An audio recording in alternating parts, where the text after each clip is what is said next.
Hallå, ja. Jag går morgon. Jag ska bjuda hjärtligt välkommen här till showen och forum. Det är tredje sinne att det är showen och forum här i skolan. Och vi har haft imiska ävner att skra med ett annat uppbyggningar politik och det är inte vi tryckt av showen och jag är så fokus showen eller shipping. Och det är spännande skra alla vet och flera från vinden som kommer halta upplägg. Och vi får ge ordet till landstyrsmannen och omkvarves och vinnermallen. Helge Abrahamsen. Hjärtligt välkommen.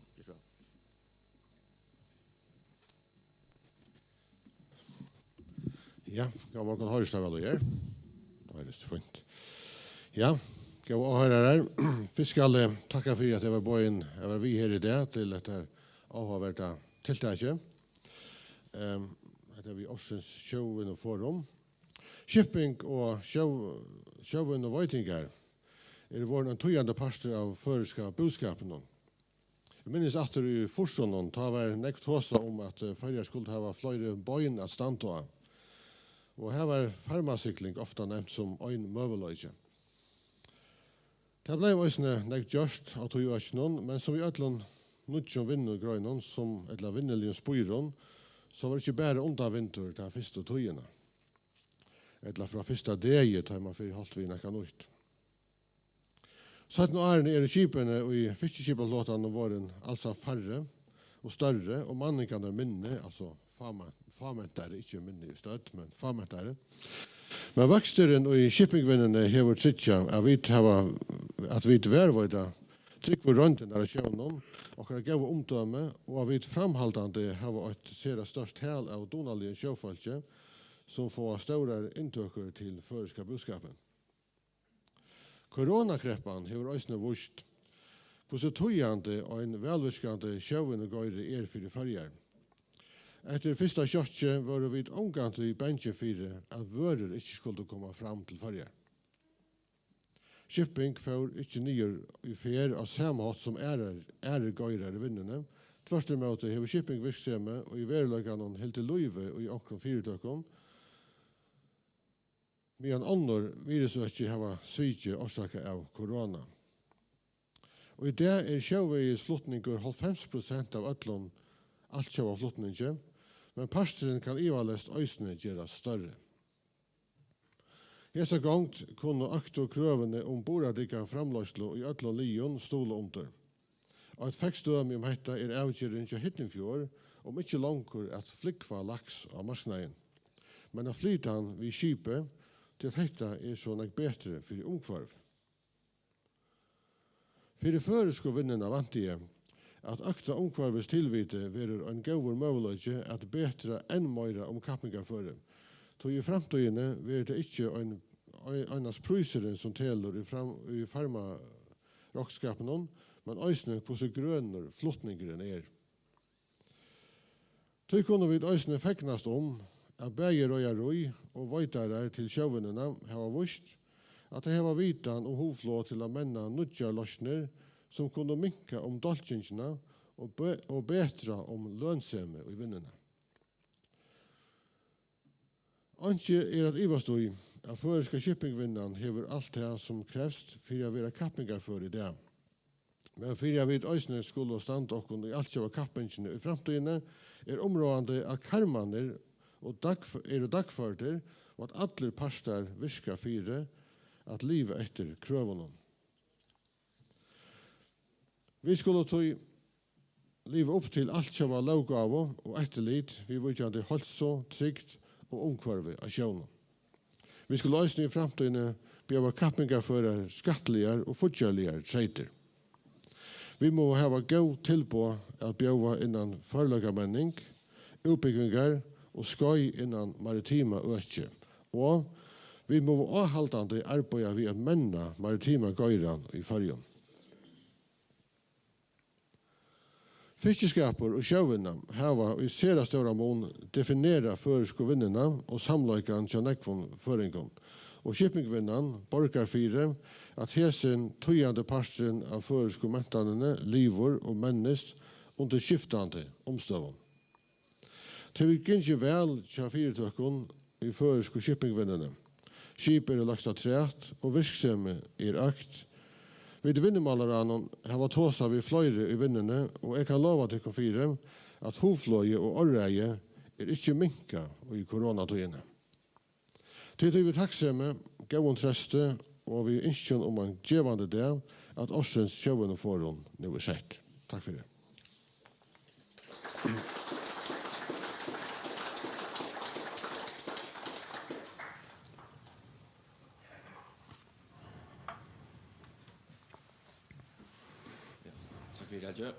Ja, og så gjør vi året vi er til Øster Hildeberg, og han kan presentere sig selv. Ja, tak for det. Jeg kommer ind her fra siden på grund af det her corona her, så det bliver en lidt dramatisk entré. Jeg hedder Øsur Hildeberg. Jeg er undersøgelseschef i den maritime havarikommission. Og hvis der er nogen, der undrer sig over, at jeg har et utroligt nordisk navn, så er det fordi mine forældre var færinger, som har boet i Danmark i 30 år. Og så bliver man en helt særlig form for patriot, og så får man den slags navn der. Jeg vil ikke fortabe mig så meget i, hvad Havarikommissionen er for noget. Andet end at sige, at vi undersøger ulykker på danske skibe, færøske skibe, grønlandske skibe over hele verden. Og det er alle mulige typer af ulykker. Grundstødninger, kollisioner, brande, stabilitetsvægt, og så mere almindelige klassiske arbejdsulykker. Altså folk, der falder mellem skib og kaj, folk, der taber en vinkelslip over foden, det slags ting. Og det vi grundlæggende laver, bortset fra at afdække de her konkrete ulykkestilfælde, så prøver vi at forstå, hvad ulykker er for en størrelse. Altså, hvad er det, der gør, at vi mislykkes med det, vi gør, når vi prøver alt, hvad vi kan for at lykkes? Og det er en ret abstrakt disciplin i virkeligheden at forstå. Ikke kun inden for søfart, men også inden for sundhedspleje, i forsvaret, på byggepladser osv. Og når man har arbejdet i Havarikommissionen et stykke tid, så finder man ud af, at vi synes, det er enormt svært at finde ud af, hvorfor ting går galt. Men derimod så har offentligheden utrolig nemt ved at forklare, hvorfor ting går galt. Og der er et misforhold mellem de to ting. Hvorfor er det, at man i offentligheden, når jeg siger offentligheden, så kan det være tilsynsmyndigheder, søfartsmyndigheder, det kunne være rederier, det kunne være søfolk, det kunne være pårørende, det kunne være medierne. Hvorfor er det, de har så nemt ved at finde ud af, eller forklare ulykker i det hele taget? Og det er der en meget god grund til. Det er fordi i offentligheden forklarer man alle ulykker på samme måde. Altså alle ulykker i samfundet hidrører det samme sted fra. Stort set. Det er det, vi i Havarikommissionen vil kalde den moralske fortælling om ulykken. Altså, at ulykker sker, fordi nogen gør noget, de ikke skulle have gjort. De ikke burde have gjort. Eller de har undladt at gøre det, de skulle eller burde have gjort. Det er den moralske dimension, og det er det, der er temaet i dag. Og så kan man spørge sig selv, hvorfor er det vigtigt at vide det? Det vil I finde ud af om en times tid. Hvorfor det er vigtigt, at vi tager stilling til, at den moralske fortælling om ulykken er et problem. Så det, jeg vil gøre først, det er, at jeg vil dykke lidt ned i, hvad det her er for noget. Jeg vil illustrere det med nogle eksempler, og så vil vi anvende noget af det på en ulykke, en meget konkret ulykke. Nu kan jeg se, at folk har en vis alder herinde, så det fleste kan nok godt huske det her skib, der havde en ulykke nede i Italien. Og så vil vi prøve at bruge noget af det, vi tænker her, på en konkret ulykke, og så se, hvad vi kan få ud af det. Og så vil vi se, om vi kan omdanne fortællingen om den her ulykke. Og herfra og dertil, der går 1 time og 20 minutter. Sådan cirka. Hvis I har nogle spørgsmål, eller I ikke tror på, hvad jeg siger, så skal I bare afbryde mig. Ulykkers moralske forklaring. Lad os dykke ned i det. Du tror ikke, du kan skrue lidt ned på den her mikrofon, eller? Er der nogen herinde, der ved, hvad det her er? Jeg kigger på her. Det er Hudson River, ja. Det her var en indrigsfly, der fløj fra New York til Colorado. Og da de lettede fra New York Lufthavn, så fløj den ind i en fugleflok, da den skulle til at afgå. Begge motorer satte ud, og den faldt ned, og de mavelandede flyveren på Hudson River i New York, og alle overlevede. Og det er første gang i verdenshistorien, at det fly af den her størrelse er lykkedes at mavelande på vand, hvor alle overlevede. Og det var en kæmpe succeshistorie. Og jeg ved ikke, om der er nogen, der ved, hvorfor det her det blev en succeshistorie. Hvad var grunden til, at det her lykkedes? Ja, er der nogen? Bare et eller andet bud? Jamen, så vil jeg sige det for jer. Var det flyveren? Det var ham her. Ham her, han blev ligesom forklaring på, hvorfor det her gik så utrolig godt. Sully Sullenberger. Han blev, forklaringen i sig selv på, hvorfor det gik godt.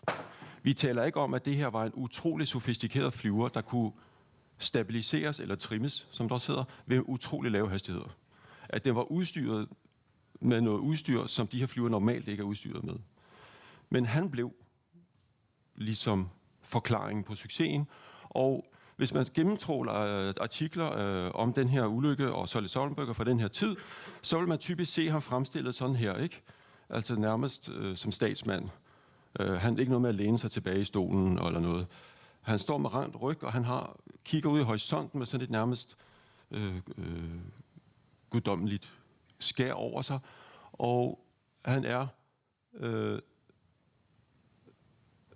an old-fashioned kind of hero. Det er sådan, han bliver fremstillet. Men vi taler også om miraklet på Hudson River, og hvem er miraklet? Ja, det var selvfølgelig begivenheden, og han skabte miraklet. Men han siger noget interessant hernede selv.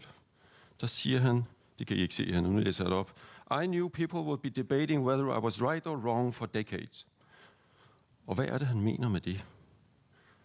Det han gør, det er, at han introducerer en anden fortælling, end den, der eksisterer i offentligheden. Og det er ikke fordi, at han er genert over at blive kaldt fashion kind of hero, fordi han gjorde en ret stor forretning ud af det efterfølgende at være den her helt her.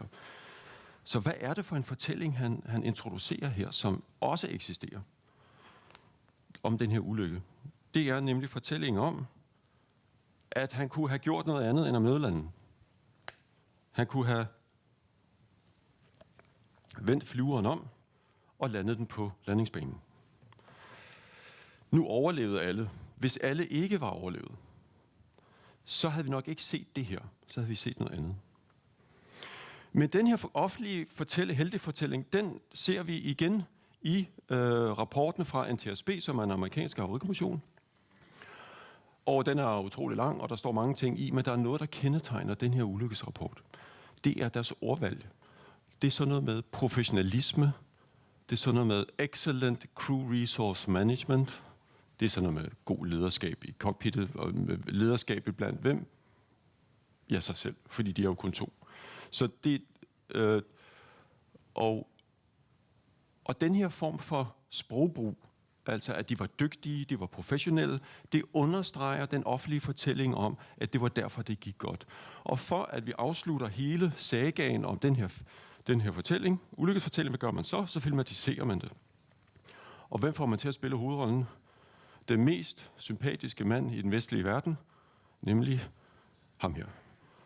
Så er vi kommet hele vejen rundt om ulykken. Ulykken er lukket, og vi kan bevæge os videre i samfundet. Ulykkesteoretikere som mig vil sige, at der skal sådan et rituale til, for at en ulykke bliver lukket og slukket, så vi kan bevæge os videre og glemme det. Det er et traume, der skal glemmes. Og der er nogle ulykker, der aldrig bliver glemt. Det kan f.eks. være Estonia, det kunne være Scandinavian Star. De har ikke den her afslutning. Der er ingen filmatisering med Tom Hanks, så derfor lever de ulykkesfortællinger videre og videre og videre. For hver heltefortælling er der jo så også en modfortælling. Og den modfortælling er det her.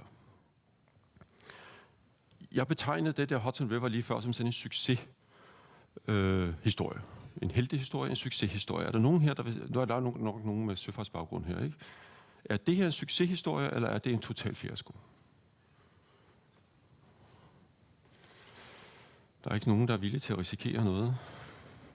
Så lad mig sige det for jer. Det kunne have været værre. Det er nok det mest konservative bud på det. Ja. Faktisk er det kendetegnende for, at jeg har været på nogle kaptajnsseminarer, som det hedder, hos nogle store rederier.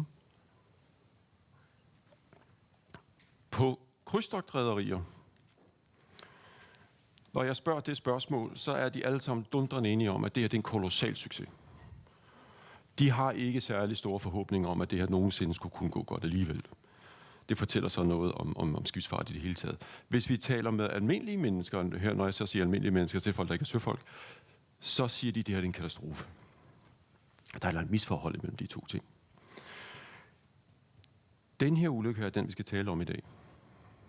Jeg vil så sige, at den her ulykke er en uhyre kompleks ulykke på mange måder, som jeg ikke kan nå at udfolde i sine detaljer på en times tid eller sådan.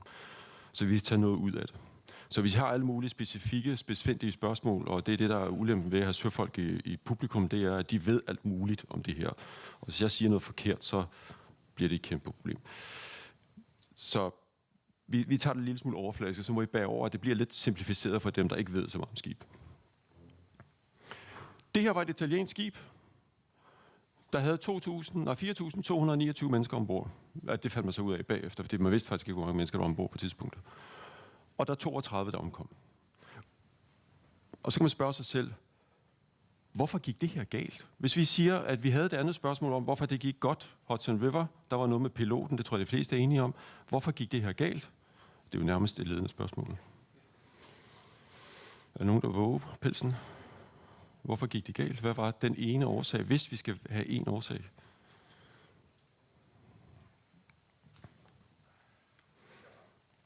Ja, det var det, der skete. Det var, at der var en grundstødning. Ja, det var nemlig forkert afgørelse. Det var igen en mand, der havde gjort noget, som de ikke skulle have gjort. Årsagen til den ulykke, det er ham her. Ham her, Francesco Schettino, var italiensk skibsfører, eller fører af skibet, af et italiensk skib med en italiensk operatør, altså det vil sige et italiensk rederi, og skaden skete i Italien. Så det her blev en 100% italiensk ulykke, som blev plastret op på alverdens aviser. Det her blev en national skandale. Og han blev, ulykkesforklaringen i sig selv. Dårlige beslutninger, og det er det, vi skal grave lidt ned i. Den moralske fortælling, hvad den dækker over. Og hvis vi læser pressen fra dengang, så kan jeg har læst en masse af dem, og her har jeg sådan et udsnit, som det er hverken rigtig dårligt, og det er heller ikke særlig skidt i virkeligheden. Her er vi, han er på vej ind i retten. Og hvis man læser noget her, så står der, as they roll their eyes, Italians dismiss Captain Francesco Schettino's erratic behavior as a shame on Italy. Altså han er en national skam. Some are convinced that he must have been drunk or ever so Italian, distracted by a woman. A blonde Moldovan dancer was reportedly dining with the captain shortly before the disaster. Det der kunne Tom Hanks aldrig drømme om at gøre. Vel? Så nu smører vi tyk på, og det her, at nu får den moralske fortælling en skrue ekstra, og man tænker, det er måske lige at stramme den lidt. Nej. I vores erfaring, når der er meget alvorlige ulykker, dem, der er centret for ulykken, får ofte nogle, karaktertræk på sig. Ja, men jeg har også hørt, at ham eller hende var sådan lidt risikovillige og sprang over, hvor gader laves. De var udygtige. De var også, at vi sætter de her moralske konnotationer på personer. Men så står der, some former colleagues described him as a well-trained professional and defended him. Others said he was a hotdog boat driver. Hvis man ikke ved, hvad det er sådan en her. Ikke?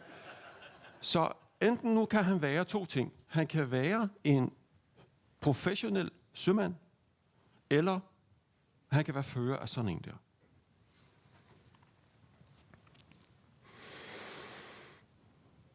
Det endte med, det var, at han sidste år, var det vist nok, fik han 16 års fængsel for at have været involveret i den her ulykke. Han fik 16 år for, jeg er ikke helt inde i de juridiske detaljer, der er 2 dele i sådan en dom. Den ene dom, det er, at han forlod skibet, før alle passagererne var af. Det er også derfor, de siger, the hostman, Captain Coward, kalder de ham. Altså, at han forlod skibet, mens passagererne stadig var ombord, og inden det var kæntret. større moralsk synd til søs, hvis man er søfartsromantisk anlagt, kan man ikke begå. Det var det ene, han blev fængslet for, det andet, det var så manddrab. Uagtsomt manddrab, fordi han var uskyldig i de her menneskers død. Ja. Det, der er med den her ulykke, det var, at det var mine italienske kolleger, der undersøgte den her ulykke.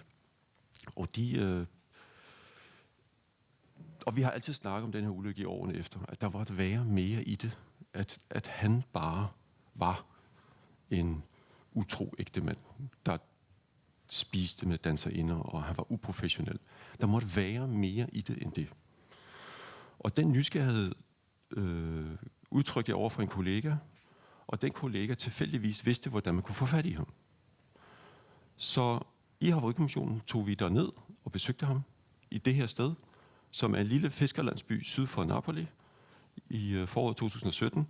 Og så var vi 3 dage dernede og havde nogle interview med ham om, hvad det var for nogle perspektiver, han kunne lægge på sin egen ulykke. Altså fra hans perspektiv. Og det besynderlige var, at de her år efter, han har aldrig talt med nogen med en søfartsbaggrund. Han har talt med politiet, og så har han ikke talt med andre. Så det vil sige, at hans søfartsfaglige perspektiv var aldrig bragt frem på, hvorfor det her kunne ske. Vi fik så også adgang til vidneudskrifter, VDR, altså den her sorte boks ombord, osv. Og vi sad dernede. Det var en lille landsby, som han er født og opvokset i og bor i stadigvæk. Og der var vi så i 3 dage. Og jeg tænker, at formålet med det er at finde ud af, er han en kompetent skibsfører, eller er han en hotdog boat driver? Er han en moralsk ødelagt person, der kan være en ulykkesårsag i sig selv, er han eller er der ikke? Kan vi lægge nogle flere perspektiver på sådan en ulykke? Og det er det, vi skal nu. Så det, jeg vil gøre nu, det er, at jeg vil sige lidt om skibet, lynhurtigt, bare for at se, hvad det er for et slags skib, vi snakker om, og hvem han er, ham her skiberen. Og så bagefter, så viser jeg lidt om, hvad ulykken set udefra, hvad det går ud på, hvad der var, der skete. Og så dykker vi ned i den officielle undersøgelse bagefter, for at se, hvad vi kan ligesom grave frem.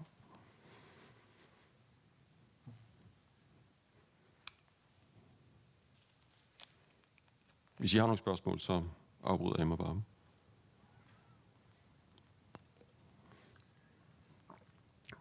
Det her er Costa Concordia. Der var 3206 passagerer ombord, og besætningen var lidt over 1000. De fleste herinde ved nok godt, hvad sådan et skib her er for noget. Noget, man kan pege ud på sådan et skib her, det er noget, man kan sige om krydstogtskib i det hele taget. Det er, de er ekstremt manøvredygtige skib. Og det vil sige, at de har meget kraftige troster i begge ender. De har fremdrivningsmaskineri, nogle gange flere ror. Så det vil sige, at de har meget lidt brug for slæbeassistance, når de kommer ind i store havne. Givet også, at der er få slæbebåde, der kan holde sådan et skib her. Så de er ekstremt manøvredygtige. Det andet, man skal bemærke med sådan et skib her, det er, at der er 2 mønstringsstationer. Så når skibet skal til, når passagererne skal evakueres fra sådan et skib, så mødes de 2 steder. De mødes på hoveddækket i styrbordsside her, og så mødes de på hoveddækket på bagbordsside. Alle mennesker. Halvdelen hvert sted, og du har fået et kort, når du kommer ombord, om du skal være i højre side eller venstre side. Heroppe står man og styrer skibet på broen.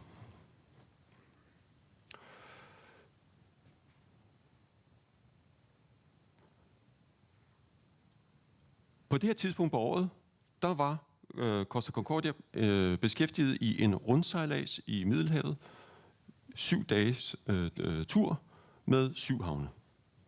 Så det vil sige, at de havde ret travlt, og de havde nok at se til. 1 havn hver dag, hele vejen rundt. Og hovedhavnen var Civitavecchia heroppe, hvor de fleste passagerer kom af og på, men de kunne også komme af og på andre steder. Passagererne var en blanding mellem italienere og tyskere og amerikanere. Primært.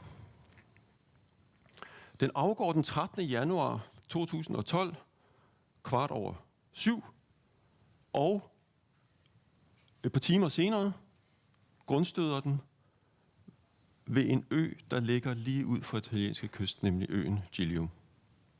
Altså et par timer efter afgang. Det var meningen, at de skulle sejle en anden rute den her dag, men skiberen sagde til første styrmand inden afgang, kan du ikke gå op og lave en rute, der fører os lidt tættere på den her ø heroppe, fordi der er en mand ombord, eller på den her ø, jeg gerne vil tale med. Og så kan han få mobilforbindelse. Udover det, så skal vi forstå noget med krydstogtindustri. Der er ingen forretningsmodel i krydstogtbranchen, der understøtter sejlads ud midt ude i landet. Forretningsmodellen er at sejle tæt på land, for at passagererne kan se noget, fordi du har en balkon, som du har betalt mange penge på, og du gider ikke sidde på den balkon, hvis du ikke har noget at kigge på. Så det at føre skibet tættet på øer og ændre ruterne, alt efter om det er dagslys eller mørke, det er ret normal praksis. Så de får planlagt en rute tæt på den ø. De kalder det en flyby, altså hvor de sejler forbi øen og laver en eller anden salut og trutter i hornet og det ene.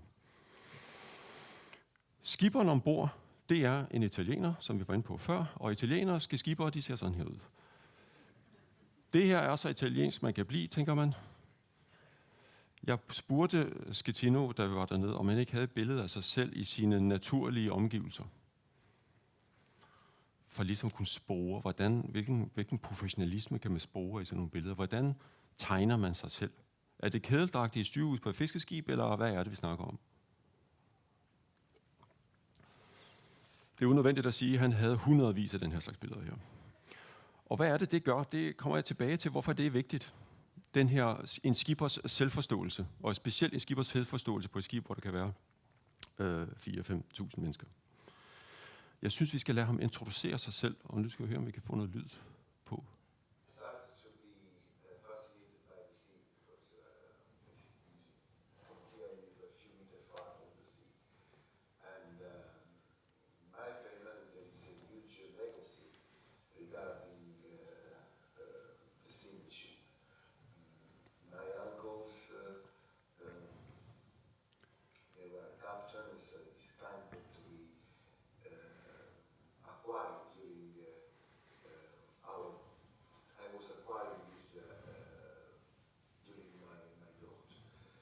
When I was young, I was helping fishing my uncle.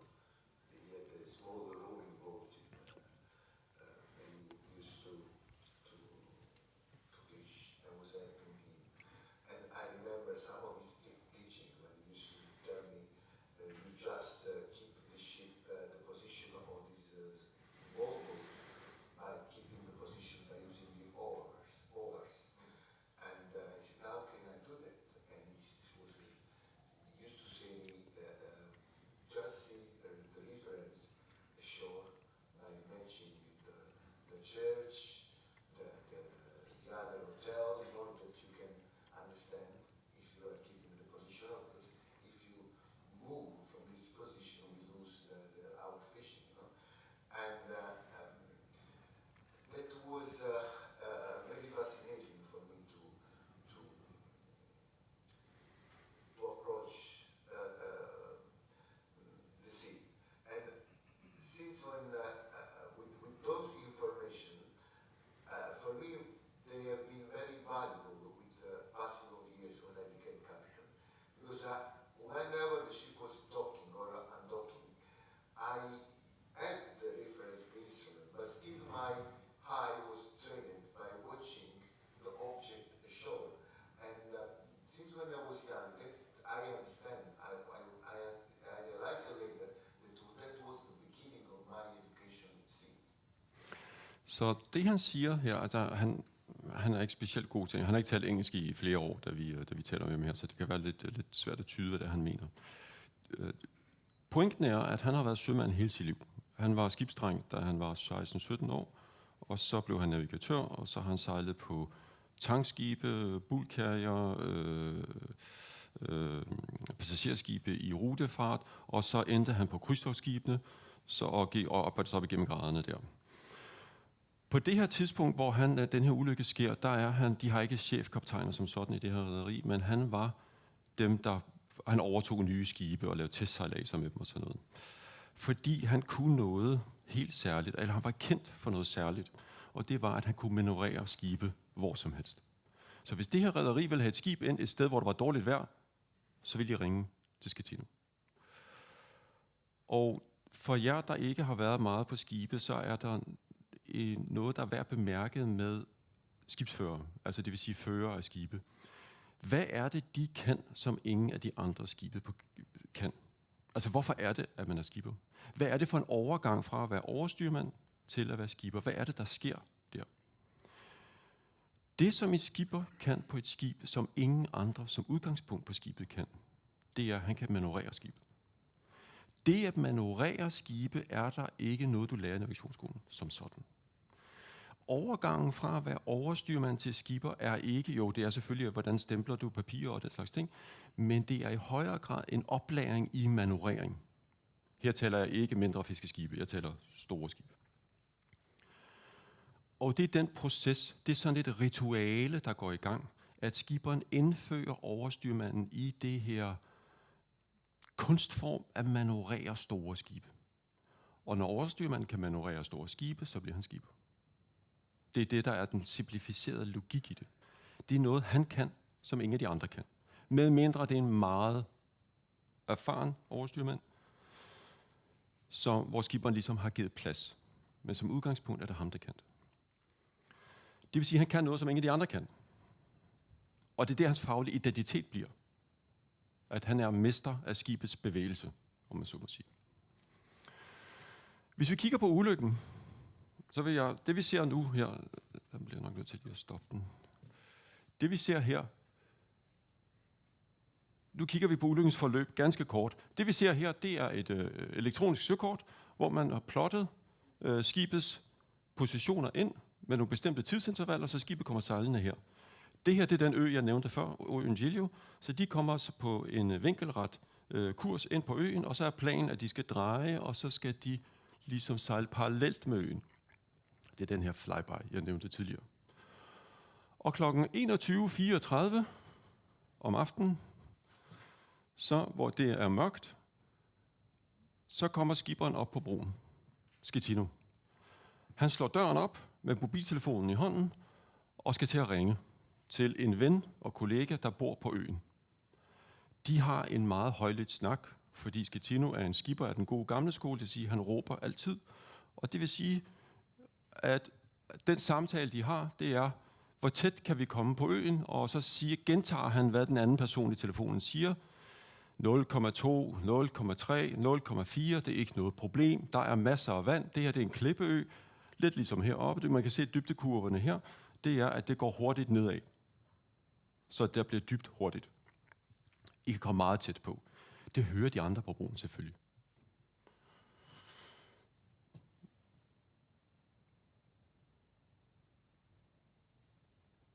Skibet kommer sejlende.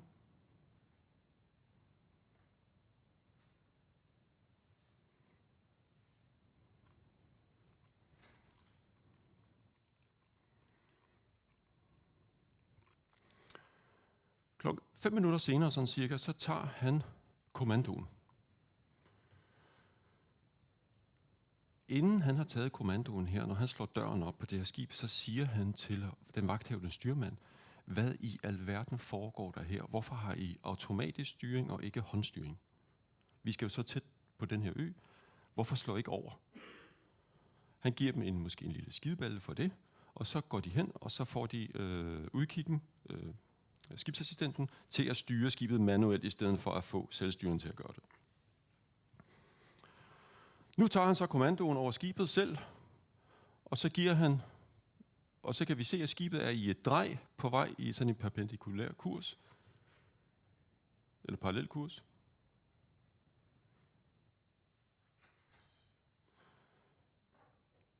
Her, 1,5 minut før kollisionen, eller grundstødning sker 21:45. Det er der en tidsangivelse, der er der. Det er en time foran. 21:45, det er altså om 1,5 minut, der sejler det her skib på grund. Og vi kan se, at de er på vej i et drej. Og for den ikke-navigatøren, så skal man bemærke noget her. Det er, at den her pil, vi ser her, det er den pil, hvor skibet bevæger sig over grunden med. Men det er en anden end den vej, den peger. Så det vil sige, at det, der sker, det er det, englænderne vil kalde, og som Schettino senere vil kalde, at skibet slides. Altså det vil sige, det krabber sig igennem vandet, fordi at når det drejer på roret, så begynder det at få sådan en sideværs bevægelse. håndbremsesving med bil, ikke? Det er det, vi ser her. Så det vil sige, at det bevæger sig med i stigende grad ind mod øen, mens skibet peger nordpå.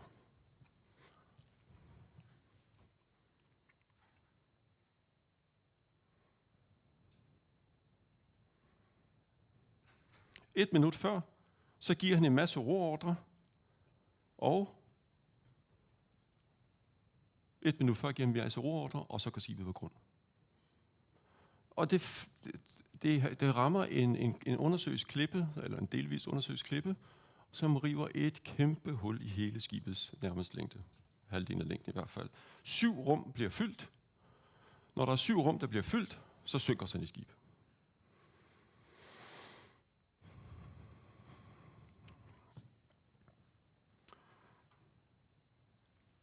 Det, der sker efterfølgende.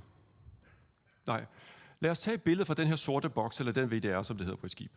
Det her der er et radarbillede, hvor man har lagt et kort over. Og her ser vi vanddybder. Det grønne, det er ekkoet fra land fra radaren. Det stiplede linje, vi ser her, det er den planlagte rute, de skulle have sejlet. Og det her det er waypoint. Der skulle det være drejet her. Det vi ser på skibet, vi ser eget skib her, at det skulle forbi og sejler direkte ind i land. 2 minutter før kollisionen. De rammer ikke den her kurslinje. De rammer forbi og sejler direkte ind på land. Afstanden herfra og dertil, det er sådan cirka en halv sømil.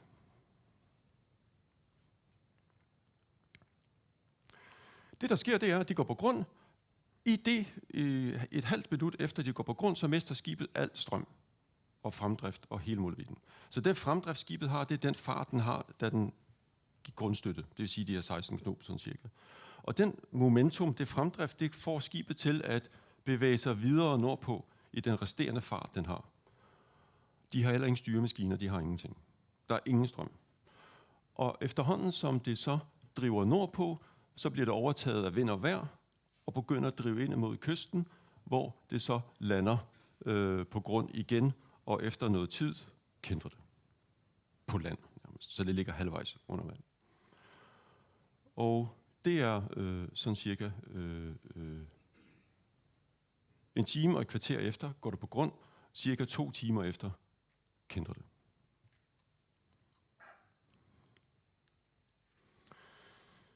Det var det, der skete. Hvis vi ser det her samme billede oppefra fra sådan et satellitfoto, så kan vi se, det her, det er omtrent hernede, de går på grund. Det der, det er skibet, der ligger deroppe på siden. Herfra derop er der 1000 meter.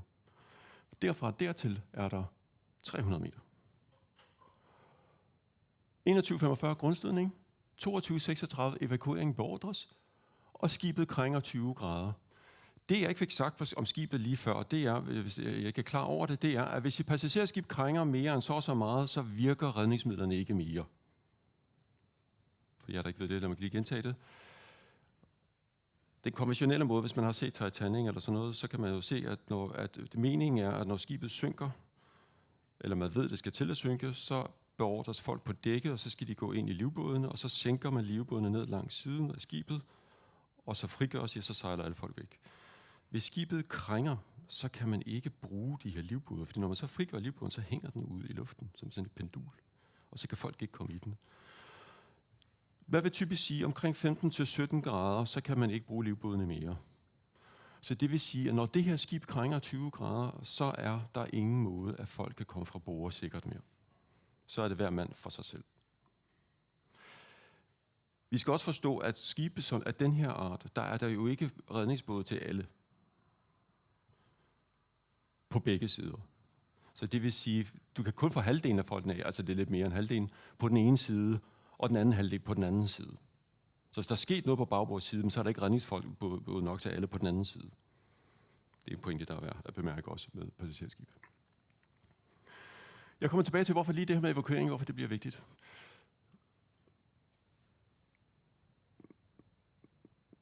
Her ligger skibet så. Det her, det er minutter før det kæntrer over. Vi ser, redningsflåden er ved at sætte ud. Det er ikke gået så godt med det. Og så ser vi en masse redningsbåde hernede, som er frigivet fra de her Davider. Det er de kraner, som redningsbådene hænger i. På den anden side af skibet kan man selvfølgelig ikke sætte redningsbådene ud. Så alle folk skal søge hertil for at komme af skibet. Hvis man er på sådan et skib, som er ved at kendre, hvor vil man så helst være? Tænker, er der nogen, der har et bud på det? Vil man være her, eller vil man være på den anden side? Ja, altså hvis det lykkedes en at kravle, fordi der er ret meget stigning her, fordi alt peger jo opad. Men folk har en tendens til at søge til den anden side, og der kan man ikke komme fra skibet. Og så kan man sige, hvorfor er passagerskibet bygget så tilsyneladende tåbeligt? Det er det heller ikke. Altså tåbeligt. Meningen er jo, at skibet skal synke lige, og det er bygget til det. At det så aldrig er sket i verdenshistorien, det er sådan noget helt andet. Men det er det, der er meningen.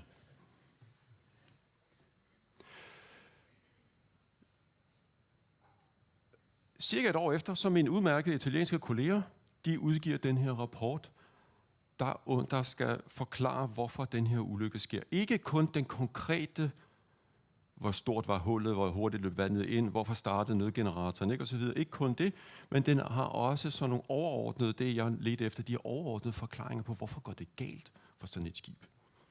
Hvordan kan det overhovedet ske? Og det vi skal nu, det er, i den næste halve times tid, inden jeg er færdig, det er, at vi kan gå ind i den her rapport og se, hvordan de forklarer det. Og så høre Schettino selv forklare det fra hans perspektiv. Og lad os spore i den her rapport, hvor vi kan se, hvilke ord de brugte. Vi så NTSB brugte sådan noget med excellent og good og det ene og det andet. Lad os se, om vi kan spore noget af det sprog, af den måde, man forklarer ulykker på her.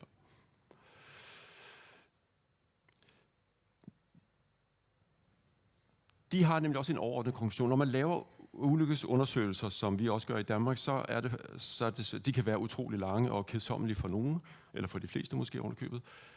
Så er det, at det er meget godt at slutte en rapport af med sådan en overordnet forklaring. Så en god konklusion, som folk ligesom kan klynge sig til. Så det var derfor. Det har de også lavet i deres konklusion. Og det, de skriver, det er, it is needless to put in evidence that the case of the Costa Concordia is considered by this investigative body, altså Havarikommissionen. Så skriver de noget sjovt her. And we believe by everyone in the maritime field, the master's unconventional behavior which represents the main cause of the shipwreck. Hvad er implikationen af det, der står der?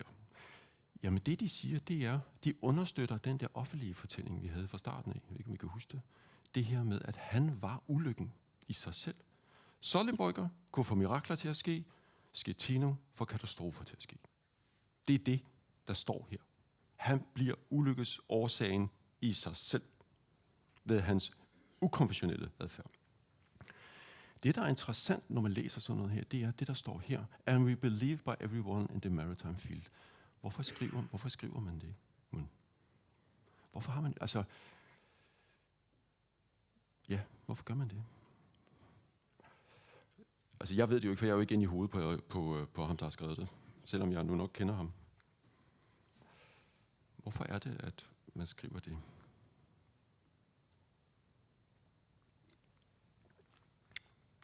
Det kan der være flere årsager til. Det, de gør, det er, at de abonnerer på den offentlige fortælling. De læner sig op af det, som er almen viden. Det er det, de siger. Det er almen viden, det her. Og hvor kommer den almene viden fra? Det er den offentlige samfundsmæssige fortælling om den her ulykke, som vi jo allerede har afgjort. Så nu gentager vi det bare her. Det er en måde, man kan læse det på. Med det i mente, så når man undersøger ulykker, så kan det godt være lidt overvældende, fordi alt er et stort kaos. Så i Havarikommissionen gør vi typisk det, at vi æder elefanten i små bidder, og vi deler det op i nogle forskellige dele.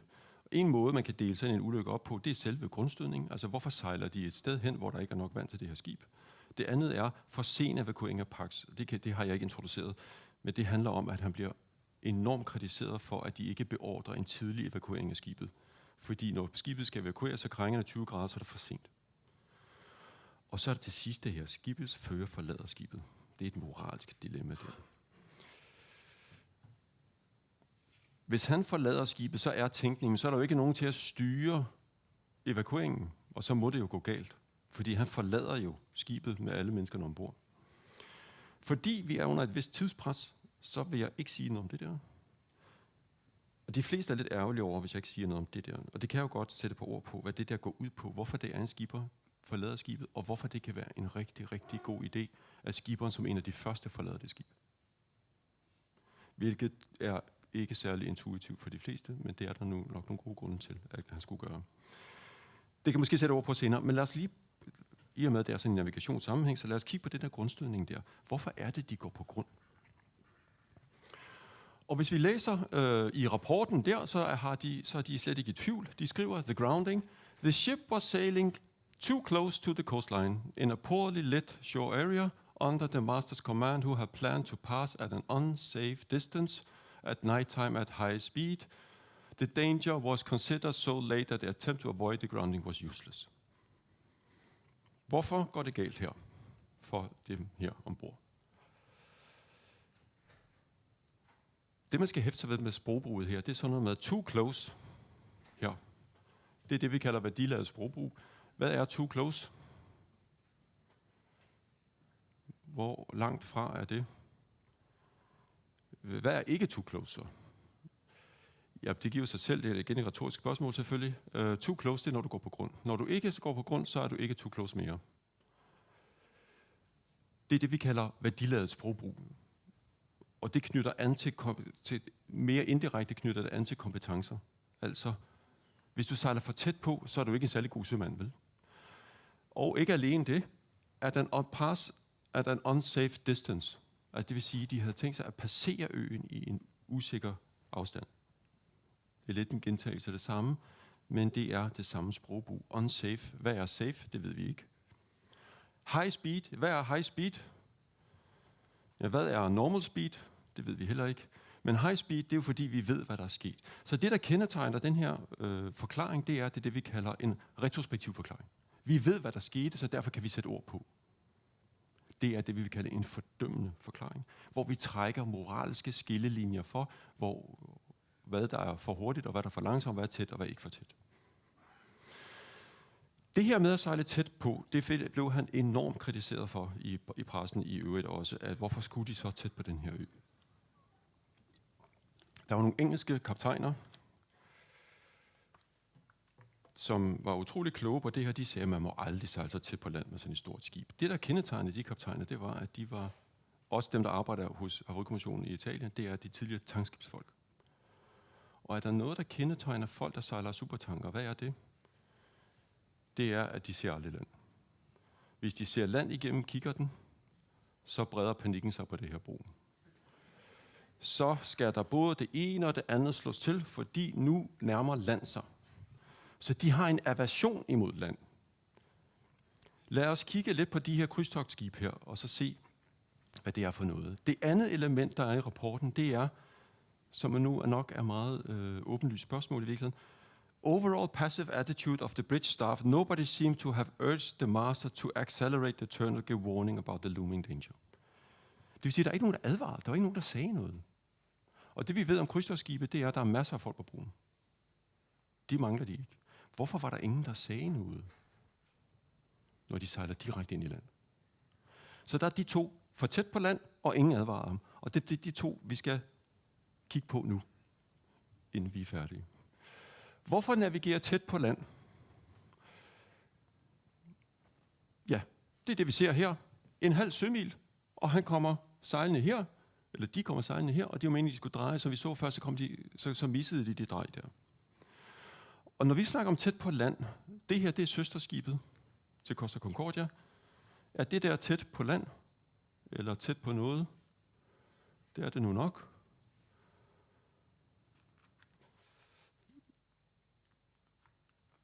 Der er det her billede, er det for tæt på land? Eller på andre skibe, for den sags skyld. Er det der for tæt på land? Er det der for tæt på land? Og når man ser pingviner, hvor ser man dem i verden? Dem ser man nede sydpå, eller så vidt jeg forstår, så er de også i Sydafrika. Men jeg tror, at det her, de sejler en del ned i Antarktis. Og det var han specialist i. Og der har du ikke lyst til at have en ulykke med et skib. Lad os høre, hvad han selv siger med det her med at sejle for tæt på land.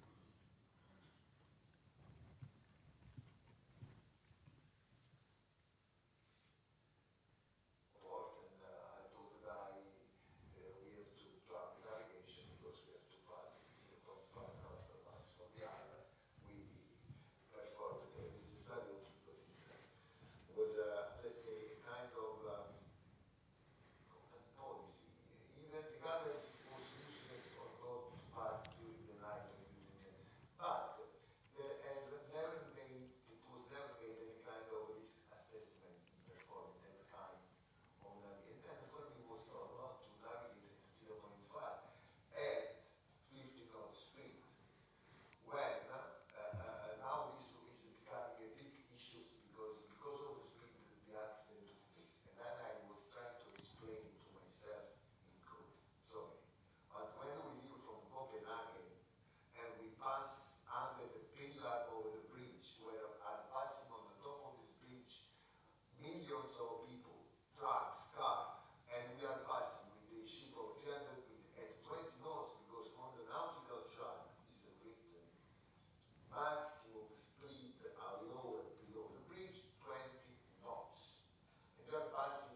Det sidste, han siger her, det er meget vigtigt, fordi han siger, at det er normalt. Og normalt, når vi forstår ulykker, er det, vi skal forstå. Hvad er normaliteten i de givne omstændigheder? Ulykkesundersøgelser skal tage udgangspunkt i normaldagen. Fordi vi kan ikke forstå, hvorfor det går galt, hvis vi ikke forstår, hvordan man normalt arbejder. Med alle de problemer, der er forbundet med dagligdags arbejde. Og det vi finder ud af her, det er at sejle tæt på land, det er helt uproblematisk. Det gør vi hele tiden. Faktisk er det her langt væk. Han havde også talt i telefonen, og vi kom meget tættere på. Så det var normalt. De var ikke for tæt på den ø. De var i normal afstand til den ø, ja, selvfølgelig lige indtil grundstødningen. Så det er ganske uproblematisk. Og det vi søger at afdække, som jeg sagde før, det er normaliteten. Den banale normalitet i vores arbejde, vi skal forstå, inden vi begynder at sætte moralske grænsedragninger for, hvad det rigtige og det forkerte er. Lad os tage det sidste her. Hvorfor var der ingen advarsel fra de andre ombord? Og der begynder det at blive lidt mere kompliceret. Men der skal vi lige hive den tænkning, der var før med, hvad er det skiberen kan, som ingen andre kan? Han kan noget. Han kan nemlig manøvrere skibet. Hvis vi ser på sådan en bro på sådan et krydstogtskib, så den her ulykkesdag, så står han her. Det vil sige, at han står imellem radarerne, de elektroniske søkort, og kigger ud af ruden. Han orienterer sig ikke imod det der. Han er jo sømand af den gamle skole, som lærer, du kigger ud af vinduet for at navigere. Så er der 3 officerer, navigationsofficerer, en overstyrmand og 2 juniorofficerer, og så er der en rorgænger. Det er nok så mange folk, som alle sammen sidder og kigger ned i de skærme der. Og ingen siger et pip. Han kommer ombord 34 og beordrer håndstyring. Hvad betyder det, når skiberen kommer ombord og siger, nu skal vi ikke styre på den måde, I styrer, nu skal vi styre på den måde, jeg siger? Ja, det kan godt fortolkes som om, at han tager over. Ja, det er der også nogle af dem, der tror, at han gør. Nogle tror ikke rigtigt, fordi det er, om man vil det eller ej. Jeg ved godt, det står ikke i skolebogen, eller det er ikke det, man bliver lært, men i praksis, hvis skiberen kommer på broen, så udspyder han alle mulige typer af meninger om alt muligt. Skulle du ikke tage og rejse dig fra den stol? Skulle du ikke lige tage og sætte nogle oftere positioner i? Kan du ikke lige stille radaren ordentligt? Den skal ikke være der. Der er alt muligt. Så det er ikke en unormalt. Men i nogle situationer kan de meninger, skiberen udtrykker om et eller andet, godt få nogle konsekvenser. Og det kunne de godt have gjort her. Vi ved det ikke, men det kan det have. Føreren overtager 21.40, og hvor er de der? Der har de jo overskudt målet. Så hvis det er, de andre tror, han har overtaget, så har de jo ladet ham sejle herfra. Og nu siger han, jeg har skibet, der har den allerede overskudt. Men der står han jo ikke og kigger på søkortet, der kigger han ind på land. Han ved ikke, hvor de er henne. Fordi de andre tænker, men du har sikkert styr på det. Hvorfor er det, de ikke siger noget til ham? Hov, vi er ikke på kurslinjen. Det er jo fordi, han har lige har snakket med ham der, sin ven, og sagt, jamen du kan komme meget tættere på. Du går meget, meget tættere på land, end de der 0,5. Det, jeg tænker, vi kan, det er at høre ham sige noget om det. Ups.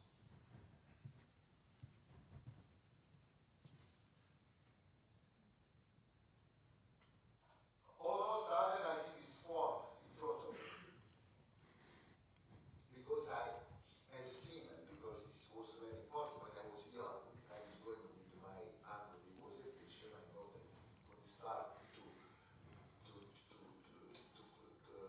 start the wave, no, the rocks, it started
Så hvad er det, han siger?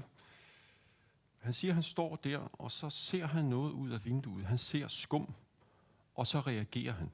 Og erfaren skipper, som han er, så går han ikke tilbage til kortet, fordi han ser, at vi er for tæt på. Jeg bliver nødt til at gøre noget. Jeg manøvrerer mig ud af situationen, så han drejer skibet. Han drejer styrbord ordre, og det han ikke forklarer her med det, han siger, at jeg giver langsom styrbord for ikke at forvirre rorgænger, så jeg giver ham styrbord, ikke hårdt styrbord, men styrbord 10, styrbord 20, styrbord 30. Skibet begynder at dreje, så giver jeg modordre, således jeg kan stoppe skibet fra at ligesom glide ind i klipperne. Det er det, der sker.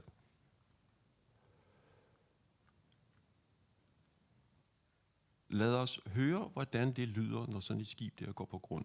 Det her, det er den VDR, vi snakker om, den her sorte boks. Vi ser skibet komme sejlende her. Og det er klippen. Det er Costa Concordia. Det er den rute, de skulle have sejlet. Klokken er 21:43:42 sekunder. Det vil sige, der er omkring 1 minut og 18 sekunder, til de går på grund. Og de har kurs direkte mod land. Det man skal lægge mærke til, altså, hvis man ikke er vant til at høre sådan nogle optagelser, men jeg kan lige bede om at lægge mærke til, hvordan stemningen er på broen, lige når optagelsen går i gang.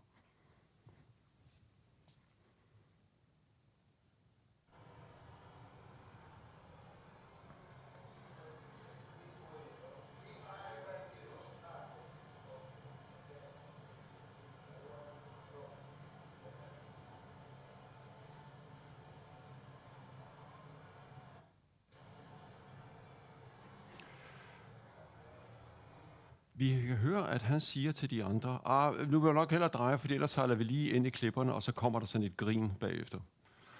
Det vi skal lægge mærke til nu, det er det her firkant, vi ser hernede. Det her, det viser rudder response, altså det vil sige, hvordan roret drejer. Så når han siger styrbord 20, så skal det her stå på styrbord 20. Så begynder den her at blive grøn herover, og så står der 20 grader. Og omvendt til bagbord, så bliver den rød, og så står der, hvilken roret står på. Så når han siger sin rutordre, så skal vi begynde at lægge mærke til, hvad der sker hernede.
Jeg ved ikke, om nogen bemærkede, hvad der skete hernede, når han gav ordre her. Det var, at de gav ikke modordre. Og det ved man faktisk ikke, hvorfor han ikke gør styrmanden, eller rorgængeren. Fordi der står en styrmand bagved og kigger på. Der er alle mulige hypoteser, som går på, at fordi de var så tæt på land nu, at nu kunne de se bjergene, at da han siger hårdt til bagbord, så er det jo faktisk lige ind på land. At det ville de ikke rigtigt. Fordi de forstod ikke, hvad manøvrering går ud på. At det er absolut nødvendigt. Man har senere hen lavet simulationer af det her, hvor viser, at de går helt klar af de her klipper her, hvis de nu bare havde drejet, som man havde sagt. Men det, der har endnu vigtigere betydning, det er ikke så meget, hvorvidt det ene eller andet kunne være sket. Det, der er vigtigt i den her sammenhæng, det er det, han siger i interviewet i sidste del, det er, jeg troede, vi havde ødelagt skruen. Måske hækken lidt. Det var ikke noget alvorligt, det her. For jeg ved, hvordan skibet bevæger sig, jeg ved, hvor langt det er, jeg ved, hvor alt er henne. Det her skulle ikke have været et problem. Problemet er, han ved jo ikke det der. Han ved ikke, at drejet aldrig blev stoppet. Og det kommer til at forfølge ham resten af perioden her, at han ikke kan forstå, at de har så store skader på det her skib, fordi det var umuligt, at de skulle have haft en stor skade. Det får så senere betydning for evakueringen, og det vil jeg ikke gå så meget ned af. Grunden til, at jeg spillede lidt længere her, end jeg måske var strengt nødvendigt, det er for at give et indblik i, at når vi skal i bagklogskabens klare lys vurdere, hvordan folk reagerer i ulykker, så skal man tage konteksten af ulykken i mente. Den larm, I hører på broen der, fortsætter. Og det gør den på de fleste skibe. Der er en kolossal larm fra alle instrumenterne, der går ned og starter op igen, og går starter ned og starter op igen, og folk råber og skriger, og de ved ikke, hvad der er sket, fordi det, vi skal tænke på, det er, at dem, der er midt i ulykken, ved ikke, hvad der er foregået. De ser bare konsekvenserne af noget. Så de skal til at tænke sig om. Og så skal du lave udkald til passagererne på et passagerskib, og hvad sker der, når du trykker på PA-anlægget og skal sige noget med den larm, der er der på broen? Jamen, det kan du ikke. Så derfor vil du gerne udsætte passagermeddelelsen, indtil du har fundet ud af, hvad du gerne vil sige. Ja, det ved så du ikke, fordi du ved ikke, hvad der er sket. Men så gå et andet sted hen ned i receptionen og gøre det, eller et eller andet. Eller få en anden til det. Spørgsmålet er, og det er det, jeg vil komme ind på nu her ganske kort, det er, hvorfor er der ingen af de andre, der siger noget? Fordi vi hører bare ham sige noget. Han griner og siger, hov, nu vil vi på sejle ind i land, og så drejer det. Hvorfor siger de ikke noget? Og her kommer vi ind på et uddannelsesaspekt. Nogen har hørt om det her før, Bridge Resource Management. Lad mig bare sige det meget firkantet i dagens anledning. Det her er en stor bunke af varm luft, det her.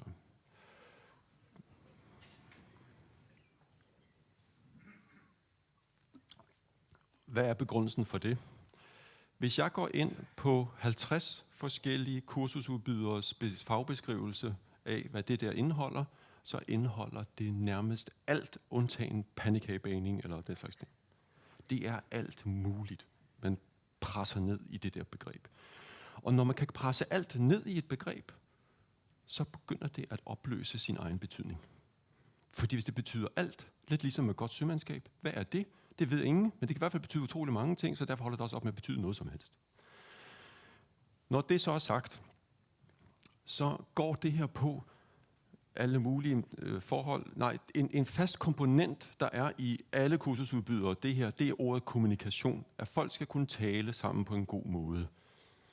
At skiberen skal være flink og imødekommende, således at de yngre får plads til at sige noget. Det er nemmere sagt end gjort. Og det er der en god grund til. Meningen med Bridge Resource Management er helt klar. Hvorfor er det, man skal have den her form for interkommunikation, træning, brug af instrumenter? Det er fordi, at man skal kunne finde fejl og håndtere dem tidligt. Det er jo med andre ord at sige, at de skal kunne finde ud af, at vi serverer sig ind i land, og nu skal vi gøre noget ved det. Det er det, der er meningen med det her Bridge Resource Management ledelseskurser. Det er for at finde fejl og håndtere dem. Blive opmærksom på dem tidligt og håndtere dem.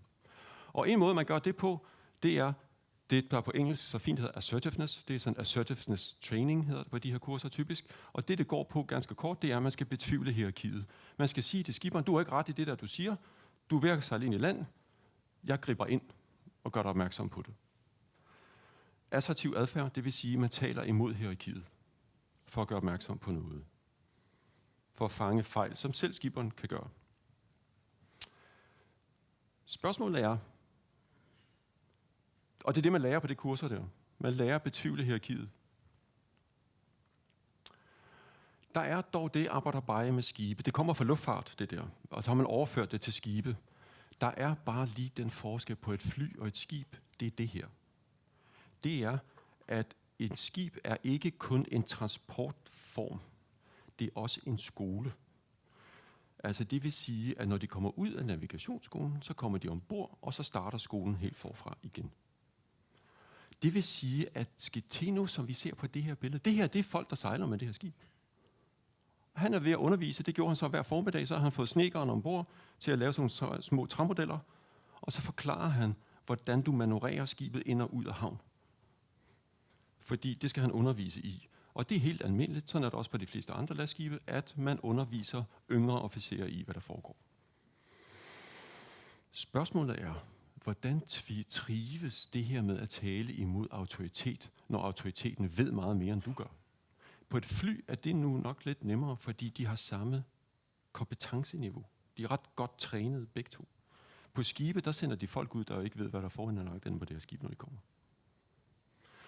Det er det, vi kalder i Havarikommissionen kompetencegradienter, og det er vi ret interesserede i. Og det lyder lidt tørt, men det er nu mere spændende, end det lyder. Det går på, det er, at hvis vi tegner på en linje, hvor kompetent en person er, så vil en aspirant være her, han ved ingenting, og skiberen er heroppe og ved alt, tror han selv i hvert fald. Og midt imellem der kan vi så placere de forskellige officerer ombord. Det her, det gælder jo også i maskinen. Og det vi skal lægge mærke til, det var det afstand, den relative afstand imellem dem. Det vil sige, at der er stor afstand fra aspiranten til overstyrmanden. Der er også ret stor afstand fra første styrmanden til skibsføreren. Afstanden fra overstyrmanden til skibsføreren er noget mindre. Og det, der skal bygges bro imellem her af kompetence, det er at manøvrere skibet. Overstyrmanden kan som regel alt andet. Hvis vi tager sådan en ny anden styrmand, det er måske ikke det, der er klar over. En ny anden styrmand, der kommer ud på en navigationsgruppe på et stort containerskib. Når de kommer ind i havn, og der sker en masse ting, så er det også ret ofte, at de ikke ved, hvad der foregår. De kan ikke se. Fordi der sker så mange ting på en gang, på radaren og på kortet og navigation og dreje og snakke med loser, at de kan ikke følge med. Og ofte er de heller ikke på broen. Specielt hvis de kommer tæt på, fordi så er de ude og skal fortøje. Så de er ikke en del af det arrangement, der. Det, der er sket på krydstogtrederierne på Costa Concordia især, eller Costa-rederiet, det var, at den her periode var en enorm vækst i krydstogtindustrien, så det vil sige, at de manglede enormt mange folk. Og Schettino klager over, og nogle af hans overstyrmænd klager også over, at de bruger enorm tid på at træne de her folk. Fordi de sejler ud af havn hele tiden, så kan skiberen ikke være på broen hele tiden, fordi ellers bliver han for travlt. Og det, der sker, det er, at afstanden imellem andenstyrmanden og overstyrmanden bliver større. Og afstanden imellem andenstyrmanden og skiberen bliver større, fordi de er helt nye. Du er ikke andenstyrmand eller i særlig længe. Du skal overstyre andenstyrmand i et halvt år til du er ikke tredje styrmand i mere end et halvt år til et år, så bliver du første styrmand. Hvor førhen, der kunne du godt være første styrmand i årevis, før du blev overstyrmand. Og overstyrmand, før du bliver skipper. Så når man begynder at ansætte nye folk, så bliver afstanden i kompetenceområdet mellem dem større og større. Og skiberen, han stikker af fra alle de andre, fordi han ved meget mere. Vi er ikke kommet til det tidspunkt endnu, hvor skiberne bliver udskiftet med de her. Det ser vi også i tankskibsrederier for eksempel, hvor man ser jobansøgninger. Når tankskibsrederier søger efter folk, så søger de ikke efter juniorofficerer. De søger efter førstemester og overstyrmænd. Og hvorfor det? Fordi den her pulje her er taget ud og gået i land, fået sig et bedre job, synes de selv. Og det vil sige, at der er ikke nogen, der kan fødekæde til overstyrmænd og dem der mere. Så bliver de nødt til at gå på strandhugst hos de andre rederier efter seniorofficerer. Og det er fordi, vi har talt os ind i den her hjørne med, at skibsfart er en trædesten til et lukrativt job i land. Så når jeg lige har lært at bruge stikpasseren og parallellinjalen og tryk på radaren, så går jeg i land, og så får jeg et rederijob. Og hvad for et rederijob får man i land? Typisk, man kan få så mange, det er jeg klar over. Superintendent for eksempel. Teknisk inspektør i det rederi. Det er typisk der, de forsvinder hen. Det, der er afgørende i forhold til den ulykke, og ingen, der siger noget, det er, at ekspertisen afgør, hvad der er en fejl. Fordi, hvornår skulle de sige fra? Men han ved jo, hvad han gør. Vi ved jo ikke, hvad han kan med det her skib. Jo, vi ved godt, hvad han kan. Han kan nemlig alt med det her skib. Så når de afviger fra ruten, og han lige har sagt, at 0,4, 0,3, det viser vasse, jeg kan svinge det her skib rundt, som jeg har lyst til. så er der ikke nogen, der siger noget. Og hvorfor siger de ikke noget? Fordi der er ikke noget problem at se. Giver det mening? Der er ikke noget problem at sige noget. Der er ikke en fejl at gøre opmærksom på. Fordi hvad der er fejlen, afgav, hvor dygtig du er. Så hvis der var 2 Schettino ombord, så havde den anden Schettino nok sagt, måske skal vi lige være opmærksom på, at vi har skjult forbi. Vi kan godt komme tættere på, men du skal lige huske, at vi skal nå at dreje. Det ved de andre ikke. Så i sidste ende, afstanden, den her halve sømil, hvor tæt du kommer på her, det er, hvor dygtig er man. Og derfor vil man ikke sige noget. Og det er et af de grundlæggende problemer, der er med den her assertive træning, fordi den har som forudsætning, at vi ved, hvad en fejl er, og den kan opdages og identificeres. Men det kan den sjældent. Så det spørgsmål, vi kan stille os selv, bare med den her relativt overfladiske overflyvning af grundstødningen her, skyldtes grundstødningen en moralsk handling fra hans side? Var det den her Moldova-danser, der var hans problem? Eller gemmer der sig mere der, som vi skylder at blive klogere på? Så når jeg siger, at den moralske stillingtagen kan være et problem, så er det fordi, at når vi gør det, både som tilsynsmyndigheder, som rederi og som søfolk, så skjuler vi nogle andre problemstillinger. Andre vigtige problemstillinger forbliver usynlige, og vi får aldrig håndteret dem. Og ulykken er dømt til at gentage sig selv. Og det er ikke kun i søfart, det er også inden for alle mulige andre industrier. Det var det, jeg havde for at sige dig i dag. Tak.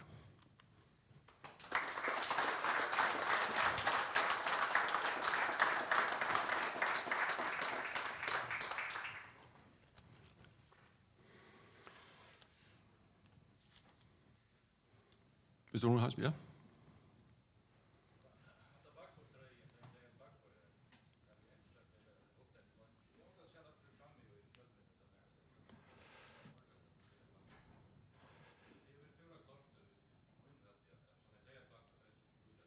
Ja, og det havde han også selv. Og så har man så, altså jeg ved ikke, hvilken værdi det kan have, men for nogen har det værdi, fordi man har lavet skibssimulationer af det, og sat dem ind, hvor man kunne erkende, at de var gået fri. Og det har ikke været fremme. Og hvis jeg skulle give en meget simplificeret forklaring på det, så er det fordi fortællingen, den moralske fortælling, er så stærk, at vi bliver nødt til at klynge os lidt til den. Fordi hvis vi begynder at forklare nogle af de her ting, så kan vi ikke opretholde den moralske forklaring mere. Altså det er det her med, jo mere vi forstår, jo mere har vi tendens til at tilgive. Og der er ikke nogen, der havde tænkt sig at tilgive ham for det, der var sket der. Vi åbner op for noget, som går imod den etablerede fortælling, vi har allerede. Og det er et element af det. Og det er derfor, man går udenom det i rapporten, og det gør man ved at sige, at du kommer jo for tæt på, så det er lige meget, hvordan I drejede eller hvad. I kommer jo for tæt på. Og den måde ved at sige, at I kom for tæt på, så er det lige meget, hvordan du drejede eller hvad. Fordi det var det, du kom for tæt på, der var årsagen. Og det knytter sig også til, at hele det der kompleks der med, hvad er det, han så tror for en situation, han er i, knytter sig til det her med den sene evakuering. Hvorfor det tager lang tid. Og så er det det her med, at skibsføreren forlader skibet. Hvorfor forlader han skibet og efterlader alle kvinder og børn og mænd ombord? Og sejler væk fra skibet. Hvorfor gør han egentlig det? Det knytter sig også lidt til det. Vi har lidt til. Jeg ved ikke, om jeg skal sige noget om det. To år. Ja. Jeg ved ikke, om vi kan.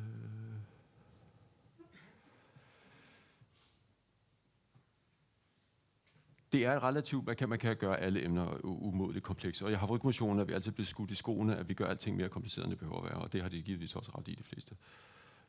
Men der er flere elementer i det her med skibsførens rolle på skibet. Er det meningen, at han skal være sådan en han skal ofre sig selv for det, der er sket, ikke? At han skal ligesom være sit eget offer på alteret på en eller anden måde, og gå ned med skibet, ligesom man ser på film og den slags ting. Vi taler ind i den forestilling, men vi taler også ind i en praktisk forestilling. Nemlig, at hvis et skib krænger mere end 15 grader. 15 grader lyder ikke af meget, men når du er på et skib, så er det ret meget. Og hvad sker der på broen, sådan en stor bro som den her, når skibet begynder at krænge 15 grader, så kan du ikke være der mere. Altså, du kan ikke bruge radioerne, alle møbler, alt vælter rundt, skabene bliver revet ud af skotterne. Du kan ikke stå ved der, hvor alt dit udstyr er kommunikationsudstyr, fordi gulvet er skævt. Så det han gør, det er, at han bevæger sig fra broen ud agter skibet til sin egen kahyt, samler nogle dokumenter og går ned på hoveddækket.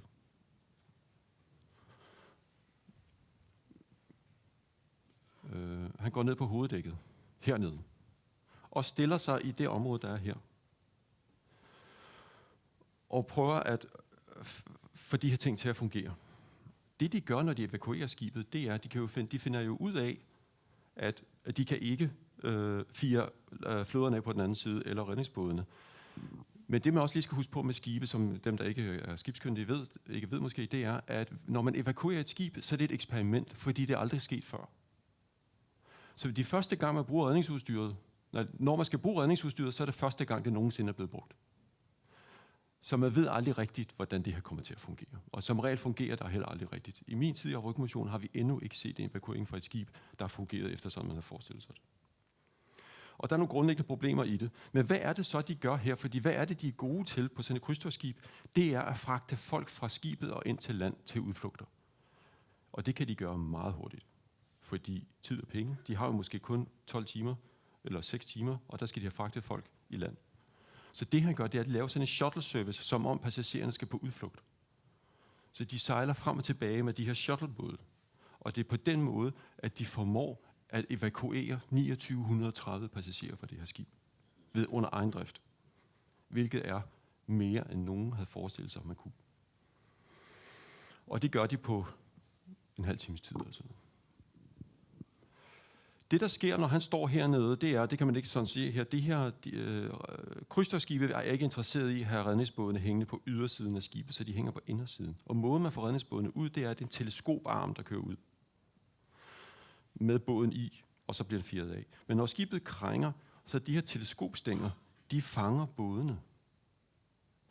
Når han står her, så kan han se, at en af teleskopstængerne er fanget i en af bådene. Så hopper han ned i båden, flytter ham skibsassistenten, der vil sejle den her båd, fordi han ved ikke, hvordan man skal sejle. Han manøvrerer så den her båd ud af den her arm, og så sejler han skibet, eller den lille redningsbåd, væk fra skibet. Så kommer en gummibåd fra land og henter ham på den her båd, redningsbåd. Og så siger de til ham, hvor vil du hen? Så siger han, ved du hvad, jeg har taget radioerne med, kan I ikke sætte mig af på land? Og hvor er land? Det er der.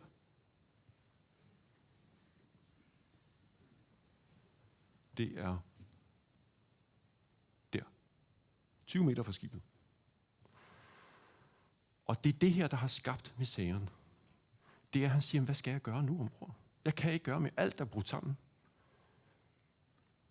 Så jeg har ikke mere at gøre, fordi når skibet ligger på siden på den måde, så ophører evakueringsstrategierne med at fungere. Kommunikationer ophører med at fungere. Alt er et stort kaos. Så han kan ikke udfylde sin ledelsesrolle mere. Og han siger, jeg kan godt kravle op på skibet og så stille mig deroppe. Men hvad skal jeg det for? Derfor står jeg der.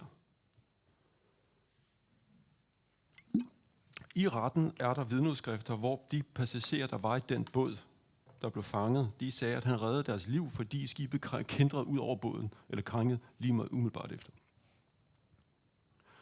Men stadigvæk, så var der en meget for stærk fortælling om, at han forlod skibet, fordi jeg ved ikke, om I har hørt de radiooptagelser, hvor kystvagten siger til ham, du skal tage ombord igen, du skal tage ombord igen. Men Schettino lytter ikke efter, hvad han siger, for han sidder i Rom, han ved ikke, hvad der foregår her, så jeg ignorerer bare, hvad han siger. Det var omstændighederne omkring det her med at forlade skibet. Men den læring, vi kan tage fra det, det er, hvad betyder det, at skibsføreren skal forlade skibet eller ej? Hvad skal han der ombord? Som afsluttende bemærkning til at sige, så har jeg interviewet 10-15 skibsførere på passagerskibe i nordeuropæisk fart. Og deres kommentar til det emne er,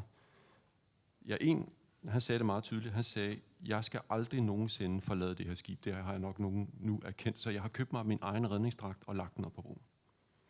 Så når skorstenen forsvinder under havet, så hopper jeg i. Det forestiller jeg mig, siger han. Fordi de jo alle sammen godt klar over, at når det går helt galt, så er det en begrænset magt, en skibsfører har. Det var det, tænker jeg. Men der er nogle andre spørgsmål.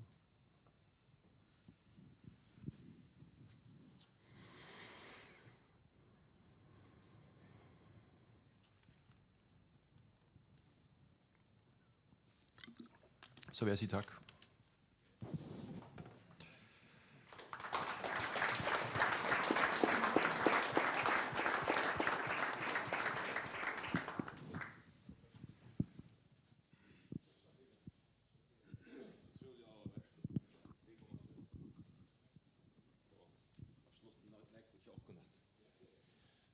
Ja, han går också om alltså.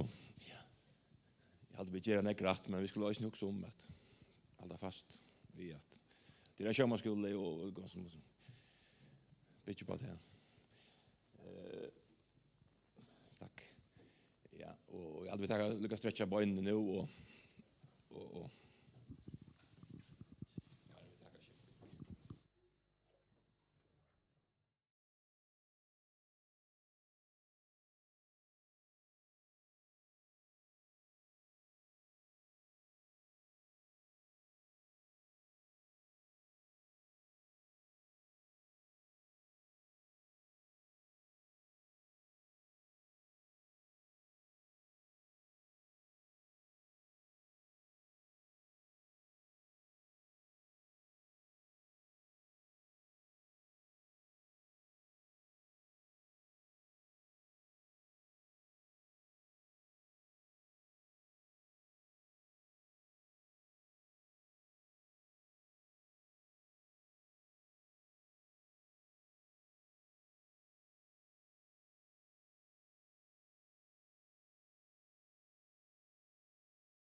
Ja, så færer vi i skrånne, og skal bare lykke å si at jeg finner jeg vet at en jeeper, en graver, Suzuki, han sender 4, og han FD, så en nummerplatt, han har nok FD.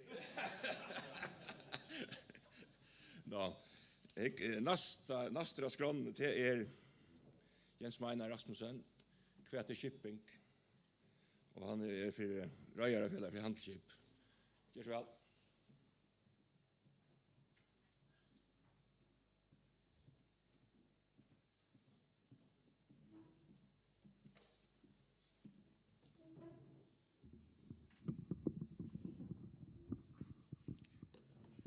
Takk for det. Og det alltid godt å være etter å vinne i høyskolen. Vi pleier å kalle det for Sjømannsskolen, og selv var jeg begynte jeg her i 95, og fikk meg en god utbygging her, og det en rettelig praktisk og god utbygging til skipsfører av Sjømannsskolen. Og jeg har faktisk finnes vi shipping, så eller så. Det var livet her, så for det som jeg er, utenfor meg det sørste siklingsøyene. Jeg silt vi trolleraren, så det var 6 måneder vi gamle Norrøne. Og så ut av sikla som styrmøver, og har så silta senter i Nordatlantshavet og i Norra London, vi minneskipen, og eisne vi råskipen i Østersjøen og Ferkon og annet. Så jeg har haft nok så vi kjøping kan gjøre. Jeg har lest jorda, og jeg spesialiserer meg innenfor sjørast, og undervist jeg senter og kveldskolen i København for de som ville ha donorskapsrønt. Og så arbeider jeg som skipsmegler i naturgeisene, og vi kjøp og sølge og skip, og da ser man virkelig, kan si, til alt kjøa naturene som shipping hever. Og jeg minnes en av var i New Zealand til å levere en båt som hei en eier som var skrassetter i Sveis, og skipet var skrassetter i Panama, kjøperen var i Russlandet. Så det var ikke sånn hvordan kompliserede slike transaksjoner kunne være. Så siden 2006 så har vi vært større i Skansi Offshore, og jeg har vært nevndaformer i Smirline, i Noksneg var nå, så shipping er noe som ligger mer nære et hjerte, og jeg har kanskje alltid vært hovedtidsen av Veson, og jeg har vært former i Reirafjell for handelsskip nå i nøkker år. Så jeg skal prøve å si senter om hva shipping, det er veldig åpne spørninger, men jeg skal gjøre mitt beste utenfor at utenfor gjør et lite ivblikk over hva utenfor i min hovedheim med shipping er.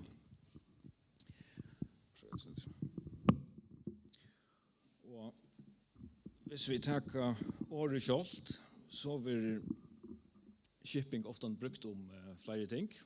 Man brukar det kanske om ödslö av skipen, om flottning av gasse, og ferafölkje, sjåvis og alante, og i luftene for så vidt eisene. Andre brukar hodet om skipa vind i breien tøytninge, og jeg halte ganske opprunalega kunne vi si at shipping var en referansa til flottning av gasse og sjånen. Og så har vi maritima shipping, som alt som relaterer seg til flottning og tjenestrasjonen. Her under at eia og reka skip og etterkjente virksomhet. Og så bruker vi offhande shipping og logistikk om det samme, men logistikk relaterer seg ofte til det at man skipar for at flyta gass fra en framleggelsessteg til en enda brukere. Men det ikke nødvendigvis til at du eier og reker flottningsskøgn samståndes.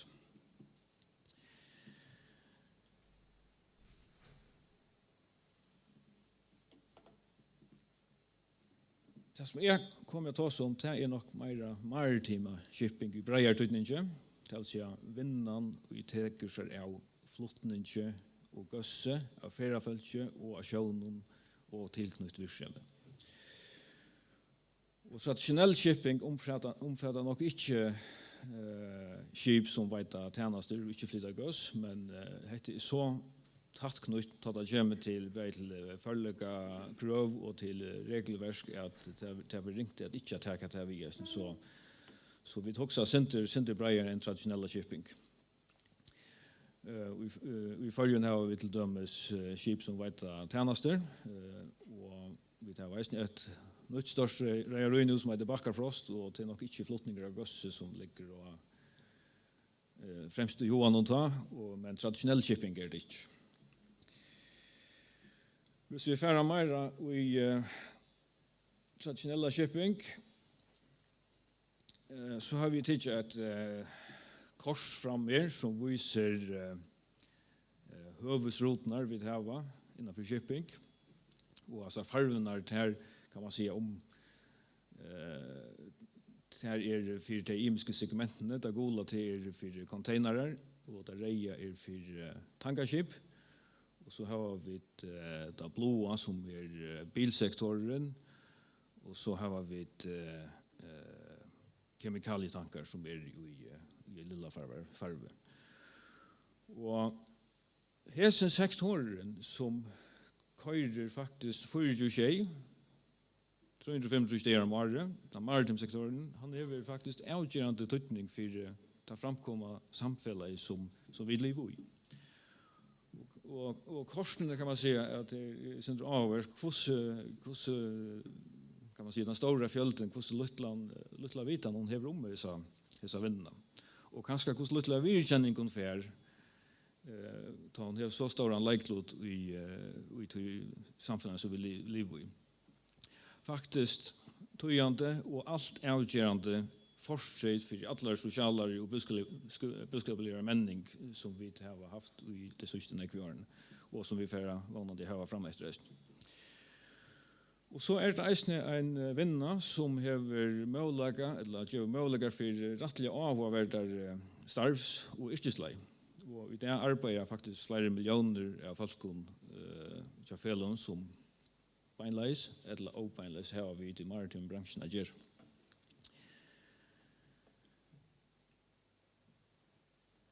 Nokker fakta.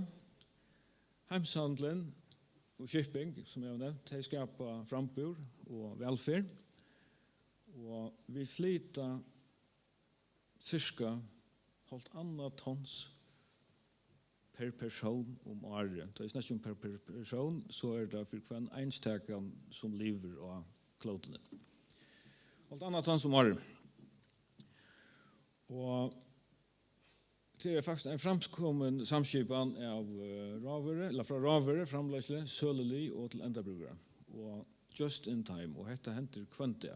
Og kanskje hoksa vi det ikke ut, men vi kunne fære i handlander i havn og få en avokado, og hun passelig bundet at han kommer fram. Og dette kører bare kvante.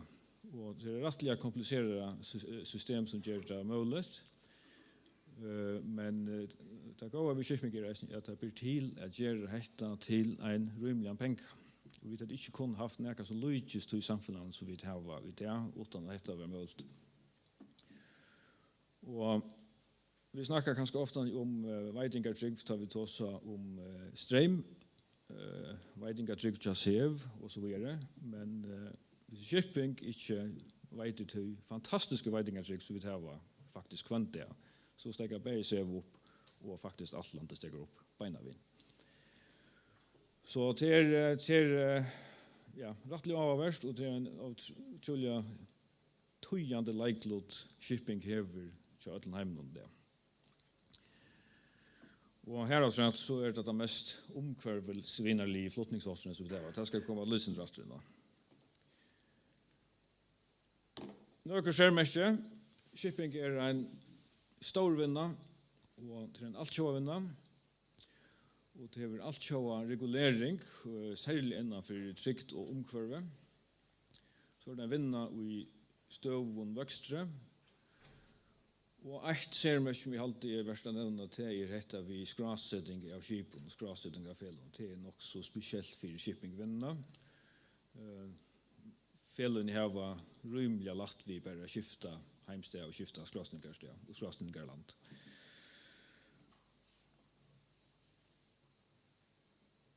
Och tar vi se att det är en stor vinna så har vi prövat att lysa med fram till vad det är mätt i årliga fraktradnar är det.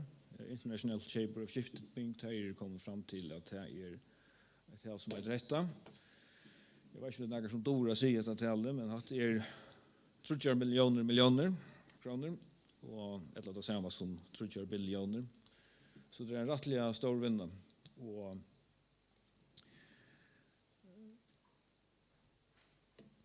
kanske, som jag nämnde, kanske mest globaliserade vinnan i hemmen. Hetta är bättre att det kommer till stöd, men eisen att det kommer till virksomhet, hver är detta virksomhet, hvordan är åpnarskapen, hvordan är reguleringen och hver är stadsfältingsfra.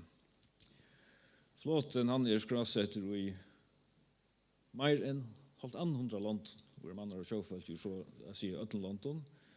Och vi tar mer än 30 000 skip och allt jag marknaden där som kvant det sörja för att vi kunde flyta. Det är 11 biljoner tonsen av världen om år. Och man mäter att cirka 90% av ötlån hemshandeln blir flyttat av sjön. Och som ICS säger att shipping is the blood of the world economy.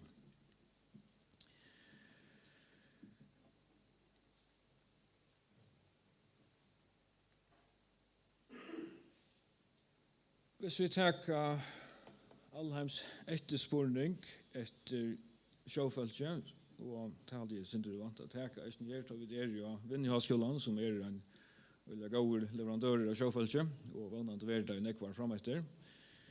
Og det er et oppå av sjåfølge som eiter omlai 1,650,000, her av cirka 645,000 i rivemenn. Det här var några nationer som är stora leverantörer av sjåfølge. Det är inte förjar, utan vi tar som per capita, men det är land som Kina, Filipsøyer, Indonesia, Russland och Ukraina som har störst ut på. Efterspurningen är 1,5 miljoner och utbøy är omlai 1,65 miljoner, så utbøy är större i lötene. Men det är faktiskt ett centrum av mangel på ivermenn på världsbasis. Ganska sista mätningar från ICS är att det är ett underskott av omlai 16 500 ivermenn, men det är ett iverskott av 120 000 deckare. Men det har varit allikevel mest att i framtiden så kommer etterspurningen generellt att ökas, och detta är särskilt att vi får fler land som blir mer framkommen, och att vi blir fler folk och fler mer människor och fler folk betyder att det må vara mer flottningar. Det som kanske är center regionalt örvis i förjon i mån till heimsbasis, hver det er for nekvidekkar og for fireoffiserer, det er kanskje den øvåtte situasjonen i førjen. Og så kan man spørre seg hvor det er så, og jeg husker at generelt er førjer og føringer et veldig utbygget folk, så det er nekv som takker vi er utbygging. Og kanskje har vi doa for ytla at marsjnare først okra bransje så vi får bedre tillgång til dekkare. Til ødelføren til attermeldingar vi får fra ruinon til at dekkare synner til avbjørnger. Og samstundes det ikke trobult å få utländska dekkare, og det er ganske et paradox ta man vet at det er et iveskått av dekkaren av heimsmarknaden.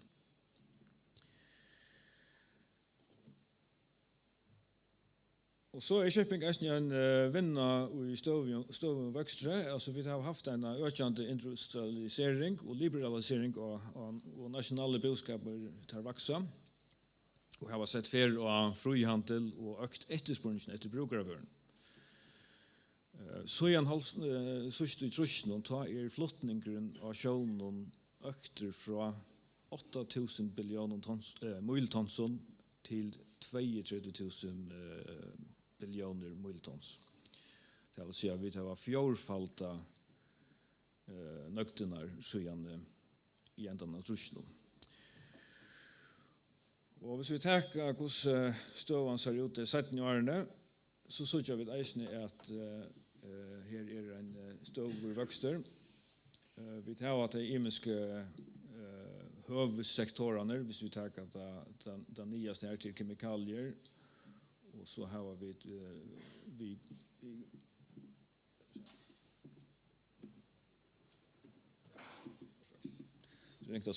vi går til containere, og så har vi gass vid grønnen, og så har vi mainbulk vid reion, og så har vi olje vid blaven, og så anna kargo vid grønnen. Og vi ser til en støver vokster, lykker fram til 2020, og det kunne ganske råkne ut hva det er. Man vantar at hessen vokstren vil støver de neste årene eisene. Så med korona har eisene haft en avskan av hemshandelen.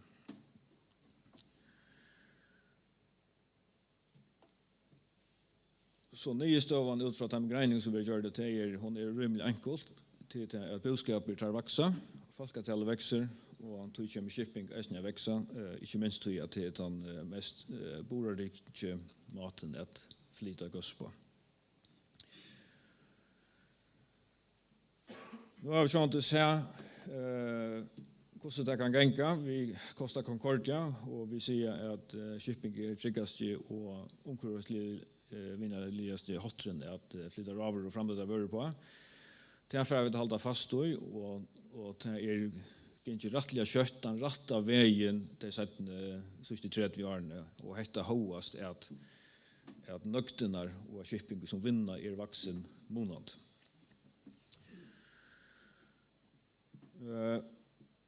En av dem vinnarna som först samtykte og implementere i alt kjører regler mittelen annet trygt. Og i halte vegna sin alt kjører natur, så det ser tydningar mye av vi har samsvarende regulering, da det kommer til dømes til byggstandarder, kjøregler, foreleggerkrav, manning og så videre. Og så vi ikke hadde det, så hadde vi haft osamsvarende nasjonale regler vi handelslige i avkjøpland, vi fyrsidringar lir fløtje og hurlevessa som i sørste enda har ikke og det er trygt og effektivitet av hemshandelen. Og shipping er til, som sagt, ratteliga standard nasjonal, stater kunne hava serieregler, men det er så mye, det er en ratteliga til bedre standardisera vinna. Og det er ikke som at av vinnen i landet at du først til Bretlands eller Sør-Afrika kører, så kører du hinnarsøyne, det er ikke så godt, og i akkurat bransje. Og hendan reguleringen fer fram imstastene, men neksta største organet er IMO, International Maritime Organization, som har ment omfattende rammeverk innan alt sjåa maritima triktar og omkvarvsregulering.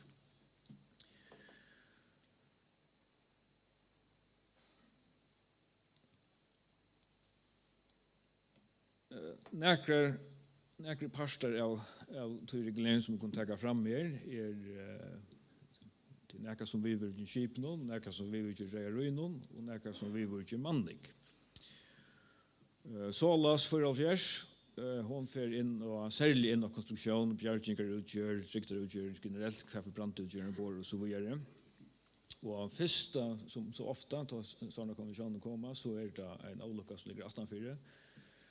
Og første utkast til Solas kom faktisk beint 18 av Titanic, men som det så ut at det ikke lunsje at finne kommisjonen i jøk.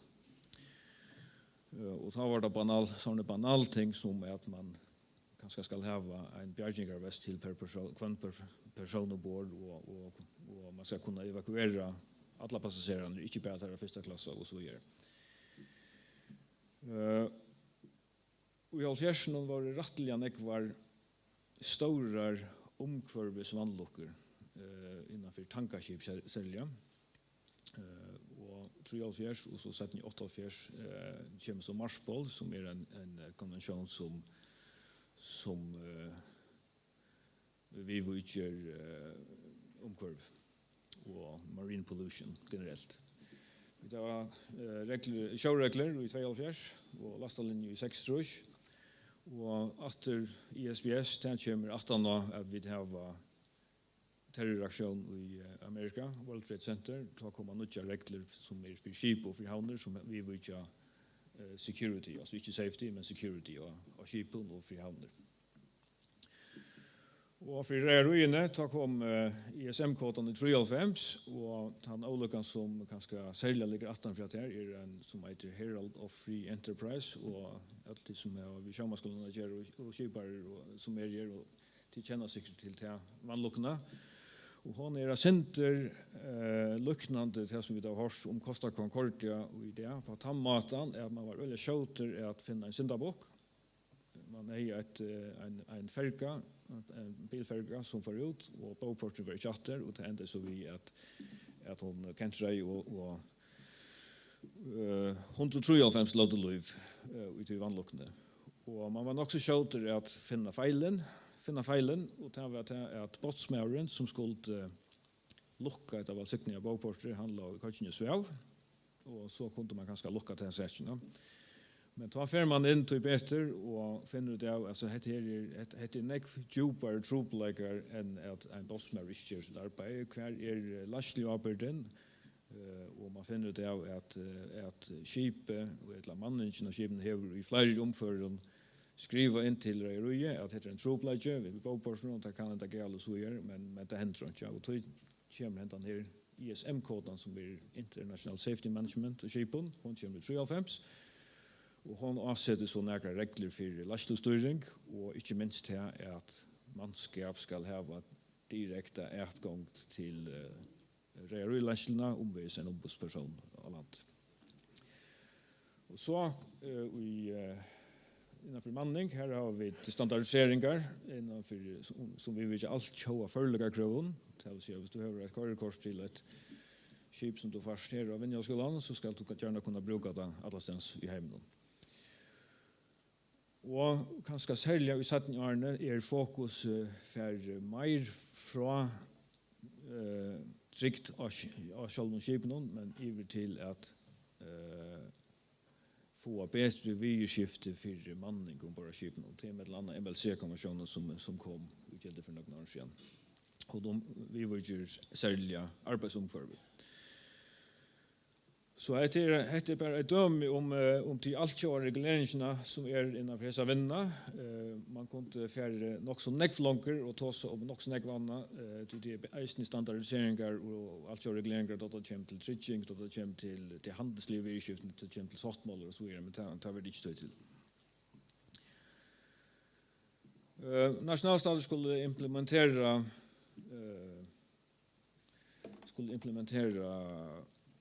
imregulering og til flaggstateren til å si land det som skip i skrasett som avbyrd av å håndheve regler vi vidjande trygt og sjøvnen og verge havomkåren. Dette var så i stedet mån utdelegere til klassafellet, men hinvinn så kunne flaggstater selv gjøre portstetkontroll til å si at fremman skip kommer i havn, så kan flaggstaten fære ombord og kanna om skipet lever opp til alt sjøkrøv, og hvis det ikke gjør det, så har flaggstaten mulighet til at attralda skip. Ta kunne følge ikke som flaggstaten gjør dette, vi ikke limer i Paris Mo, så vi får ikke gjøre portstetkontroll, men akkurat førske skip i utlandske havn, de utsett for portstetkontroll til fremmanden flaggstat. Jeg skiljer at dette en parster av de maritime strategiene som landstyrgjøver, et eller annet ikke sett av, og vannet kommer vi fram vi Paris Mo. Det et stort døm om hvordan tendensen har vært tatt og kommer til dolking av sjøvnen. Hvis du sier i halvfjersen, her har vi 24,5 større i Mial, altså average av oljeutland som over 200 tons av olje. Og tal så kom ned av 1,8 i 2000 og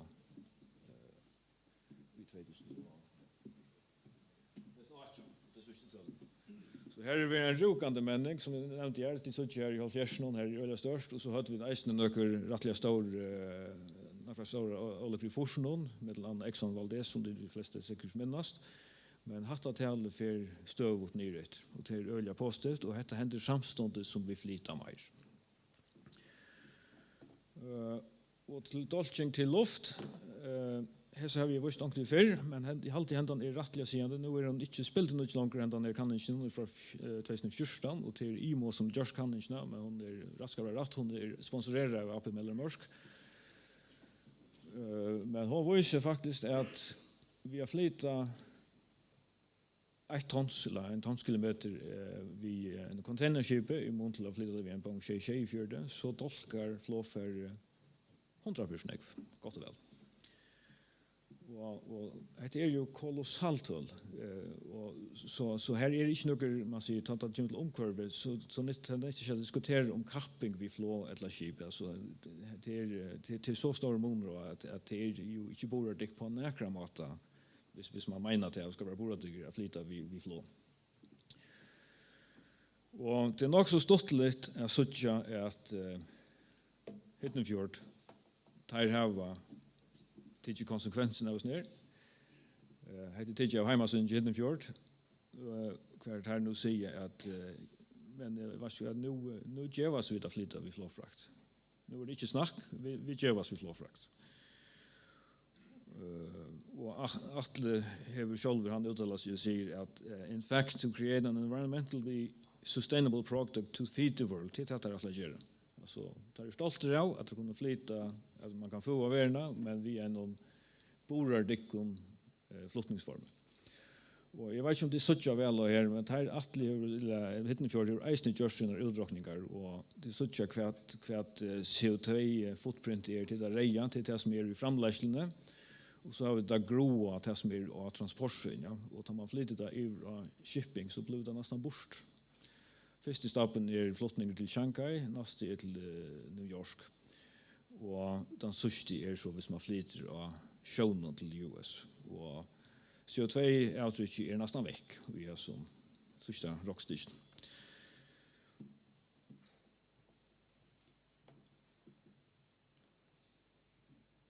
Ja, jag köra en stottanfilm. Jag tycker 3 minuter och vi får lycka ut till shipping i förr.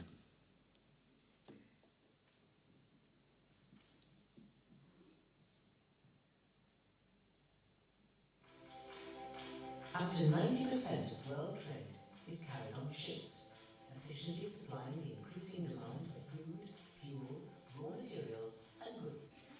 Ships transport 11 billion tons of cargo each year. That's 1.5 tons that ships are moving for each and every one of us per year.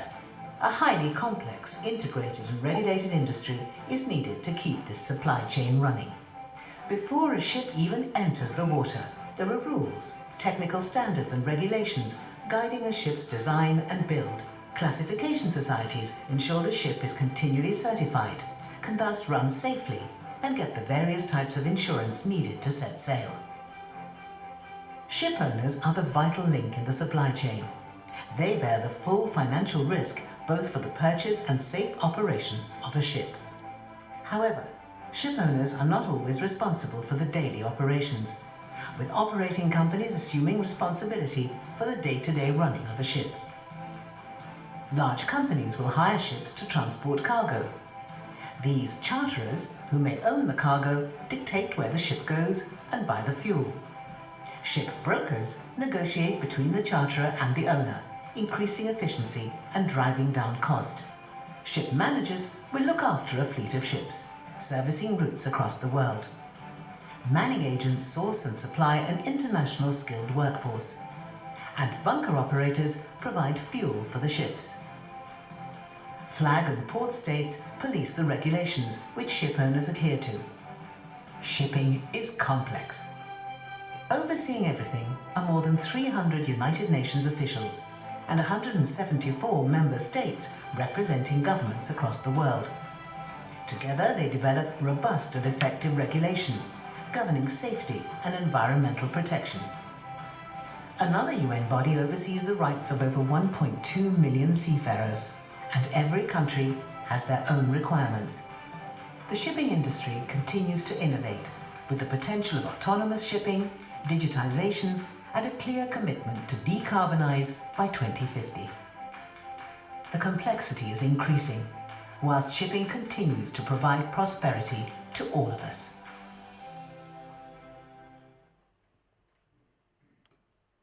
Ja, jeg vanlig at her at det tidligere fra International Chamber of Shipping, og jeg halte at det gav nok så generelt innblikk av hva det shipping egentlig. Hvis vi tar shipping i førjen, så råkner vi at Magnus Einarsson den første som vi vet som jeg ser mulige i disse vinnene. Først som skipper og handelsskipper i rotemidlen Bergen og Torshavn, og så setter Georgian en avtale ved kongen om at sykla til førjer. Han endte var kanskje ikke 20 år. Det skulle ikke skje sånn mer om, men det neste var kanskje Nødskjørbål. Han gjør det eisende. Han kommer hjem etter å være ute i vær og leder så bytja røntene fru i 1600-tallet. Det enda så eisende vi at tyverre at han ikke kommer av fruetter, og kanskje har vi gjort at vi til førjen blir skåtene sindre atter vi tar så om å være vi i alt av samfunnet og få frambord i førjen og få åpne marsjoner til Åndeland. Her struttes nok bare Magnus Einarsson og Nødskjørbål hadde nok øye store visjoner til at det blir utgiver, til det ser globalisering. Sånn det en øren matstått i det, men livet i det første samfunnet det nok blir fatakslitt. Og her var så haft noen ideer. Så tar han nok vært der første, men så gjerne så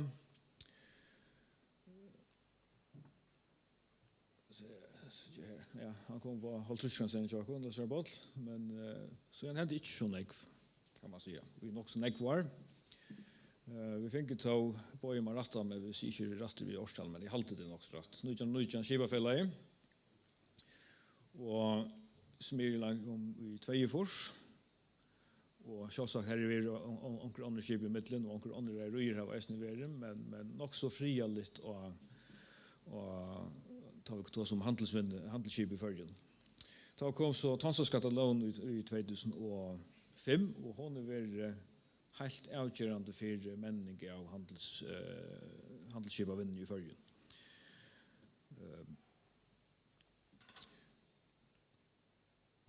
Man kan si at han var samstykt i 19. april 2005, game changer for vinnene, og hun gjør det faktisk mulig til å rekarere kappingaførsøyer under førsken flagg. Og hun gjør det eisende lettere til åkken å komme og kvita lista. Hetta vi at vi finner faktisk nok så nek skip inn i okkara flagg som var kvalitetsskip, som gjør at vi hadde færre, lotsfastlige færre atterhaldninger i tja Port-State Control. Og Tommy Sidreisen han gjør det et veldig godt arbeid for å få skipen.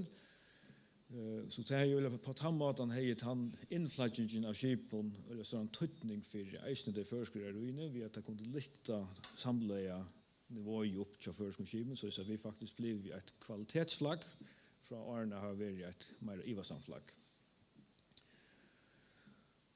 Og helt sikkert har dette ment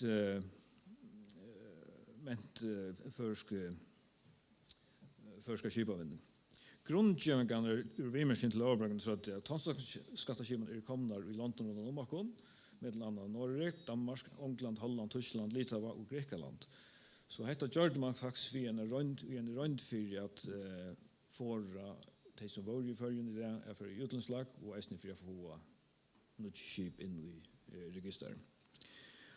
Og jeg kan prøve jeg skal bare ta ett døme om hva for menning er verre, og jeg råkner vi Oliver kommer til å ta seg syndrom om seg selv han tar setning, så handler det vi får fri, men hvis vi tar Tveiefors, nevnte vi Smirland, og i 2005 er Smirland eisende bare ett skip, men i det, under noen skipene, har vi Smirland mens rettelig anlegg, vi at her var operasjon Berg i Hirschals, i Islandet, i Rotterdam, og det var ruter til Estrasalt, og en ruter Rotterdam i Norge, så fra jeg har haft ett singelskip til et omfattende rutenettverk i Nord-Atlantshavn. Så dette er så ett døme om hva for menning er i 17 år, og tar aktørene som kan man säga att de större aktörerna som är av marknaden och i förskar skip av en idé att det är nog stå skiftet där ja hästar Navigare Skans Smirline Ferryship Tor ja kunde en samskipis nu det heter nog där stora aktörerna i förjon men så har vi ett eisne utloppsskip under förskonslatje och vi tar eisne rejru som har 1 och 2 skip. Ute i rätta som vi nämnde gör så är ett rejru som backar för oss som har flera skip i det men traditionell shipping är det nog inte. Så människan är stor siden i årene och hvis vi tar tendensen av sjåfolken, førskon sjåfolken, heter så öllfolk sjåfolk. Jeg skal skånda meg å si, jeg halte ikke stølen i pura rødt, så at det mangler sin drøy, men tendenskurvan er i öllfolk rødt. Så heter vi førsk sjåfolk utan fishermen, vi sitter til stikker armar, nøytjan er knekker, men annars tendenskurvan er beint opp etter. Og hvis vi tar samma för fishermen, så är tendensen överut. Vi är färden från 3000 fishermen i 45 och i ner i under 1500 i det. Och här är tendensen kommer att helst hålla av fram. Vi får bättre och mer effektiv skip. Och det är nog färre löntagare i fiskvinnen. Och då är det väl påstått att vi kunde växla till vi sjåfolk i handelsvinn. Det tøllene som vi tar fra RFA, altså det for at handelsskipet har gjort noe tøll, og hese skulle være rimelig precis for tarlimene som vi tar under RFA. Og hun viser at vi tar til sammen nå 1400 sjåfolk. Og tatt det kommer til førisk sjåfolk, så har vi 575, og det er nok så stabilt. Men det avhåverda av det er at starsfolk av landet taler øker støvut og er nesten oppi av 300 nu. Starsfolk av landet som arbeider i røynen. Og det er et som det viser til at vi tar og mer stedet for bare driftarskip, så er det mer kommersielle oppgaver som ligger av landet i det. Til å selge gøst, til å trykke at det kommer lykke til endabrukeren og så videre. Som är ruin har varit. Så att det är positivt och det visar faktiskt att iver för kvar två sjåfolk vi har vi förskonsskipet så skapar vi gott och väl ett starsfolkaland.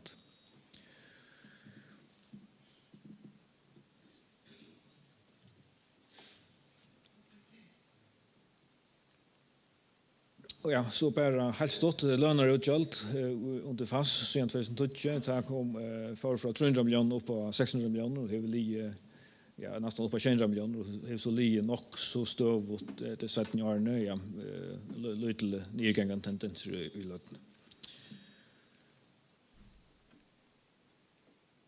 Så är det som jag nämnde bredvid, det är ju en fantastisk vinnare som gör stora karriärmöjligheter och jag nämnde jag hoppas att Hesenstolen alltså Vinhögskolan kommer att leverera kvalitetssjåfolk i framtiden till framvis goda möjligheter bäge vid utlandsskon och förskonsskipen.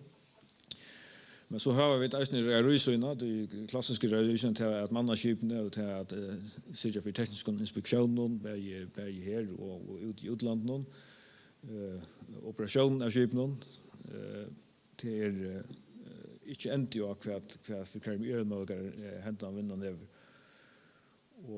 Og kanskje har man yngst at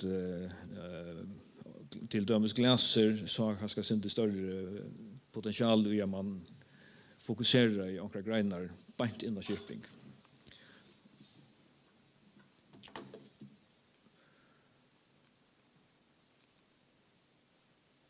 Skrivstå, omsetning, agency, HSEQ, det vill säga hälsa, omkvarv och tryggt och gaska. Det är ju en disciplin i sig själv i shipping i det. Och så är det eisne nekver starsmöjligheter till myndlägen med andra skipet lite klassafälle och eisne till privatfälle som i trygging. Så det är allt en speciell disciplin att det kommer till de marken vinna. Så till rättliga stora karriärmöjligheter i dessa branscher och i en bransch som vi vantar för att växa i framtiden och det som kanske ska sälja i avvars nu i modell 4 till är att karriärmöjligheterna av landet växa månad.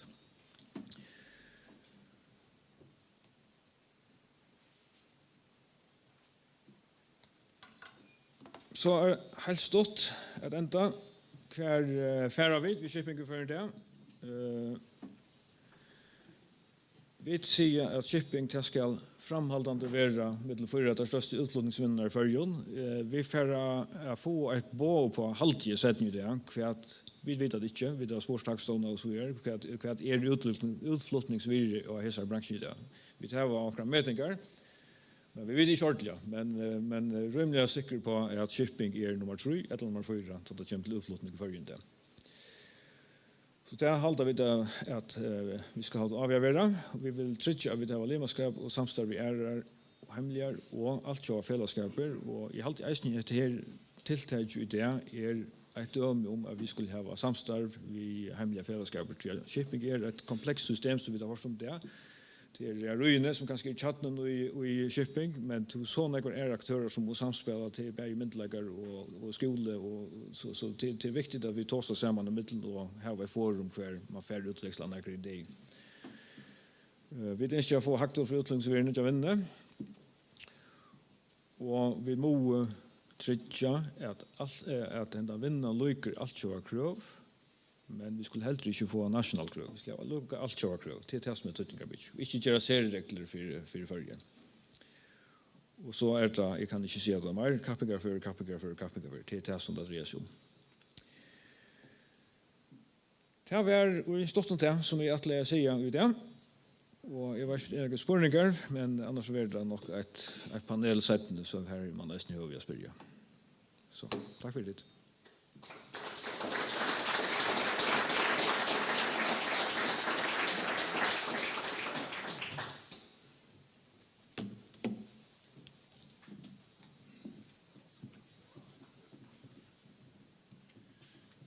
Tack för Jens Meinar och så stretchar vi bara in i löt och nästa inslag kommer klockan 12.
Ja. Hallo. Hej.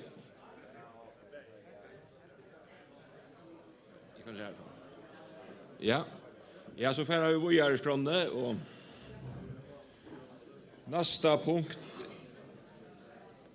punkt av skrånne sjøen og politikk og landsens, og hva til setta skra. Og her en brøyting i skrånne til og skrånne stender at det Anna Borgdal fra Ungkvarves og Vinnemalaran som skal ha et innlegg her nå, men hun finner forfall, og hennes sted Hans Johan og Sabrik stjåre i sjøvnestor. Det er Hans Johan. Ja, takk for det. Jeg skal så røyne legge fram det som jeg skriver, eller det som om sjøvende politikk. Det teker utgangspunkt i SNR, som sjøvende politikk som var gjort i 2016, som ikke har sett det, så kunne det så så inn i Begge sjøvnstøren og Vinnemalaran. Her nekv ting gjort, og her en visjon, jeg kan lese den. Førisk shipping skal være en tøyende løykare og i alt sjøhøpe som skaper avkast, frambor og velferd. Det er visjonen. Og for å røkke hese målene skal landstyret så trygge seg at følger som sjøen i sjø, jag citerar det stått, liv upp till allt som var lovgåva och efterlid vi var gärna helt så tryggt och arbetsomkör i sjøen. Vi skulle som sjøen skulle bjøva kappingafører, skattelier og fortjallier trader. Her var god til på å bjøva innan førlegamenning, utbygging og skøy innan maritim øke. Og haldande arbeid vi menna maritima gøyrande førjon. Og vi vist menna og marsknaføring av fastskipane og skapa karmar for gøvun vinnu frem av skipanen og våafusen kapitalet. Det er bare en sitat ur sjøvun og politikken.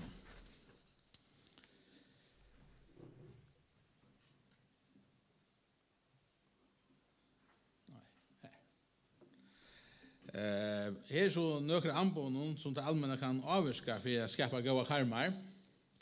Og vi hittar vi så etter det første det avgjøld og skatteregler og persons- og partafella skatteregler, så er det viktig at vi det kappingar for vi æra skraier. Vi må ikke være verre enn grannaland. Det må være, vi nevnte at det kom nek fastskip inn i fast, og ta var vi bedre enn andre land, men kappingen er så stor at andre land bedre seg alle tøyene, og det er vi da nødt til å gjøre.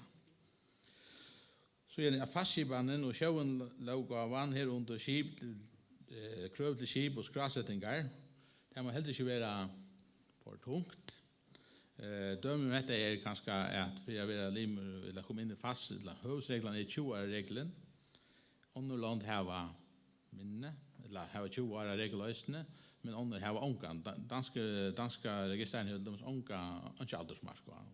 Det betyr at kappingen en forring, eller at aldersmark en forring for å komme inn i eldre skipon.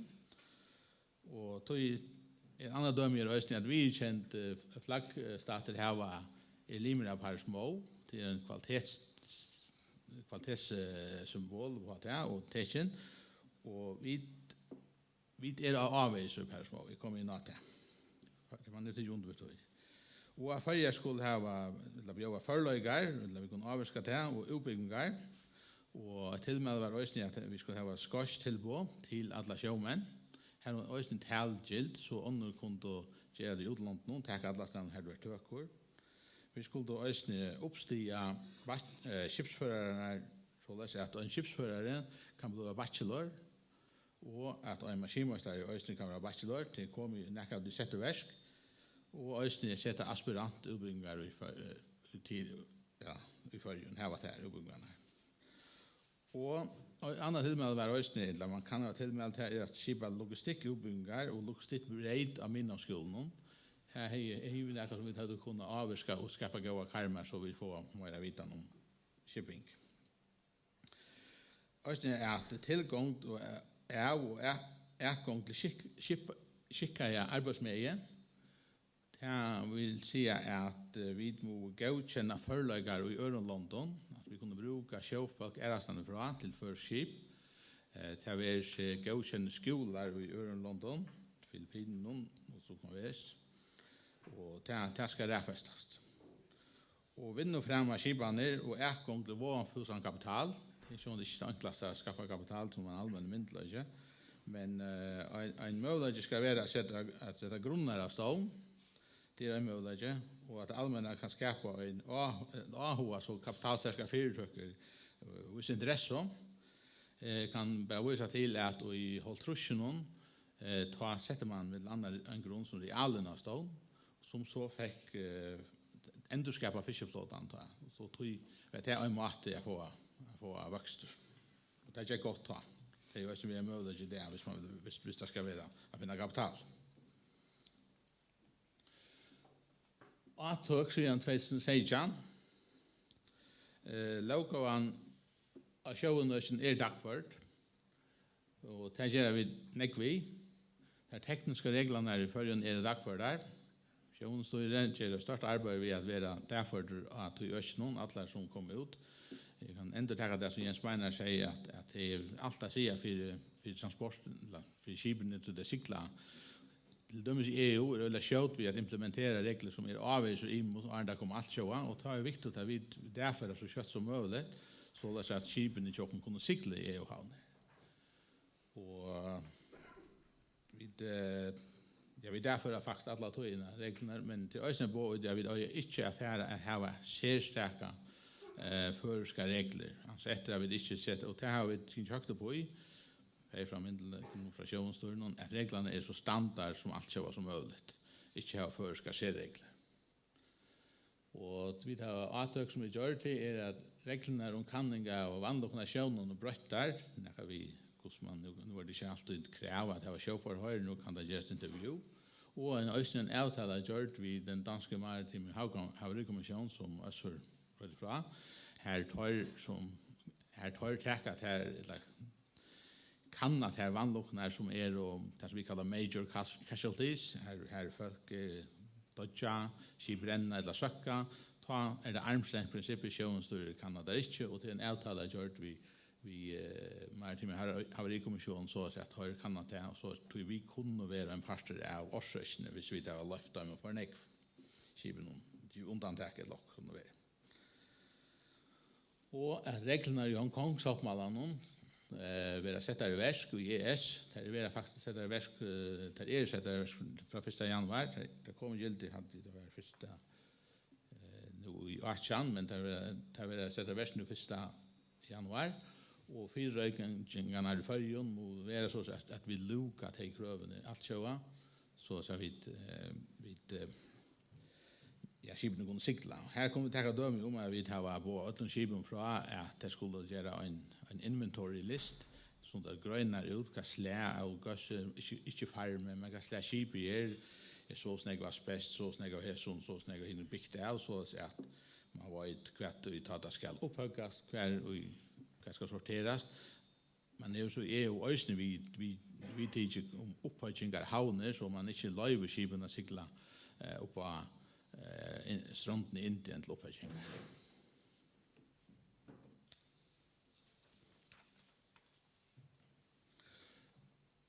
Man har også gjort atøk, som jeg sier, man har alltid skattet fast, det er ganske snedig begrep, men det er en mulighet av å flagge til følger uten å ha flagge, man har en mulighet av å være inne i flaggen, ikke inne i flaggen, inne i skattelovene, og bruke til skattereglene uten å være først om flaggen, det er alltid og tog det faktisk en menning for fast tog til skipene som var ikke flagget ordentlig inn i første flagget er nå mulighetene for å flagge inn i det første flagget. Færøske skrona.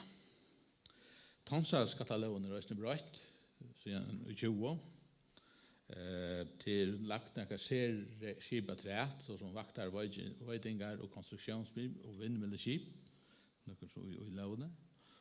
Og at det er også lagt opp til at inntøka fra utløyen ombord kan moträknas. Det kan så säga att hvis du har en kafeteria, hvis du har en drift, en rakster ombord av skipen, så som inte ganska, så kan du som skipet kjøtt løya til en annan løya til en parsten ombord, så kan det være omfattet av tonsdagsskattelån.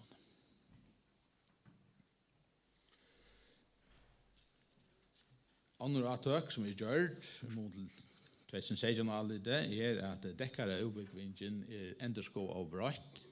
Det faktisk således at dekkere utbyggvingen var bort opp i 2 modul, her man får at sikla i middelen, hvis vi kaller det dekkere, men til dekkere utbyggvingen kaller det bare.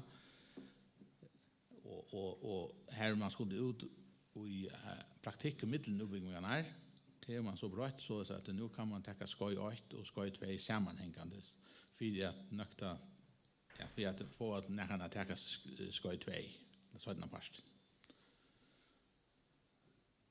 Maskinmästaren uppbyggning, jag skriver nu också en brott så lös att det är möjligt att ta emot som har tid maskinmästare uppbyggning, att läsa till bachelor av Fröskoversiteten vi att lägga några trätt, man får några godkända CDS från Vinjaskolan så man så ösne kan fortsätta och få en bachelorgrad och så för att göra för att hvis man är AH och ingenjör.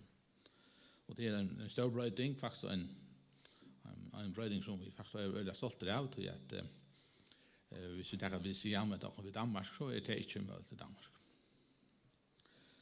Och arbetet är faktiskt ösne i sydöstern maritim utbyggnad och arbetet är på vi att göra det samma för maskinmästaren. Nej, maskinmästaren. Men det är avvis. Och det sista är nog att möjligt att göra skipsförare efter aspirantskipan i Vinjaskolan till Östenbrott. Och att det är faktiskt så att det är Östen möjligt att göra maskinmästare efter aspirantskipan i Lötten till Östenbrott. Så som vem kan komma köra i jök någon lyckas med ett annat land göra. Det brödingar och utbyggning. Att öka rätt marknaden rätt gång.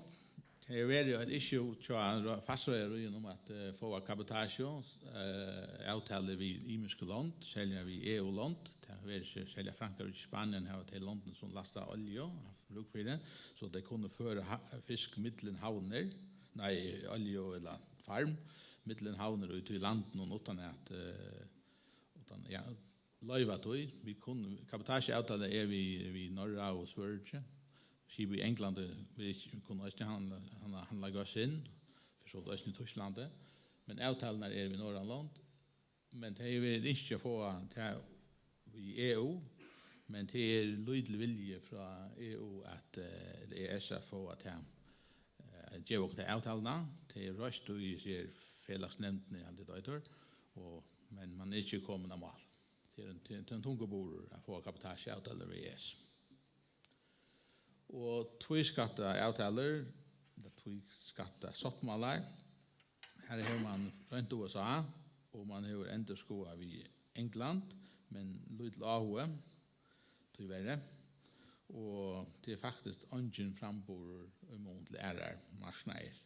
Dette er et issue som vi vil konfrontere vi fra Røya Røynon, hvis det er 4 vøkstor, og jeg råkner vi at her er tar vi nu få man kan röra eller skiböjare att ta sig om 17 så kommer det kanske att är det inte ett av syndrome för att 8 nivå.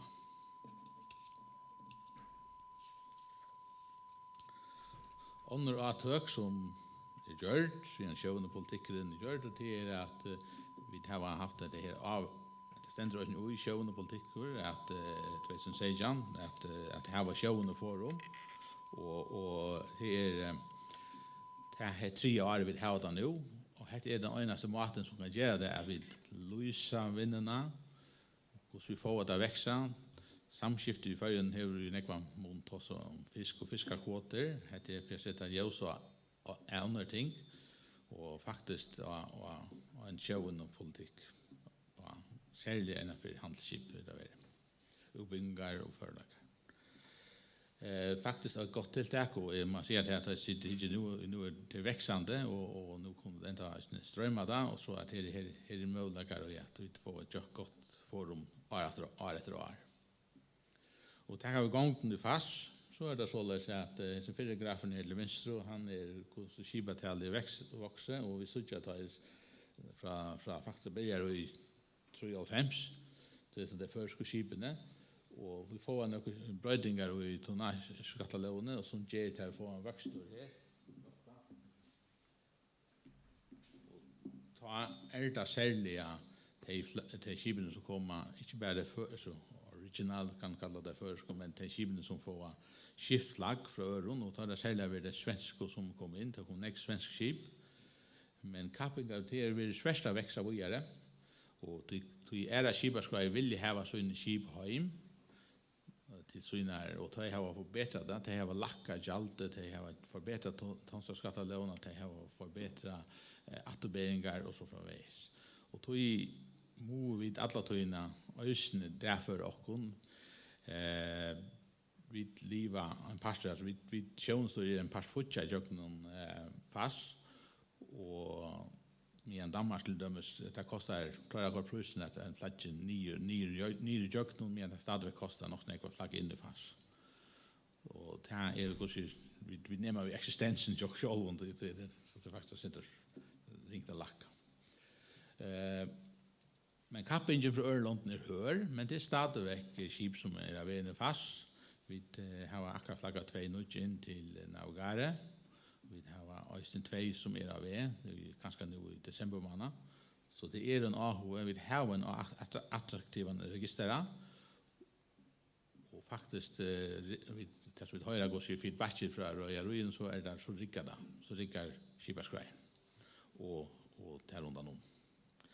Vi har også ment okken av par små flagg stage performance fra 2000, da vi følger et svart flagg, og frem til 2020, altså der, et lov, da var vi et grått flagg, mens mennene nevnte også at da kom tallige skipen vekser, så av tankerskipen, og tog kvaliteten av skipen bare opp, pluss det føringer har vi en annen skip, en nødgjær skip, og bedre til å drive det. Tog vi det for å skydde lista, og faktisk halte oss. Vi en tale som heter Middelen Forsvold 5, et ental. Det vil si at det skal lyde til en tro atterhalt leipande, tro skip som løgt om åre leipande, tog oss på en nyret og grå lista. Tog gjør vi nekvi at halte raksen, og det vil ikke oppe skipene fra sjøen, men øysene er skipene gjør nekvi det selv, det viktig for deg i søl og av tørre shipping, tørre gøss, tørre handle og så framveis. Det er krav for jeg kunne gå en handel. Og hva det så første skra? Det et skra at endeskåret fast gjøld, som jeg nevnte, og det at det kommer brøydinger, at vi nødt til ikke at vi er kappinger før vi er andre land. Så hvis vi skulle ha andre skip, og det er også en vant jo i at før skipflagget andre bøylige flagg. Man skal vente det på veier, det kan være forbøyligt, det kan bli for tungt, for jeg tror jeg er i at betale for jeg kommer inn, hvis et annet blir bøylig. Det ofte så at kappinger før vi alltid målt til den bøyligste. Og det vi tog nødt til at vi var nødt til ikke at hva kunne vi gjøre. Endeskåret skipsfører utbyggingen altså som sagt at det var oppstedet bachelor, skipsføreren og maskinmesteren, aspiranteren her til kom. Altså maskinmesteren, skipsføreren til bachelor til AVS, og en aspirant til maskinmesterleseren langt og livet, i gang. Det neste at sette Hong Kong-soppmannen gildig i Førjøen, sett større krøv. EU setter han som sagt gildig 2018, ultimo 2018.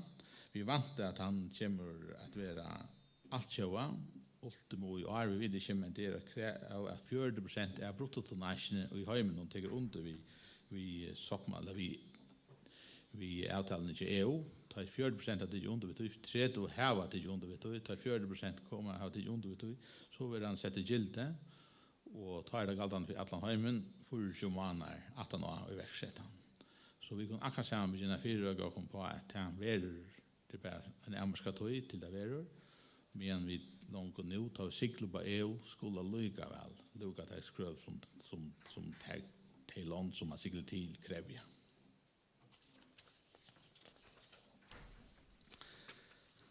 Ja, det var faktiskt det som jag säger. Tack för det.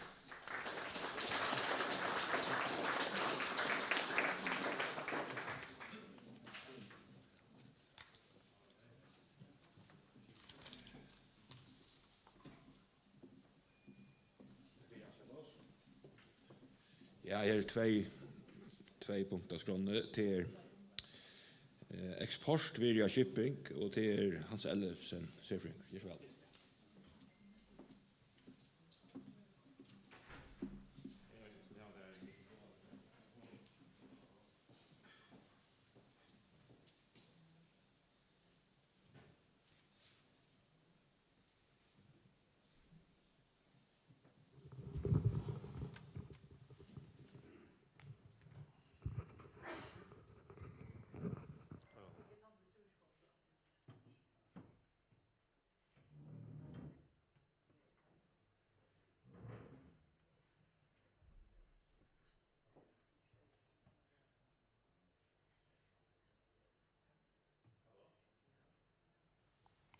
Hallå.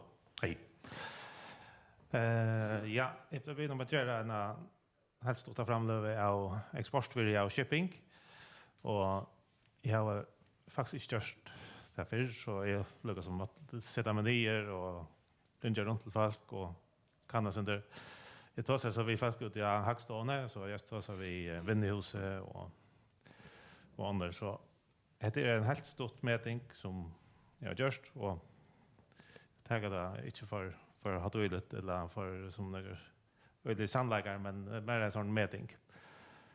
Hvis vi tar 12 från Hackstone tager upp det som kallas för Jalsianan och det är sån uppgör och att några fotjälle visst vi omheimen i januari. Och det var ganska nära framme för i forskningen där man har stört underskott av Jalsianan tar det problem men där man har ett överskott så också man inte om det. Och därmed i 2016 så var alltså Jalsianan en stor nyutskott, nästan 30 miljarder. Så 13,8 miljarder i intag och 20 miljarder i utrest. Så är det här kostar så är bytt upp. Ofta ser vi att vi utvidar bara fisk, men alltså egentligen hvis man att de 13,8 så är bara 8,2 börder. Alltså det vill säga alla fiskar eller fisk i vaja. Resten är så imst anna. 2,1 miljard, 15% är utflyttning av tjänsten. Här är så shipping.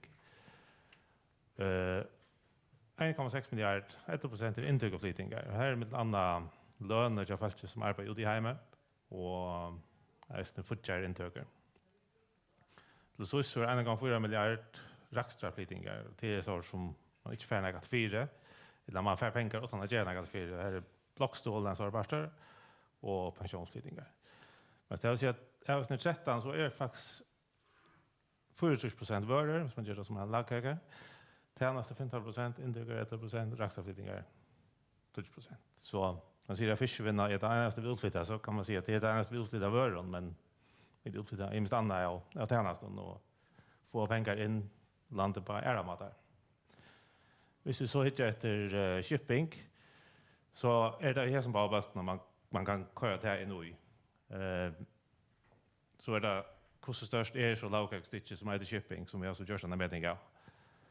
En parstra av tjänsten och en parstra av som heter lönaflyttingar. Inte några vörder och inte några raksaflyttingar. Vi ska stöka att det som heter tjänsteuppflyttingar, det är lågkakstitcher med 15%. Här ser man så att det är mest färravinna och shipping ut i. Parstra samlas och utflyttar ut 2,1 miljard och i tjänsten utlåtning. Med parterna då är så flottningar. Det är flottningar av vörden, fyra folk av flottningar, 200 miljoner. Det är så inte bara själva flottningar, men det är det som fyra folk köper för i landet. Och så har man något som heter ära till hennes där. Här är allt möjligt. Men alltså, som är så då så vi det Hackstone så ser jag det mesta är egentligen shipping. Här är det leasing och försäljning annat. Och så hör man okej, så ska man definiera så vad är shipping? Så har jag sagt ja, det som är show är slottningar av varan till shipping, men det som är loftvägs det är inte vi och det som är färra för det är inte vi. Och med en personal snär så hvis man tar 600 plus 500 så får man cirka 1,1 miljard i utlåtning av shipping. Och det ska man också att det är så utlåtningar, det vill säga att det är pengar som föreningar får från utlänningen. Och jag tar sig så vi vinner hus och det är så jag kan inte meningar här som men det är så just att mätningar och utifrån rockskap någon som fel någon. Och det är så att tals med 1 miljard och i omsättning. Det är det som man ska samarbeta vid, ja. Så det är ganska inte helt galet. Himparsten som är intök och flytningar, som vi kallar för, som är och inte alls annan, fortsätter intök och lönar, tänker jag. Så det är så att det här kaxstycket är på 11%, som samlar över 1,6 miljard i 2016. Det är, ja, jag kan säga en god miljard av timon 1,6 är lönarintökan. Föreningar som arbetar utomlands som får lön till landet. Hvis du så hycker, det är så 12 från tax. Det är redan aktuellt, men det är så miljoner och ja, jag har varit 2014 på 7 år här.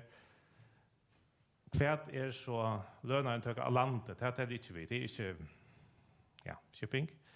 Efter lönarintöka, det kommer till en past vi, brunnbadar stiger vi, fiskevajar och helst stiger vi. Men så är det som heter DIS, showmansintöka, det har inte fullt vi, och så intöka showen fraktskip och tøydukt. 475 miljoner. Det är sampast tax intöka till dem. Och så kan man det som är så sport det är högst nu är det så dubbelt. Var det inte långt vi tjänar så för att du har det här och då är det att löna intöka. Han säger så nej det är inte. Det är totalt bara en affär. Så det är löner till föreningen och talans och hit var 4 först kom 4. Så för jag får att samla jag tal så är jag så mättad till att ja okej, då har 1,1 miljard ja, tjänast utflotning. Right, vi får från utlänningen då jag vill exportera den marginalen vi lägger träd. Om fram till så är det så är 600 miljoner som föreningar och shipping vinner ut i hemmet tjänar till förger. Så hvis man säger ett annat samla utvecklingsvidare så är det hatta plus hatta. Och det gör så 1,1 miljard. Men ja, och så skriver 12%, men alltså det är så 12% är en större tal än 13 miljard tal, 14 miljard tal stäm för den vanliga snackar bara vörutflotningen, bara fiskar som är 90 miljarder. Så hvis du sammanber vi älven och fiskvinn samla så var det här cirka 90 miljarder och det här är 1,1 miljard. Och hvis man ändrar vid så kan man samarbeta vid flera vänner som vi sa i januari 200 miljoner. Så det är nog så alltså också nästa större än flera vänner. Att säga. Så kan man så spela kvart mer uppmärksamhet flera vänner eller shipping. Men det som man så är också men det här är så bara inte bara men det är så en omsättningstal utflotning till liksom bara det som är topplinjen. Hvis man nu vill veta vad det skapar av virus så får man utlägga som heter virussearching. Då träffar man utrustna från. Det är alltid mer avvärst, jag vet inte. En bara utflotningsvirus.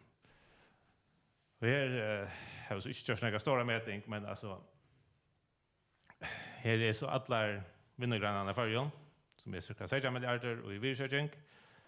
Och så har du allt möjligt här. Du har fiskevaje som är 12%, älling 8%. Och under med att här är fläggaväxer, du har budgetvinnet, du har smasöl, kundningssamskifte, bankaverksamhet, faststocknar om sin. Det är faktiskt bygger vi ägna hus som lägger mycket. Allmän fyrsittning, det är resten researching vi då i snett nog. Undervisning, hälsoverk och så vidare. Så hvis man hickar så procenten och här så okej så har det här som är det flottnings- och gamslevinna som faktiskt är större researching än älvarna.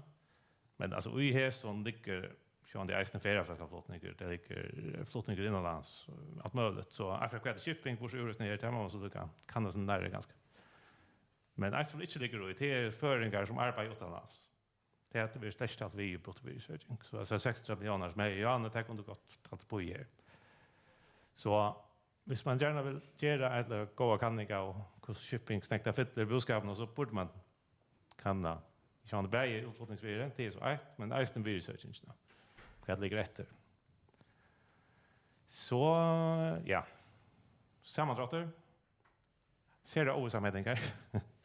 Det är bara inte bara men det är att säga ja, vad hakt att finnas. Och hackstovan det är det största arbetet. Jag samlar en hackstol in och skipa det och räna inte att tälja dubbelt och sätta det upp och men akkurat shipping har faktiskt inte en vinnargrej för sig och det har man liksom tid att sätta så pusterspel samman hur det är. Jag så sportstäger ute om att det är rätt med det är helt annat det kunde gott för men alltså det är ju bara mätning. Så jag snackar på en mätning och videosearchen snäll hej att vi 8% men det tar ju alltid uttala mig om. Men jag vet det var det som jag tänkte säga. Yes, tack för det.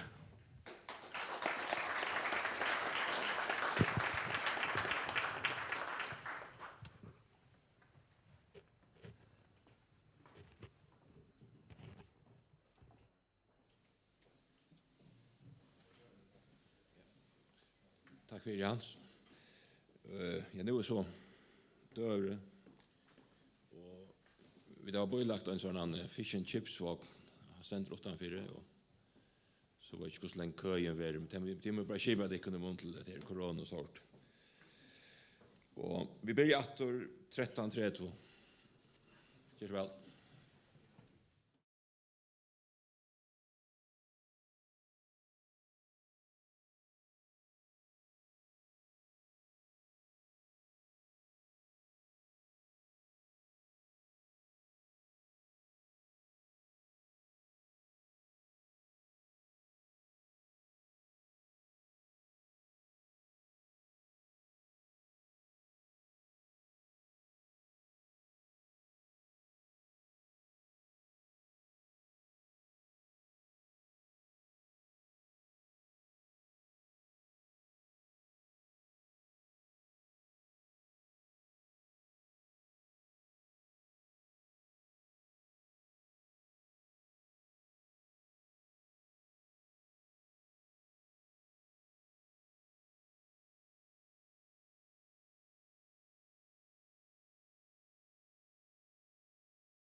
Hallå? Ja. Nu är vi nog mätt och väl sett. Och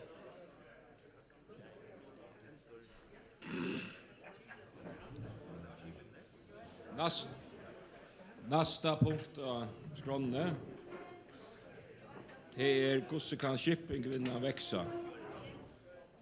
Och är två inlägg ta förra till Oliver Højgaard från Navigare. Gör så väl Oliver.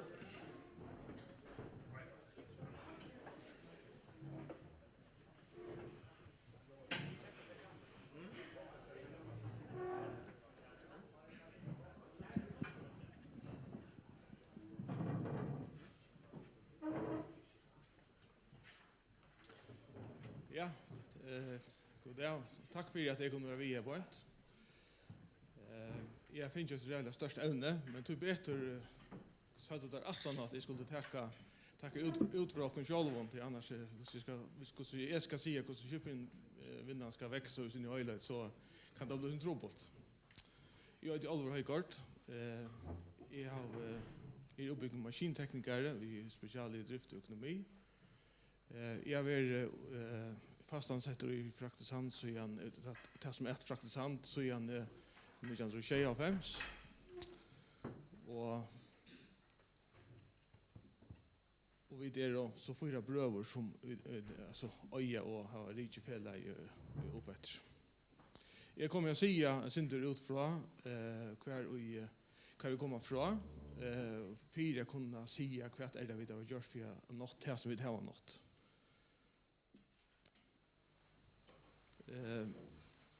Vi der en familiefyrtøkka.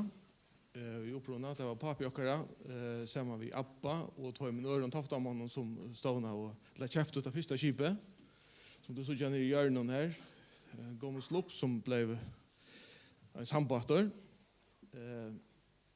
Og tar var så vid til at bygge land opp eller bygge her i fargen, bygge at levere sand, at være vid til havnarbeid, og kanskje parter av strandferdsel i Østnøya før jeg utgjør til små øyjanar og så videre. Og det har visse meg helt fram på samme måte er brøtt til i 93. Men i 3 kjøper pappe så hinner bare Toftamennar ut, og så til sørste kjøper han Abbe ut i 95. Da i kreppan kommer i 93, ta måtte finne øynlære løsning for fremtiden, og ta fer man i skunden i landmarskar og kommer inn i noen arbeid her nede, med landet av det vidlappikt, Størrebelsbrunna, vi tar vid til at gjøre her som terminalen til Mersker i Aarhus, og i den ekvån større arbeid oppkjøkken av hemsene. Og jeg synes jeg en tilvilt, så velger jeg å fære i til Norra. Det er ikke lengt å komme inn da, men vi færer i Norra, vi har en bati, og så begynner kanskje en annen tog at vi tar fære i mer til farmaflottning, helt enn at pumpa sand og bygge kajer og så videre. I 2000 kom vi sindre inn av Hasbrun, det slipper for alle fjord her i Färjön, ut til flakkarna som av Fyrnån. Og til virksomhet vi har så bare vokset opp etter. I 2006 så tar ivetekka vid brøverne, så i enda 2006 ivetekka vid felleie. Og det gjør vi via et annet felle som vi åtte, som øyde Navigare, bare Navigare.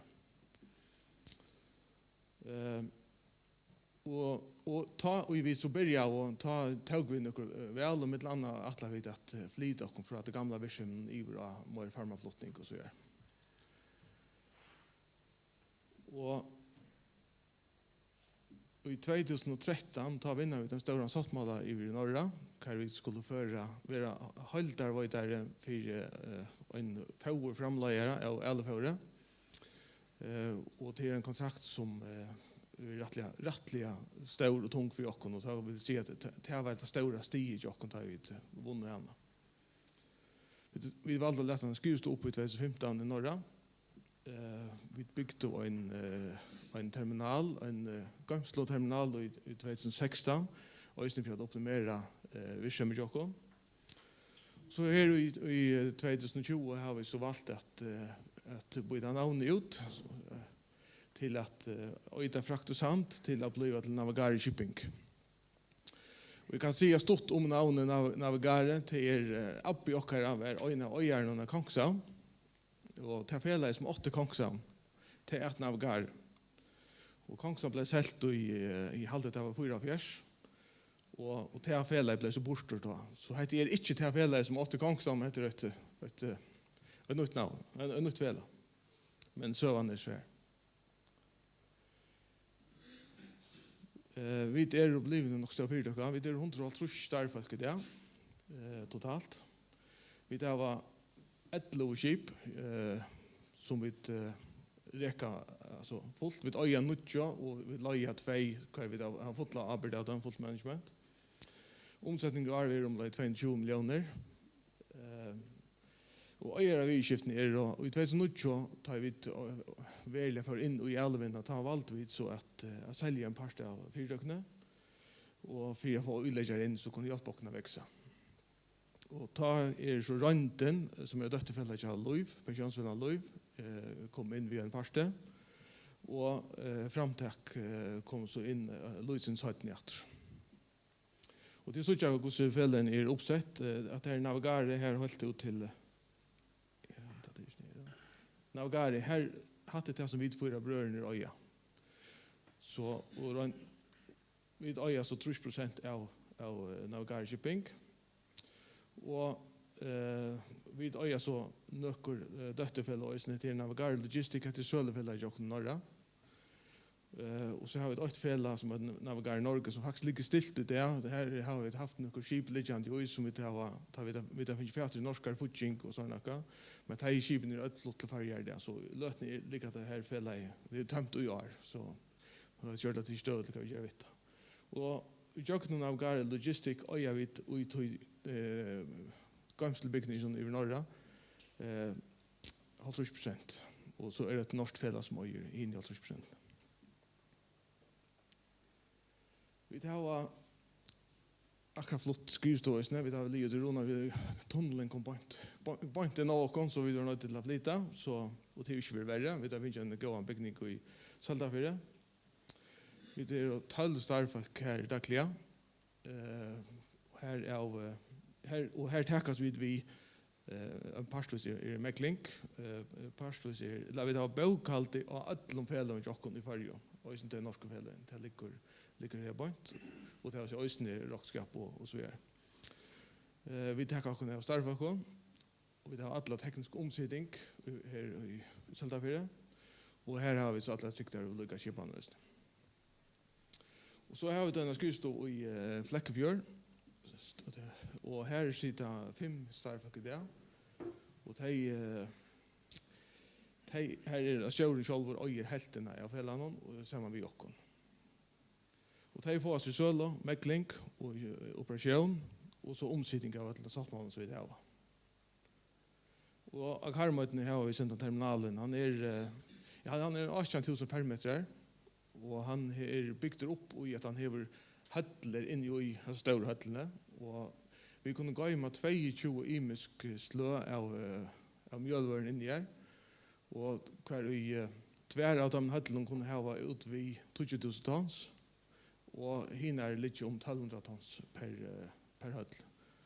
Så det en rettelig store bygninger som ligger her. At det skipet her forsmeter, så gjerne gjør noe der, og han strekker ut i alt det. Og her så 5 starfolk. Og at videre parter av oss nær, det en grunn for at vi har optimeret okra fyrtøk. Vi brukte så redan jeg tog til omlasting, så vi det mulig at vi hjelp okra konta til at optimere okra logistikk. Hvis vi snakker om vøkster, så alltid at det skjedd nok sånn. I 2006 da var 20 starfolk i starve, og i det halvt annet. Det var 2 omsidningsne, og i det 16. Vi tar over 5 skip, och det är 11. Och så kom tog bara stort lite öl vi bränt och 1,6 miljoner liter av olja i 2006 och vi kommer säkert nå tatt vi 20 miljoner liter i år. Och vi hade en omsättning på 20 miljoner och i det räknar vi då nå in i 220 miljoner. Och det var alla nog så fint större kommande. Och här till vi mäta vi kommer upp på omlag 1,3 miljoner tons i år och vi mäter att vi nå att flyta omlag 1,5 miljoner tons av imskar raver.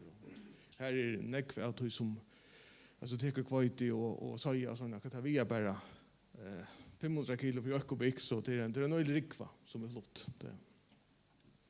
Så tog jag en sån graf bara vi här på inte så teker det var inte kan det sucha men det hette 2006 hvis vi lasta av ett skipen i 2006 samma dag så hade vi 4340 tons ombord. Och då hade vi 5 skip. Och så har utskiftningen kanske för sig och så vidare. Och kvar vi i 2020 i allt det var 2020. Ja, ta ett skip i lasta i en dag så är det 22.530 tons den där allt. Och ett skip. Så det är och det som kanske syns stort lite det är att detta här kanske visa till att skipen är blivit till större. Det nu urhalar antal där vi kan lasta antal i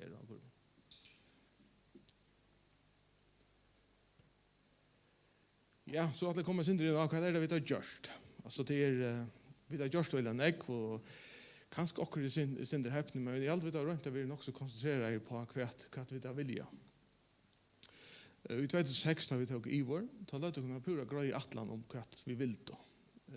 Vi sätter om gröjmål, hur vi skulle flyta flottan, hur marknaden skulle flytast.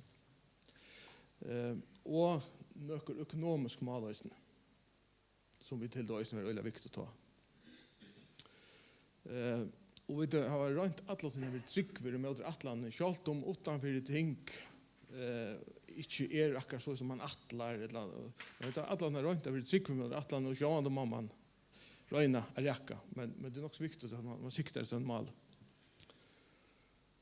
Och så har vi också ett mätt Atlant 6 har ett mätt och Stefans kvar blev henne 2013 till Atlant kvar vi sett och det var ganska mer ekonomiskt mål vi sett och ta tror jag vi det var strategiskt kommer ordentligt och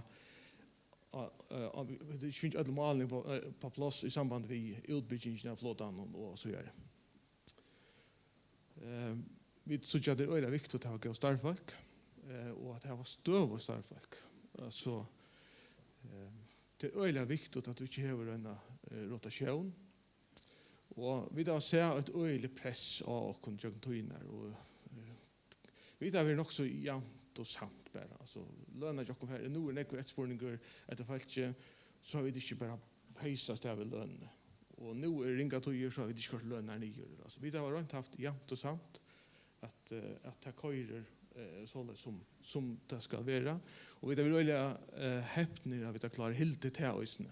Men vi vill öliga stressa till tojer att ha nog tillgång till fallet. Men vi vill tar tidigt som så att vi att inte flickva till att vi tar kommer att det av kan vi söka delarna. Och det tog ser vi att vi drar in här det jämt och samt. Och vi tar en öde länkan någon stet att de flesta starfolken. Och det starfolk jag kon te och de flesta och det som kanske li och vi tar shout av igen eller till öde näck som kanske har trusch och upp efter som har prövat en rikva och så det var ganska mer sammansättning för och nu begynner näka unga folk att komma till och öde glädje för. Vi har lagt öde större den då att ha en starka omsidning men det alltså det är visst när vad ska komma först alltså ska man lägga sig en atlan och så begynna där omsidning eller ska man köpa sig fullt av skipon och så för att sälja det eller och det är ju sorgt vi har atlan balansera och till tojer omsidning jag kan vara vik men nu har vi rent av mentarna så kan vi ta något steg som så hittar det omsidning ska klara det tog att nu har vi har en botten kan man säga. Och det har vi lagt öliga störst i att vi klarar växten alla tøyna att vi inte kvälas i omsidigt. Vi tar gänga högt på tärnas då. Öliga högt på tärnas då, hålla tøyer. Och hvis man inte klarar att hålla tøyer så att han så vidt cykla fyra vet så går det som det blir till att detta gånger inte. Eller att man säger att det gånger slett inte så att vi föreslår att hit dropp hatta skipet sitt hatta skipet innan fyr. Att vi har en goda tärnas alla vänner jöknum så att vi att man kan rockna vi också. Och att det arbetar öjlan är vi särskilt första tøyna det är ganska vattna sin drotdator men det är att vi vita och inte gita som vi är helt oalmindliga kvalitet och inne i okkon att inte checka upp för alla. Jag helt handgjort det att ja. Och det är att det är så viktigt att man vet vad man är vid att göra. Och så helt det jag en telefon mer eller skriva mail mer än att bara i helt handgjort det eller så. Och det här stekka nekkfond, det stekka auhapon, det stekka att skipen inte rikka, det stekka att vi klarar att levera och så vidare. Det håller vidare en öjlig stor pastor av att bli gåvor till att man vet kan man göra. Vi tar nog så jag ska säga vi har vilja vi till att ta en konto jag kan säga att nu skulle det sig glatt här till. Eller skulle jag pröva på att jag hattar så. Och tar vi sucha att ja men är det här vi får lust för det eller är det här är en kopp vi okkon eller är det några hundalort så har vi tår att sagt kundan vad ska det är billigt till vi kunde inte sånt modell till det tror jag vi kvarst gott för det eller det vi nekva gott för oss alltså det må vi då tår att in alltså att blanda kom på i tjänsterna alla vänner så kunde vart att ja men tar vi bedar om oss så ser det fra att det sker gott nog det.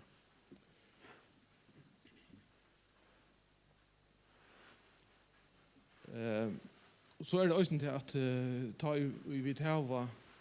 vi har idé ett lo skip själva vi har tror som är fast inlöja och jag hukte nämligen Arne kommissorie point att vi just kvällde vi har vi lötene vi tar ut ur och egnuskip har vi jag kan bli det blir 8 vi tar 8 skip cykling ut där. Så vi har och egnu plus det inlöja skipen som blir 8 skip. Och det ger det att jag kan inte säga vi en att du ska göra det på andra mått. Alltså att det kan bli en öjla stor vattensfyr jag kunde inte och färdigt att lycka. Och det har vi runt att bygga om andra gång på att till öjne kvar jag tog så får man ju en checklista vad det kunde vara. Självt om det är inlöja skip så får det checklistan jockon så ju för att det här vill leverera på andra mått.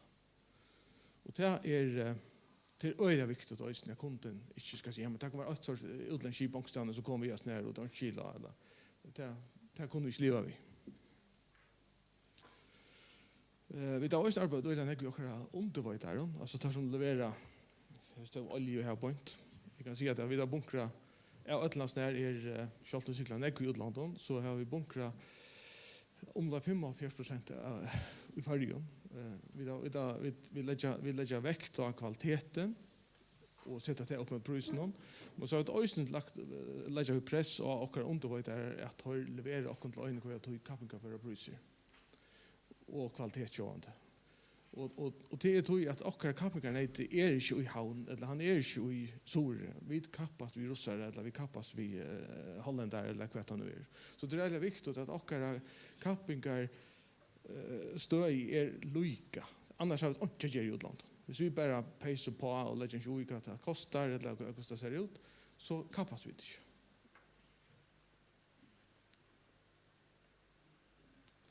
Vi har arbetat näck vi har haft tälskilta och vi har vedlikehaldsskipaner ombord. Vi har öjla näck var alltså styrning av dokumenten och allt det där. Och ett som vi flott och rätteliga månader det är att i 2014 Ta valde vi til å kjøpe en nødja bookingskipan. Så det at her køyre, begge skipene køyre i nøyana, vid køyre i nøyana, kontoret og norra køyre i nøyana, kvønt det, nok så enkelt. Og jeg kan svære, hvis jeg spørs meg hvordan det ser ut i hesten skipen om det, så kan jeg si hvordan det ser ut. Jeg vet kvønt det, hvordan det utvikler seg i skipen. Og nå finner jeg 11 år, more dager på hentaturen, ble jeg til å være. Det er ikke ordentlig godt, ble jeg bedre. Det avspekler.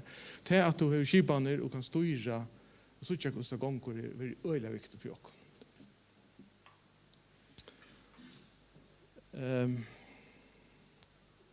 Så det alt som syntegjerft, og det vi tar tåra dalt. Så vi tar tåra dalt, parstapenningen vi her. Det ikke bare at en familiefyrdøka at gjøre det. Men det har vi så tåra, og det har vi så vært vidla litt, vi har kunnet gjøre det utover sånne som vi har gjort. Vi tar tåra at døyla kontraktene som vi her. Det øysene ikke bare. For det første, gjør det lykke som vi vil ha det. Det kan ta kunden til oss, eller det bare vi som får noe på kjortøy, eller så gjør. Og vi har enda vært inne hva omkring kontrakt til oss har lagt i til noen andre røy, og hva vi har finnet en ære som passer bedre til minst til oss. Det vi har. Og hvis vi tenker det sørste året, så har vi kontrakter som sperrer til 30% av våre egne skip. Vi tar tårer vi ute og bukker våre skip sånne giver. Vi satser på at vi klarer å løye sånne skipen. Og det øysene for å optimere logistikken. Vi vil øyne hver jeg tog ha fått skip. Vi vil alltid vite hva vi skal gjøre. Og vi har hørt nok sånn fra mannen som venner å sykle i Kostarafarsen, at det utrolig at disse skipene sykler snakk. At man ser i Kostaren, så ligger man og bor i et nastlast, hver skulle vi. Og det kommer fire jokken, men det nastan omgang. Og det tror jeg vi tar en øyelig større EU-booking i bøkene. Så gå inn og uileggerne, altså det øyelig viktig at ta uileggerne, hvis man teker det inn, at tar det tallene, og det alltid at dere uileggere har vært, og vi har gått samstarv vitter. Og vi har øyne professionelle nevnt, og det øyne flott dere lengt, at vi har valgt at nevnt skal være professionelle.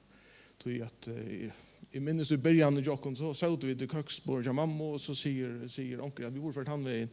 Ja, så kom telefonen, og så tok man av ikke her, og så var det gjort. Vi gjør ikke tingene. Og det nå er det ting vi gjør, og det ikke alt vi. Og så har det øyne veldig viktig at det har gått bankasamband. Vi har ikke bare haft nemma tøyer i jøkene tøyene, men bankene har vi har fortsatt i fargen i det bare, vi har bedre banker og realen. Og det viktig at det har et øyelig samband vi tar. Jeg tar ikke vi til at styre enn helt enn at det er vi som slipper styre. Og det har vært øyelig positivt. Godt å ha gått samstår i klassen. Vi akkurat for å si klasse, vi har alt samlet i et klassefelle. Vi har ikke valgt at sprøtte ut. Vi kjenner akkurat i akkurat klassefelle, altså hvordan tar jeg mann en gang til det. I begynnelsen så var skipene bare ute i klassen som det var til at det kom, men vi har mye korset i samme klassefelle hver fire. Det også så som man arbeider ut fra så mange ganger. Selv om klassekrøvene er det så, men det bare hvordan man håndterer tingene. Og så ikke minst FMA, eller sjøven for sittingen. Jeg tror å si det, at jeg alltid er utrolig godt, altså hvordan vi alltid rikker. Altså det nok den stånden som rikker best for en alltid. Altså det skjøt og god avgrøsla. Det til service fra at man skulle tro det at jeg finner prosenter på sjur. Altså jeg mener det. Det fantastisk hvordan det vel line opp, og det en løsning på tingene til. Så det må jeg si at det stortla så en stånd som fungerer så vel. Og kanskje hinner stånd og hitje etter hva det gjør. Og så det sånn når vi utbyggingen, vi har en skole her bort. Jeg vet ikke litt om rettor her bort, men vi har haft fætene til at nå vi, da mennesker kommer til åkken, eller nekver, kommet sin sånt til forløpene inn til åkken. Og tog vi falt øyla til øyla nekver fiskeskipere. Och inte för snacka nyer och näka, det är bara det inte samma som handelsvinna. Det är en annan papurgång, det är andra mentaliteter. Och till spårningen är om jag vet inte om rätter, men spårningen om man skulle rätta sig uppbyggnaden till att väl tulja kan vi först då.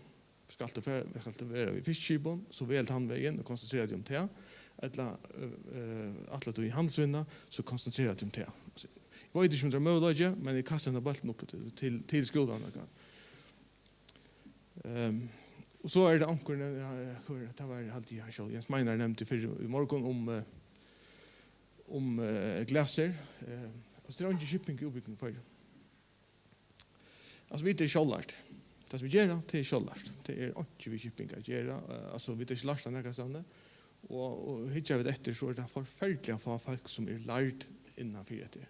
Och det är spårningen om färger så hittar efter att färra tandvägen. Om det glaser eller det här, det ska vara det var det inte. Men det är nekva möjligheter innanför shipping. Rättliga nekva möjligheter. Det är så ganska vi har en skrivstå i norra. Och det är grunden till det är att jag vet att simpelthen inte klara lite av parten vi att arbeta med klink, att arbeta i operation på samma måte. Jag vill inte utlocka att jag tror kanske att vi får täcka sin radio hem, men vi har inte sett det som möjligt vi tillgång som vi har haft. Och så alltid att en aidan och stentera brukar vinna. Alltså är alltid att som glömmer skolan här på inte att andra kurs att tidigt vinnen in av och till fortalt om några vinklar och så rätt. Eller kommer vi jokon gå möjligheter till det. Och ta samma vi alltså att man brukar vinna att vi litta samma vägen alltså så samma hållning till det. Det är flåden jokken där. Det är inleier, først inleier av skipene sammen vi åker ekna. Og det som vi gjør, det er at vi hovedsakelig flyter raver for alle fauer framleierne. Vi fører alle fauer utakter fra fabrikken og ut til flekkene. Og vi har Hasbrunn som en av akkurat konton, vi har Bimar Norra som en annan konta. Vi fører til den norske elvene fauer ut av flekkene, vi har i Färjön, Skottland nu, och där i Island en par ställen. Så och så är det en rikve av öron ting om vi flyttar med landa. Hushållsskap, vi brukar nekva bilar, vi brukar cyklar och vi brukar fristeboxer som omgående vill. Och det är faktiskt väldigt större vaxande vindelöt akkurat han parstren. Och det har vi flott fler för när det har vi sorterat så vi har flott den från trätt. Så det är men det är så att vi har valt att kunna lagt in alltså det största skipet jag kunde 3 meter det långst av 5 så lagt och nu in och leva här på. Och akkurat innan vi hettar så halta vi det cirka det största röje ösn vi tar norra vi innanför hela stödna av skipon. Är onkel som har ganska mer tonnage men det har färre skip så vi det är också kappingar för ösn är det sann runt om det. Ja, tack för det.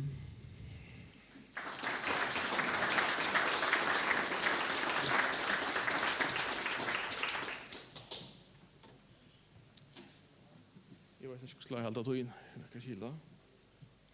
Jag ska.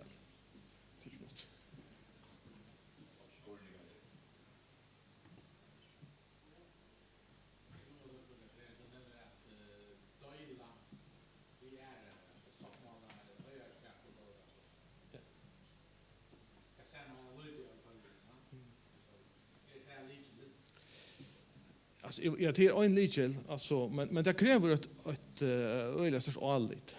Alltså att och det gensidigt. Men det kräver att man är öliga grejer man har gått hur man gör det. Men det är ringt att växa bara så vi så tar ochkara part alltså vi skulle växa vi ochkara tempo så vi hade möjlighet att växa. Så hade det inte kommit helt det i mån till det. Alltså det är så det är något vi färna gör. Och akkurat nu føler vi det så att jag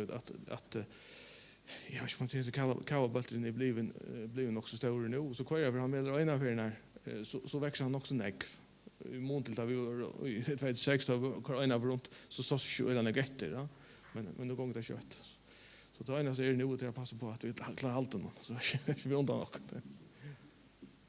jag kunde lyckas gå till vi lyckas upp. Det är så det gitt onkel från Spirit har nämnt om oljorna och såna att vi det gröna det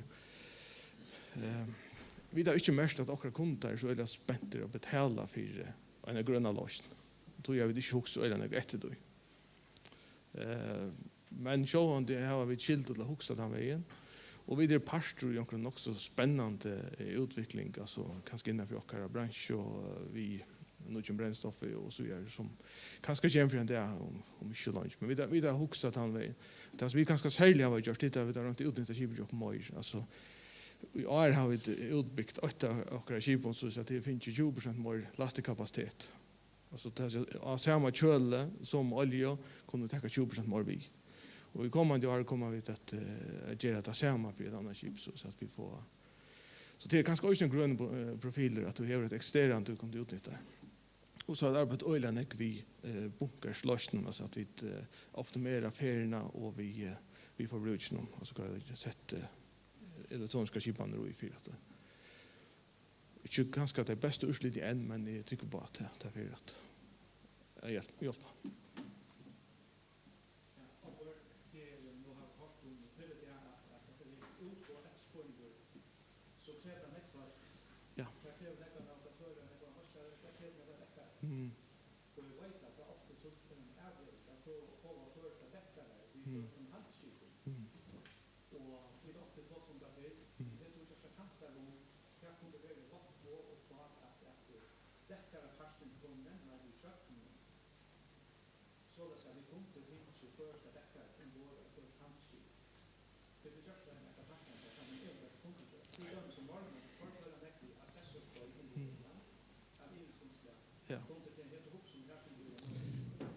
Ja, vi där huxa ölen akkurat om det och det som är outlookande och det är att vi där var avmontera mättarna.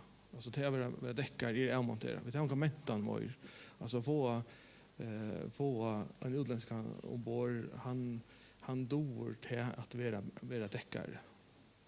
Och vi då väl så att i tog hur ska manna brunna det är som vi såg Costa Concordia det mest fighting med landa att han brukte skiparen brukte tog på att arbeta vi synon starfolket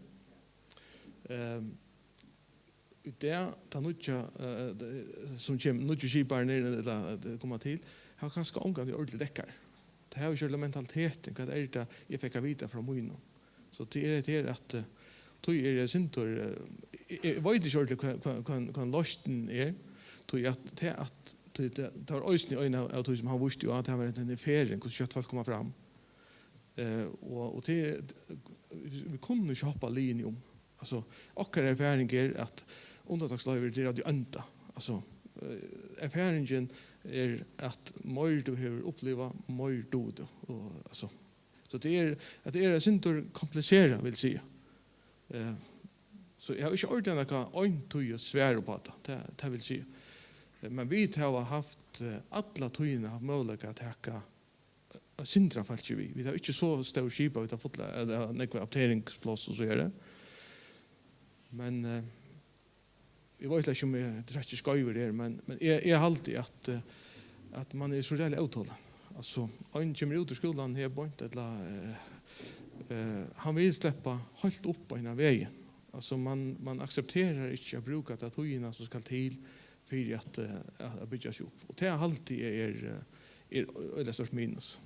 Det är nekve män som har släppt gången upp efter allt för tydliga.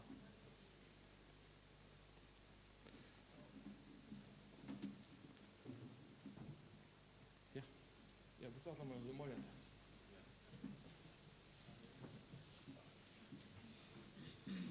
Ja, tack för Alvor. Och så är Hannes Mikkelsen från Sjøvnstor. Gjør så vel.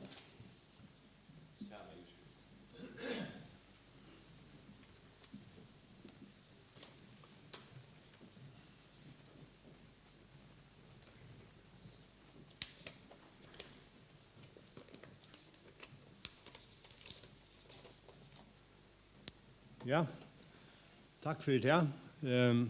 Og jeg er Hans Mikkelsen, og Jeg starvist av sjånesturen, og jeg har gjort det siden i februar i år. Men undan tog har vi en bred erfaring innenfor shipping, og har arbeidet i shipping alt liv i hverdagen. Jeg pleier å si at det er helt stort, at jeg har vært cirka 20 år til sjøs, og jeg har vært cirka 20 år i landet. Og her har vi så arbeidet i shipping, fra fiskeskipet til fraktskip til største alt innenfor shipping, og særlig ship management til seneste årene. Mer skal jeg ikke si om det. Jeg takker Olve for det råse av sjåvendestøren. Jeg hadde det vært utrolig pent og deilig å høre. Samtidig så hadde jeg så at jeg må si at hvis man spør om hvordan shipping i føren skal vekse, så har Olve lært. Og der som har arbeidet vi shipping i føren å vekse om det, så modellet egentlig klart, og at modeller som Olve skriver faktisk et klasseeksempel på som kan skaleres opp eller ned akkurat når man vil ha det. Utrolig positivt å sudja, vil jeg si. Så ja, shipping kan vekse før til dagens nivå, men spørningen sin kurs. Og da man tar seg om shipping, så kan man ikke omgångast at ta som det samme. Shipping er shipping, og det ser ut som om at Jens Meinar og jeg har bare vært av som heimasøyen, hukket etter tølen, og ikke minst mynden. Hessa mynden kjenner vi etter fra i morgen, men det kjenner vi at det er svært. Hun ser avhåverdt. Det er en kompleks mynd som forteller negg. Sier øyne negg om hva shipping hvor så lengt det røkker. Vi har hørt at først shipping startet for det er 500 år, 600 år så ja. Men alt shipping startet for 5000 år så ja. Hvis man får helt etter tøyene, så sier Søvan fra at den første shippinglinjen, eller trade line, startet faktisk mellom Pakistan og Indien, og til 5000 år så ja. Nå tog jeg handsrutene, suttet av mynden, som vi har her, og jeg har nevnt nægere av oss, og de blave linjene øyelig dominerende i soveparsen, og sovekvalvene. Men jeg vet nå nevnt at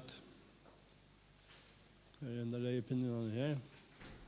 Jeg vet nå nevnt at det som var Olve var inne på, det er faktisk nok så blått her oppe i Norra, og hatt eier navigarer sikkert en par sted. Men det er som 4 ganger her Sorhøven her nere, så ser man hver uraveren og hver hun er flott fra og til. Fra Brasilien til Fjærøster, ganske særlig Kina, men man ser eisen hvordan tatt og i dette blåa nettverket mittelen Australien og Mainlandet, eller Kina og til London her rundt om. Og det raveren som er flott. Malmor særlig, søjabønner, powerstoffer annars, og bulk, det som kallar bulklaster.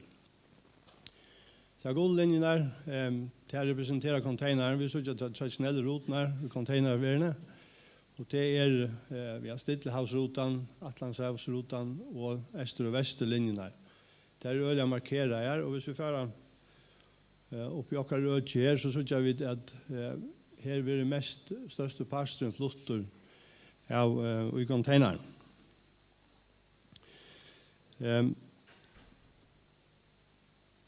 Jeg vil si at vi har hittet til sånn her korsen, så det jo et komplekst spinnevev av et nettverk av logistikk og shipping som røkker atlan heim, ja faktisk inn i hver eneste bygning eller husarhald i heimen.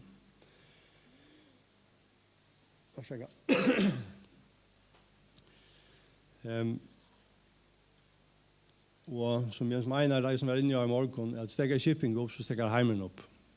Det ganger ikke lengt tøy, så stekker heimen opp.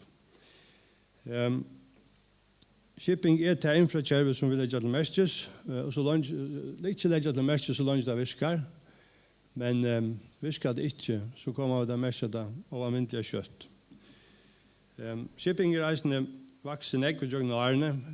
Beint nå vokser shipping kanskje ikke så kjøtt som det har gjort, men hovedst her så heimshandelen eller shippingvinnene Og i verleggen har en vokster på 3-4% om året. Det er en god vokster å ha, som jøkkensnitt.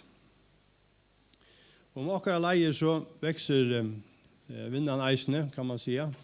Man ser det ganska tydligast vi att se sådja eller minnast efter och vad det var för skip som silt och att så fram till förra Danmarksfjorden. Det är inte så länge sedan alla områden blir lov i kaj. Ta lasta av 8-20 binger, några plattar och silt och damna med ödjanar här och silt ner till Danmarkskar norra. Vi farme och de skipen som sikler här där, det passar illa nok in i hamnar. Det er bingeskipen, det er nødvendigste bingeskipen som nu ligger her og sikler at fram ui hos nettversen. Lasta ikke færre enn 2000, jeg hadde 2100 switch-container. Så det er en øyelig vokst. Det er en øyelig vokst i flottningen, bare inn og ut i førjen. Og til at det nettverset som vi hadde vi la med blidje, kanskje er blevet mye breier, så at skilje at vi røkker ut om alle heim relativt kjøtt. Vi skipper nå av til disse nødvendige nettversen som vi har etableret. Røkker ikke bare i Nord-London, Skandinavien, Europa, men det røkker dem alle heim.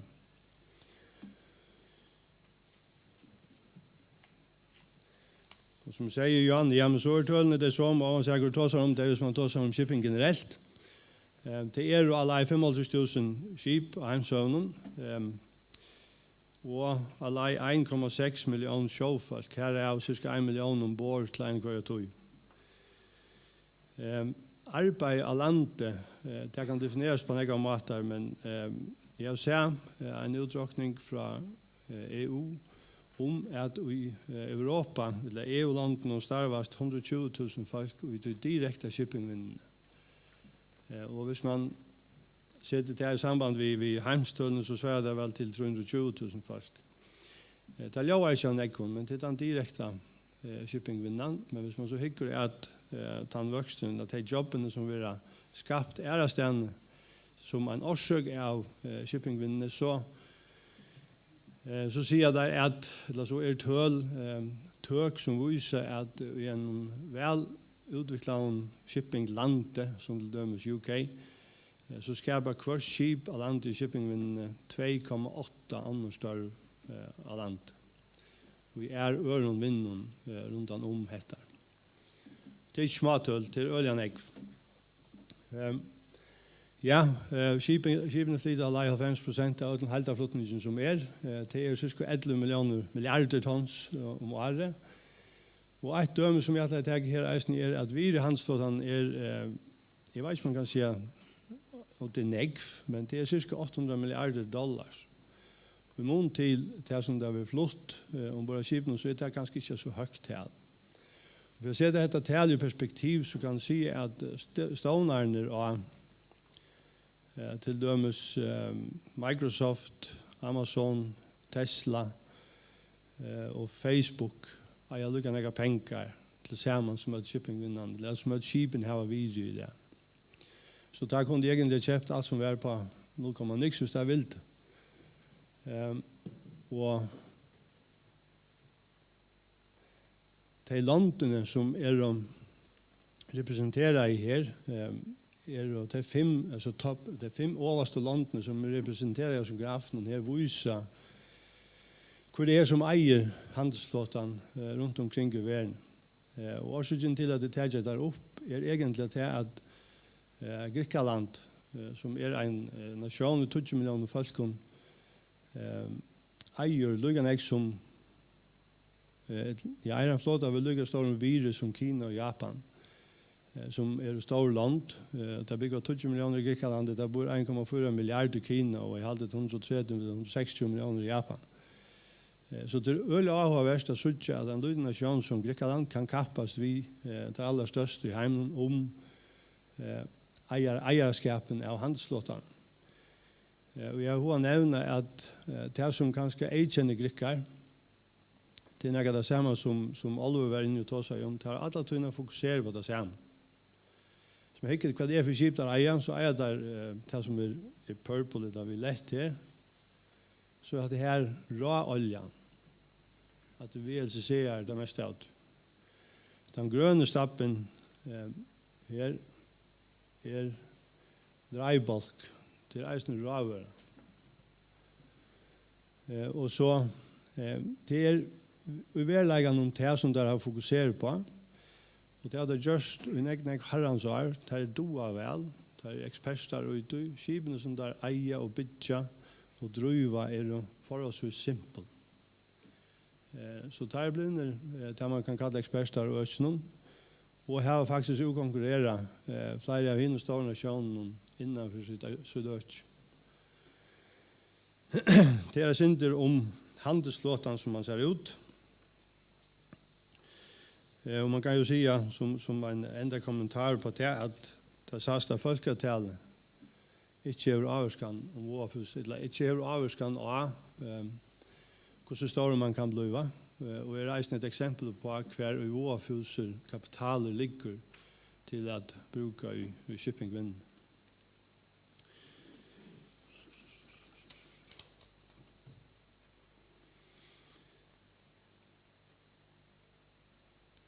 Og vi vi tølen så har vi tidlig trutja grafer her, den fyrre som jeg hadde før, kommer vi etter her. Men for at druva shipping fram, så det noen kriterier som skulle være oppfylt, og det flere enn det som vi her, men det obvious jo at det skal være overfylte kapitaler til det. Og hvis jeg nevner at shippingvinnene i det er 800 milliarder, og at det er einstaklinger i USA, 6 einstaklinger, 6 einstaklinger i USA som har lukket noen penger som alt er verst, så er det jo at det var for kapitaler. Det er bare spørsmål om prosjekt er rett og lagt å finne frem til. Det skal eisene rammer til. Nå følger ikke vi av denne grafen som er her, men dette her representerer 8-9 de største flaggstatene, og så gjør vi at Panama nok det flagget som er aller flest skip skrasett under 2 flaggene. Men her så gjør vi reisen i Marshall Island, Liberia, Hong Kong, Singapore, Malta og Bahamas, Kina og så videre å representere. Vi undantar Kina, kanskje Lutsund, Japan, Grikkaland, så kan man greine ut fra at Panama sast ikke etter av de som eier skipene. Marshall Island eier heller ikke skip. Liberia heller ikke. Hong Kong kanskje vi, det det. Singapore reisende vi. Malta ikke skip, som så. Så det sutjas ikke etter. Flødgjene sutjas ikke etter i de som eier skip. Hva betyr det? Det betyr bare det at fløgg til for at være vi og at vinne pening fra shippingvinnene, eller ui shippingvinnene. Og den tredje grafen viser det som vi tar som 4 morgen. Det at det her en graf fra BIMCO ICS manpower kanningen som det gjør 5. kvartal. Og hun viser at at utbøye sjåfølge størst, men spurningen om det nok. For manning, dekkere og men så det en oversupply, vet du hva det kallet en oversupply. Men for offiserer støven en ånder. Og hittar vi bare 5 år frem i tøyene, så var forecastet, altså så var metanen fra BIMCO ICS i 2015, at i 2025 manglet det 800.000 sjåmenn, eller offiserer. 800.000 offiserer sværer til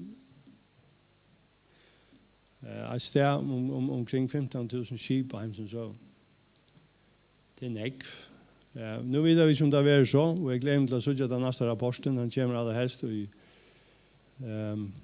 stort 21, pleier å komme nok så sent, men det er også kommer til om man vil annerledes.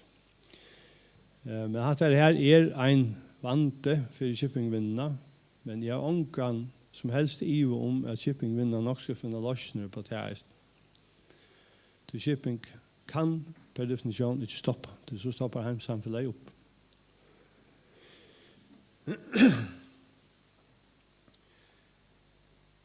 Ja, for å ta sammen om, så vår for sin kapital til steder, og i vinnene, han globaler, han ikke lokaler nødvendigvis. Det man får ut etter honom. Skipareier kunne velge hva for flagg de skulle bruke. Og der ser man tydelig at selv om de eier skipene, at det gresker eiere som eier skipene, så flagger de ikke nødvendigvis gresk flagg. Kina som et undantag, her med en parten av skipene føra. Det eisen etter hånden vi har flyttet det ut, så til eisen vi har blitt kommersialiseret som så. Så i stedet for at man velger det nasjonale flagget, her som man bor, eller her som man ja, men så velger man til flagget som passer best til ens egne virke. Kanskje kan man si eisen at tradisjonelt så har man valgt manningene herfra som man kommer. Det mer og mer globaliseret, og man velger det som her at det passer til ens egne virke. Sikla skipene kanskje i Norrhøven, eller sikla det sunnanfyrir, så velger man etter tog. Man velger ikke nødvendigvis etter nasjonalitet eller følelsen, man velger det som passer best til virke.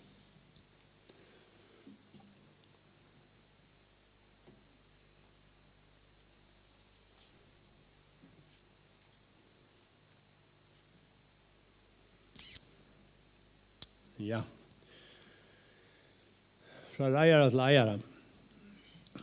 Graferen av myntene faktisk noe som jeg tidlig vimmer fra her som jeg kom fra. Og hadde viser, det er litt iver til aller største ship manager ute i heim.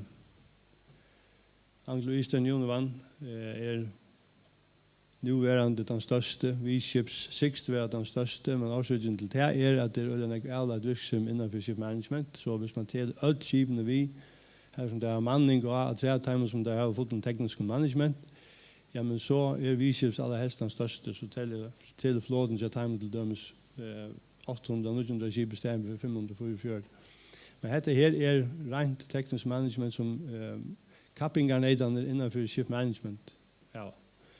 Og som sagt, ja, men så hever til dømes Anglo-Eastern Union 620 skip utgift. Det skal en egg til at drive 600 skip. Og hendan vinnan byrja i eisene for nekken åren sujan egentlig. Men det først nå, det seneste 8-20 årene, hver det virkelig kommer fer av ship management. Det bruker ship management i stedet for å ha sin egen organisasjon som eier av skipene. Van der Per, det navnet som ganger atter overst oppe, Univan, det ble faktisk lagt sammen ved Anglo-Eastern for Korston, men Van der Per som 8 Univan, stående i Univan åren, han begynte faktisk 73, og var kanskje den første som også er direkte ship management. Van der Per det i det. En denne har sidet som overstyr i Univan noen år, og den samme denne sidet nå som overstyr innenfor altså bare Anglo-Eastern og Univan, det samme lagte konsernen siden denne som overstyr. Så man kan si at det som blir i 73 blir til verdens største shipping-selskap, eller ship management-selskap, og på jeg sier åren, og det er vel arbeid.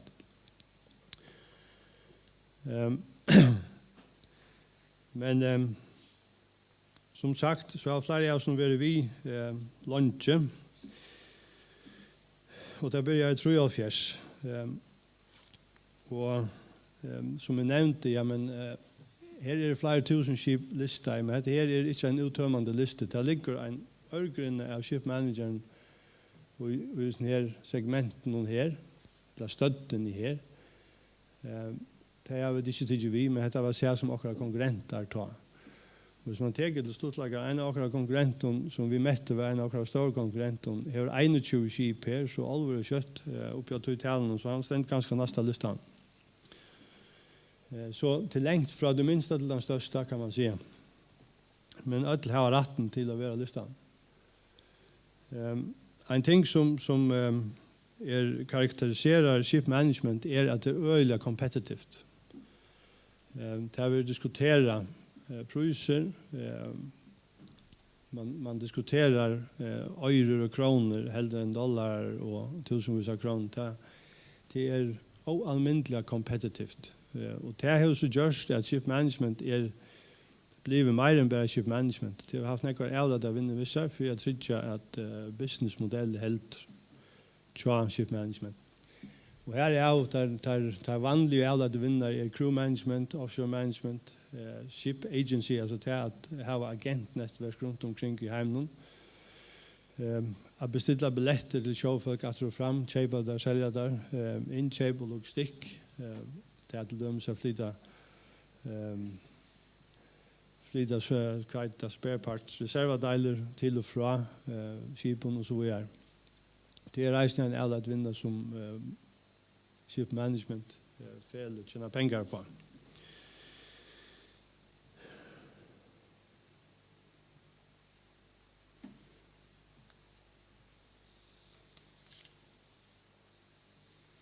Hva er det som skipeiere det? Det er ikke det som det var før. Mynten er brøtt, sinter. Før var det einsteglinger og fele som valgte å bygge seg opp fra botten av. Og være reier har alt det som er drift in-house. Operasjon, teknisk management, crew management, chartering, och det hela alltså det business by business och tekniskt sammanlagt. Och där ser man mer och mer att det som är ship faktiskt inte har förstånd på shipping. Och det är driva ship. Det har skil för det kommersiella och har pengarna som skulle ut och svimma, det som skulle ut och arbeta. Men til legger skipen i begge teknisk management og kommersielt management. Onkel gjør det han samme, men at det det tvær imiske parter. Så det sitter som eier. Og ship management fellene ivetegger så avbyrdene til eieren. Og bliver i hverdagen reier. Så tog en affæren fra at man kjente reieren og ganske kone reieren til at man nu kjenner ganske mer ship management-fellene fram der som eier skipene. Jeg har arbeidet i ship management i nekvar, og jeg ser nekvar representanter for eierne. Jeg ser enkelte eiere, vil jeg si, store eiere, men de fleste som kommer i kontakt med der som driver skipene er jo faktisk representanter, eksperter, spesialister innenfor et avstøtt. Og der kunne det være teknikere som hadde eier i ship management felen om den driver skipene som det er innskjedda. Men eierne så gjør vi sjaldan. Og almindelig sjaldan.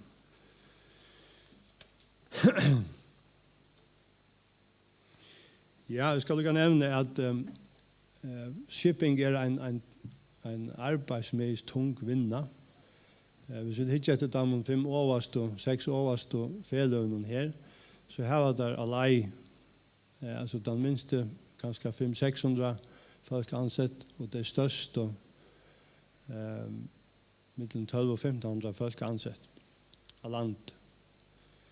Og sjånen, hei tomme grupp til dem, som jeg arbeidet 12 000 folk av sjånen, og V-ships, som nok er flest folk av sjånen i det, ligger omkring 45 000 folk. Så kom alla steder fra. Men høvesveideren av folk er kineser, som det er største av sersøyene, Filippiner, Indar, Russar og Ukraina. Indonesien reiste en par steder, men det er det største. Men annars så kommer det fra alle verden, og i Tomia som jeg kom fra, hadde vi i fjørde imenske nasjonaliteter, om bare skip.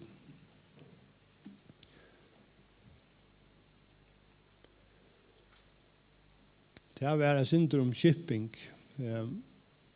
og det som jeg alltid avhverst i førjen, sjående til at en avhverdig joker i førjen det som vi kallar ut-Norrleien og land-Norrleien rundt om Ishavet eller Polarhavet. Detta viser at framtida shipping med øster og vester kan genga bo og være her. Hver av som leien det mest realistiske at det skal skje, men det som jeg har lyst meg fram til at man vantar faktisk at ånder om ikke boar være vanlige ruter i 2014. Ja, til 20 år fra nå, men 20 år genga kjøtt i Esnøp. Være det så, eller ta det være så synes jeg helt tydelig at det som til dømes 4 ganger i Singapore det at nesten alt som først øster og vester kommer på Singapore. Singapore lever mer eller mindre av shipping. Det lever eisen av finansielle transaksjoner og hva er det, og er en business i Singapore, men det lever øyne ikke av shipping. Og være dette her så, ta det være så, ja, men så det ikke følger mitt ur ågan. For alle det vinner det kan skapa av landet i førjen bare fantasien kan sitte grensene. Det kan være størst seg alt. Jeg hadde den øyelig avhåverdt tanke at det var visser og i fremtiden om hva for å hente og hvordan vi ville ha det til å hente til det kommer her til. Og det som jeg vil vise ned til at ja, men ta vi dette her minst brøtt, ikke bare rundt om førjen, men om alle heim. Det kommer så ut. Dynamikken i shipping brøytest til dette for enda. Det så en av de store jokerne, og det ligger ute i fremtiden, men vi bør ikke bo oss for veldig lunch. Jeg husker at fremtiden her nå. Hvis man hikker etter det som mynden, så synes jeg det kanskje synd science fiction-aktigere ut. Men ikke desto mindre som man sier av danskene, ja, men så dette verleidje om ikke det så i morgen. Og det har også jeg stillet krøv til dere som vinner, som dere som flaggstad, at huske seg tankene. De store myndene her faktisk direkte fra Rolls-Royce, som kanskje en av dem som langst frem i rønten om å skape autonom skip. Og et bål på, det faktisk ikke bare et bål, det et eksisterende operasjonssenter som skal sitte og styre skipene mellom havner og Heimsens høven. Dette begynner som av til Rangenivium, men jeg råkner vi at dette kommer en gang ikke kjøte enn til vi høven først til dere. Vi vil ha en utsprådere, ja, det lykkes faktisk en lystjakt her i Ivre, som ligger og gråber oppe i Østen. Det et prosjekt som faktisk i gang, at det skipet ble bøylagt fra den norske skipasmi i 2016. Det kostet $240 millioner. Det ble givet om det var euro eller dollars, men til og med ikke, det var dorskip. Og det sikkert lykke størst som de store containerskipene som sykler på havnen eller førjer nå. 100 meter lengt, 80 meter breit. Det var plass for 240 folk ombord, det vil si $1 million per passager, og det var 140 manns ombord av skipen. At det skipet byggs man utspråd der, at det hever alt det som det skal heve sjående, og en av de utfordringer som tar man fer oppe i Ishavet eller Polarhavet sykla, men så ikke hjelp på hentan jeg stedet fra, han ødelig for en øyelig lenge vekk. Så det har det visser. Det har alt visser ombord og anleggene til det, så det kan klare seg selv. Men målet vi har som skipene faktisk å føre passasjerer av Norskpolen. Og gjøre dem en opplevelse her.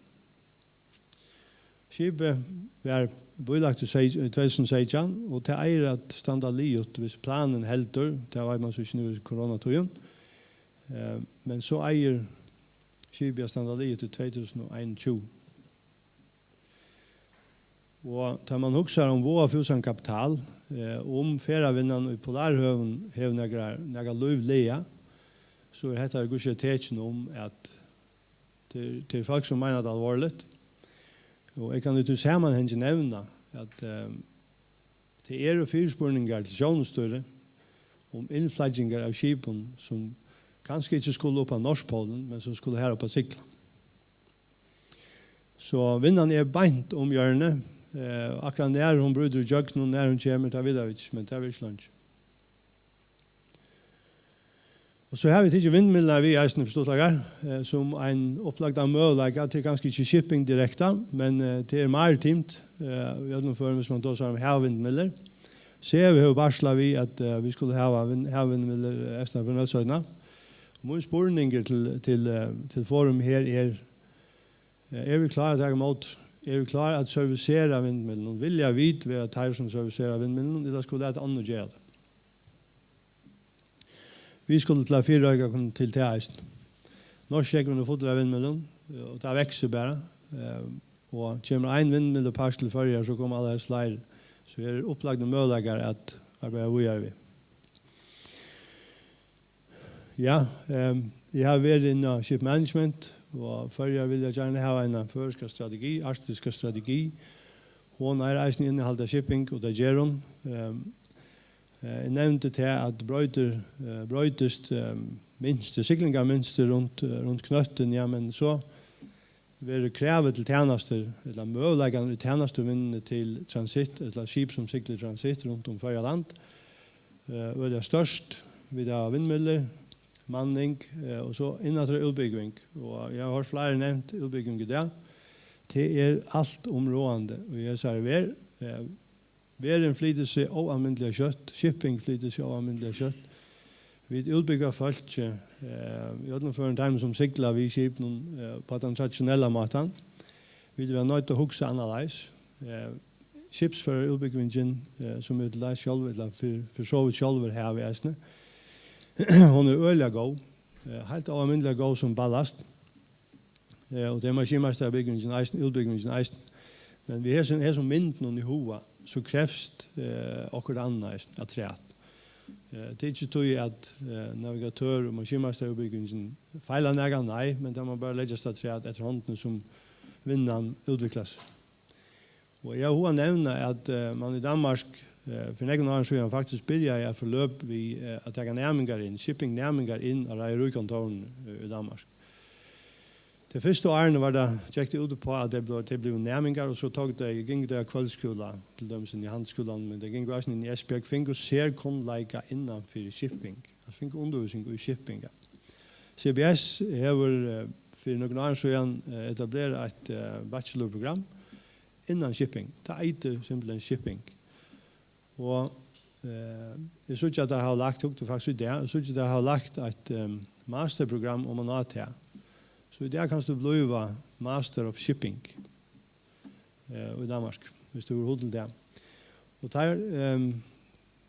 den læreren som Danmark har i hessen øyne bein til høyre bein, vil jeg si, at hitchat og ganske bruka, det man kan bruke av programmen i fyrir.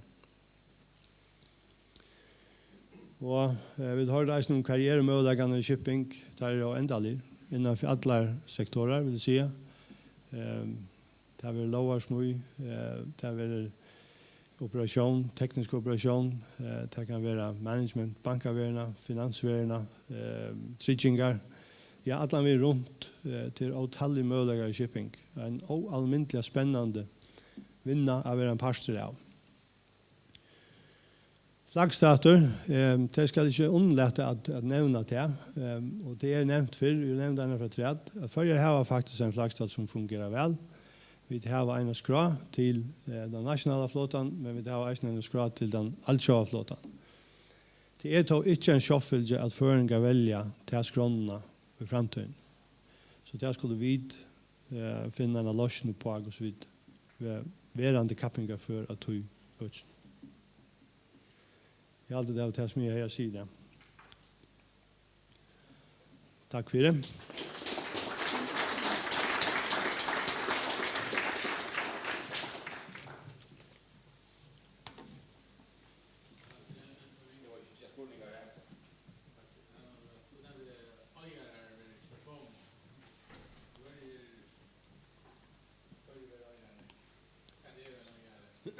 Ja. Ship management, ja, det glemte jeg å si. Jeg tar med ship management for den som så av listan her. Jeg vil nesten legge høyde av blokken for at det er ikke skip. Anker av dem eier kanskje en parst av skipen, har en parst av parst til dømes i ankeren reier som der driver skipene fire. Men ships managers eier ikke skip. Det er simpelthen ikke penger til det. Det er banker, kapitalfonder, altså banker eier av metallige skip i det. Men det er ikke støtt av vilja av det. Det er tvungner ut i det. Og det er rønner å slippe seg av det. Så ship management, felen Gjerdeløms, fokuserer øyne ikke på bankene. For å få fætter av time og skipen i ship management. Men det er ofte en stortsiktet strategi, men hvis du finner fætter av den fra banken, så kommer onker kjeipe der, og vånen er sånn så at man så slipper å drøye det vi er. Men det er helt klart at hvis du ikke etter hvor eieren er i det, så kan du ikke skjede ansikt av det eller annet. Det er til fonder, til kapitalfonder, store, største investorer, industrielle investorer som i det kjøper seg inn og kjøper vinnene. Sjåan det er da en stedet reier, traditionella reier, men det er ingen i om at det blir færre og færre av den. Det krevs mer, det skal løle en tid, for at eier og drøver skipet det. Og som alle reisen er inne, ja, for å vekse så er det nødt til å få penger. Det er nødt til å ha kapital utenfra til ingen i om. Jeg vil si at nekker av som ship management-felen som var på her, flere av dem er langt og det er kapitalfonder som eier store parst av dem. Så eisen her ligger vår fysisk kapital. Så det kjøper ikke bare skip, det investerer ikke bare skip, det investerer eisen i felen som drøyer skip.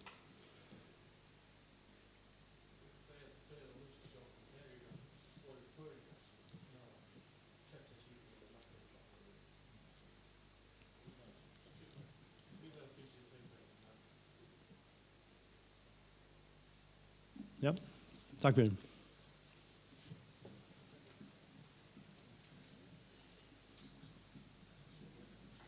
Ja, takk for Janus.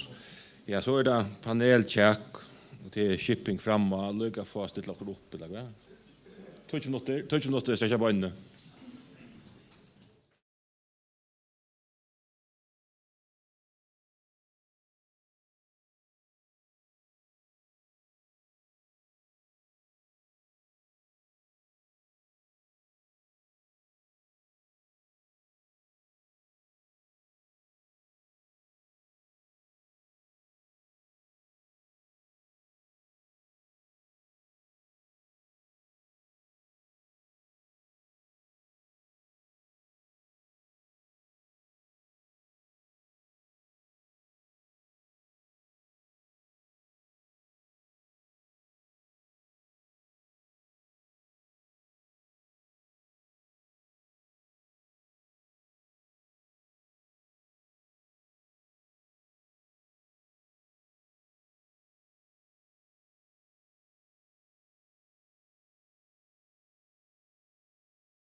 Ja, ja. Velkommen til dette tjekk som vi nu. Og vi også kjipet det så vi tar seg kanskje sin om shipping på en så alle vet jeg får tingene sette noen spurninger og østene. Så kunne vi kanskje begynne først. Men nå lagt meg å komme vi. Og så det Jens Meiner fra Røyer i Handelskip. Boje fra Kipafellene og Gumbjørn fra Svisse. Som alle arbeider ved shipping og en det. Jeg kunne ganske begynne ved lagmannen. Som vi da har det så det veldig viktig. Det større, jeg tåler større, det gjør som at shipping ganske nästan det dubbelt affärer vid utlåtningstöllen. Kvart alla sen samgångar göra så att vi får shippingvinna växa. Så vi får bättre grova bort. Innan det är Atlant här. Ja, så han det alltså till att shippingvinnan är så stor som hon är. Det är så han det ganska överraskande att inte vi där vet att den är stor att den är tydligen mycket förska budskapen. Og det som vi da ser her det stått över vi her det, viser at det er et øyelig potensial jo her, og jeg vil si at shipping er kanskje en av dere core kompetansen i forrige, til at vi er oppvaksen maritimt, og vi er oppvaksen alt sjåa, vi lever jo av å selge våre lødøymen, og då er det opplagt at vi øyne her fer inn i det innsatssøkje som er her, og vi har to bedre nøkker og røyer som er inn i Atøy, og til flere her, og til som har øyne vært inn i hese vinnen i nøkker og er. Og då er det opplagt at vi i fela sette kaos, hvordan vi skulle menna vinne enn mer, og få enn mer på sjordene. Årsaken til at man ikke å få en større vinne er primært, hvis vi skal ta oss sin driverårene, er sånn det alltid av fram vi har en stauran eller nå-stauran budskapavvokster til å bære til tantharven som er vaksande og i øyne for en samfunn som vil være 8, og det vil jeg vite for vi vil ha et samfunn i Heimsflott og Øtlundfronten, det vil så bare vinnelige, men øyne at vi må leite økene, og for jeg klarer fortsatt her tjeneste, må vi ha et godt og virke vinnerløyv som vil ståle under av de allmänna vi skipene, ikke i allmänna stål i penken, men vi skipene så er at de får virke en kappa for en grunderleie. Og då vil si at dette forumet som er sjøsett for 3 måneder siden ut fra en fragrøring som Kjell Lennon som ble gjort av 2016, det er så en början här man får samma show att politiska avmalene eller det vinnerliga avmalene och det politiska avmalene och själva alltid vi har alla min jöklon haft olja goda skipaner och tar blunar mer lugat över skipaner men är det några ting så krovas det på så ska det inte stanna av från politiska show till att få just här utan man får in och det stål till vinna så vi vet att det är allt jag kapping och det vill vana vara som föringar för vinnerlöv för ska politiska skipanen. Och vi vet något långt vad ska till för att kunna göra det än bättre. Så är det bättre så göras. Det hävdar vi görs i några förum. Med annan har vi tillägga skipan av nyligen till allt skipaskassen innan vi att det är honor kan man säga omfattar öst honor visches öcher och det tydligen mycket öst vi då gå samband ut i hem här är öst i häntnäcka det sista tøyina och hända norrpassagen ger att allt Atlanta när shippingkvinnan träcker ännu tattar här i norrhövon och vi kommer lite och en släa mitt i tøy och det då är så jag firma som bäge en vaksande potential i sjøen och inte minst av landet så potential i lötnen då är så tjur öliga störst och det ska inte stanna av från politiska sjöar för in och hitta efter kvarger jag vet inte om man ska kalla det reformer men kvar ska till för att kunna göra det ännu bättre att vicka okkara core business som sjøene och det brøyaste uppe och det hade vi då vart det värsta flöjer för när vi då att utveckla kon härifrån och vi är så här är ett stort potential att komma vi är. Vi ska lyssna då vi är alltså sagst du det att nu har vi elvinnarna och vinnerboen och sjøene och vinnerboen och sagst du shippingvinnar som det 3 eller 4 vinnerboen i förr. Ja, det säger ganska snögrött det att engineer om att vi är allt jag gjort och ett insatsökning som vi har satsat på nu kött i 20 år som är väldigt luckast öliga väl inte akkurat i år på grund av corona men annars är vår ginge kanske bättre än vi då tora vänna till färravinnan och shippingvinnan är så en annan vinna som är absolut och avgjort att kunna vara okkara ja 4 boin eller 5 boin som vi östen kunna bruka och är så mycket potential för växter. Vi kan säga fiskvinna har haft en neckvar men här är stadväck avvokspotential för växter. Makrelläventyr känner vi ett och tillgivet ordentlig boost i förska boskapen. Samma vi laxavinningar, laxapriser för upp. Omframt affäravinnarna kommer in till givet här booster som i förska boskapen sista åren. Här vi sucha växter som löjts då vi sucha i Kina med landa 10% vi sucha i färjan.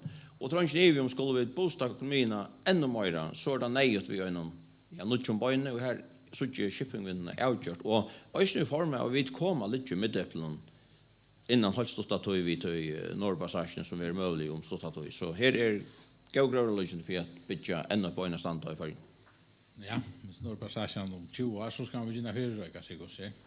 Ja, men vi suttja långt och effekterna och mittel annat här vi suttja löv i Arstus, det ger till att avon för färgen är vaxande och det mesta vid politiskipan till dagligt.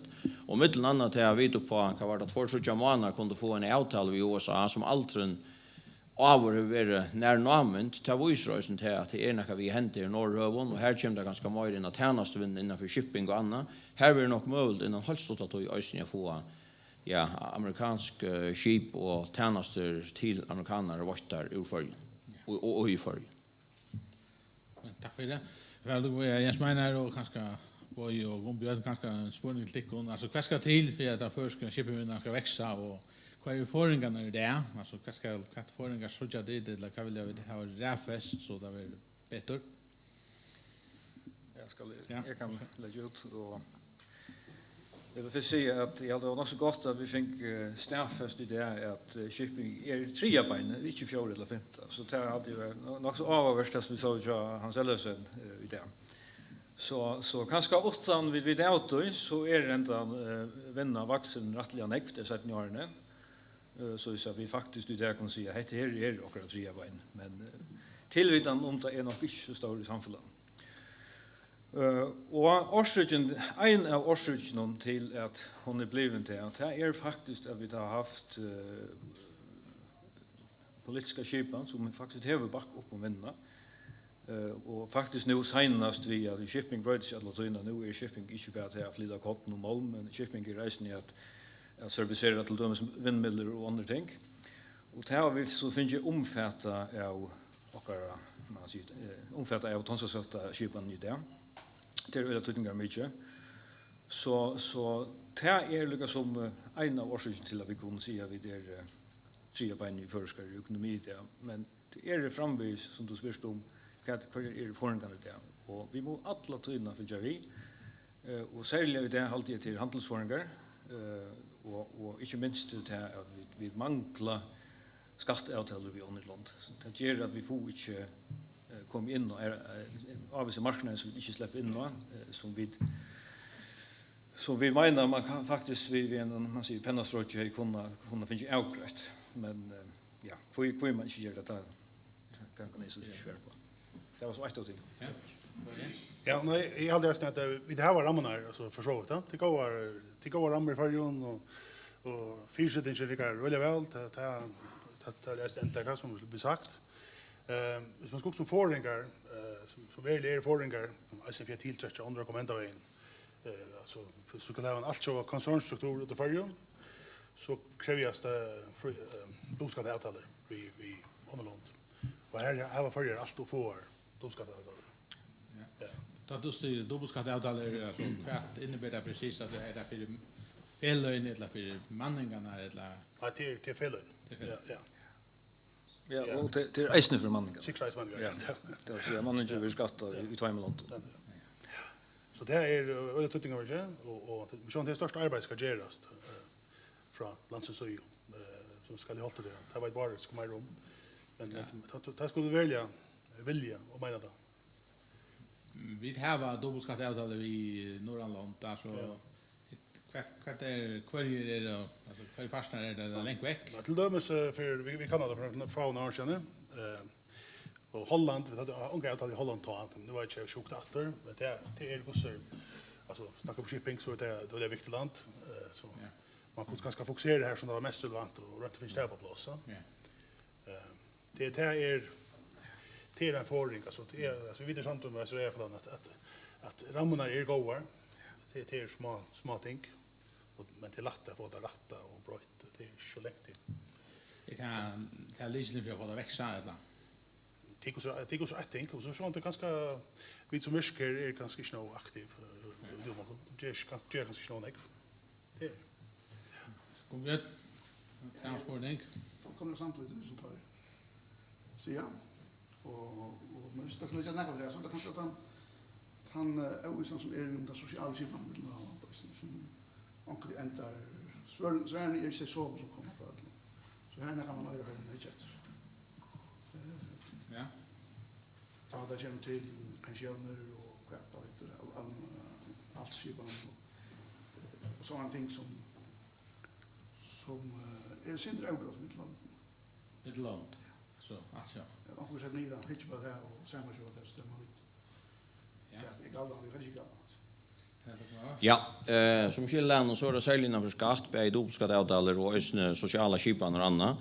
Här är det så att vi drönt och rotta gewaltigt upp att i 2012-13 här alloj har vi gjort månader enklare skattaskipaner ta i folk feraste mittlen och arbeta i London och arbeta ute i hemme. Särskilt var det Norrland som var det stora att de flesta förrän kan ta arbete kring om i Norrland, särskilt norra, utanför innanför norska socklen och allt det. Och i samband tog man ösnen fattigt och socialgjöltene, men akkurat nu i lötene ligger det bäge måla borren, kan man säga, av en i en løktinge, for jeg løser nekere avbjørnene til dem i norra, men det er øsne mål som ligger i ratten til avgjører i samband med sosiale skipene. Så det er mål som er i skipene, her man ikke er helt samtor vi, kan man säga, vi skipene själva ute i landstyren om man skal teka gjøld eller ikke teka gjøld, men det er så nekere som vi rundt i privatretten nu, så det er nekka man øyne hikker etter, men ta det som lovskatteavtaler, så er det bare så at her er det ikke nekka man bare med fingerknips gjør. Nå er jeg selv stå 8 for å få en lovskatteavtaler i Lev i Brettland og i 2000, i halvt det tok 3 år, og ta skal man minnes til at ta her i Brettland øyne en stor interesse for en lovskatteavtaler i Lev i Farjar. Tog kunde lette seg gjøre på seg 3 år, i halvt det for å få det skje. Så jag bara i parstar ville det, tog det var oljevinnaren som stod och bänka i pata, vantar man, och Bretar hade en intresse i att ha smittlig forhold mellan Farjar och Brettland. Och då ska det avtaler är sjönde till som året säger att du inte ska betala skatt dubbelt. Och till en förhandlingsspårning går till att säga kväckans tillgöva och att fria vid få hetta från tickon. Och tog är det en tung process, men är pura samtroj och jag har alltid helt jag vill ha allt att få dubbelskatteavtaler i Färjön som gör det trubbel till förringen och vi missar egentliga borgare ur Färjön till utland tror vi inte ha nej vad dubbelskatteavtaler på plats till bara fakta och vi har haft flera dubbelskatteavtaler än vi har det vi har faktiskt uppsagt Holland för till Ekvarsjöan i minskar årstal men till Ekvarsjöan och det konst egentligen av tog att man väntar för ja, peningaflytting och tannvägen som inte var i trav i okkara vanlig skatt också när man skala så runt skatt hvis man är i utskott och så vidare. Men det är så just och tror att man tar förhandla och inte avtal på plats hon inte kommer på plats så vi har egentligen bara i halva det skej då ska det avtal samma så till allt och lite tar vi nu vill jag göra och man säger arbetande kring allan knötten så till avgörs att insats så skulle jag göra nekmara vi här har vi två möjligheter en möjlighet är att göra ena skatteavtal från grunden ja vi landet kring oss men i de danska dubbelskatteavtalen och Danmark har betydligt fler dubbelskatteavtal än vi har i Färjön här är en protokoll till där alla flesta här vi kan säga vi vill göra vi inte så enkelt som sida men nästan så är vi men till östra syndra förhandling men till är vi den lättare vävren så hade vi politisk undantag för tog så hade vi nog så kött kunna häkta och kunna på flera att de danska avtalen så långt är gjort där som är alltså grunden är läge men det är kanske en östra spårning om politik vad vill man inte med för vinnen är inte EU om att det är den bästa väven affär och den skötaste väven affär men jag tycker det att hvis man ger kan man säga hvis vinnaren ger vart utan nu gör vart till det av röttonsdag ute i landstyren så tycker jag att vi får sett färra till arbete och få ganska ännu fler skatteavtal. Mitteln anna var en som menar in i oss här vi tonsa skatten och nu man finns ju fler visst så vi och det tror jag man ser att torvren innan shippingvinnarna kring om arbete till efterspårning efter öron förvärda oljevinnan primärt som köpte och efterspårde de flesta. Nu är det vinner innanför vindmillerakt eller vi kallt och och rökningar uppgaver ute i haven som inte var omfattade av tog skipan. Och det man finns på plats. Och det man säger, som i höjra län det skatter och snurr om. Så det här man ska sätta in. Ja, då tar jag säga att man nästan vid en pennastråk kan få dubbelskatta att så det inte för att slå upp i glänsen som är komplicerat, men det var nettopp det ta Danmark gör det, ta vet jag ta eget inte vara någon särskilt tung process att få oss rättarna, och vi har faktiskt särskilt för frånlandarna just vart vi tror like an vi konkret någon London kvar vi konkret missa möjligheter eller missa arbete som annars hade finns nettopp vi inte har dubbelskatta allt där. Och som dömer det här är Israel och Irland. Och vi skiljer väl det, så att man kan vad konsekvenser i hinvägen, men det som kanske är center örskimland för vinnarna till man för onkan respons. Alltså Sverige är det för till vi må kanna, men man kan inte. Och så dör man ja. Det går ju det som det är intervjuer. Akkurat det här som det.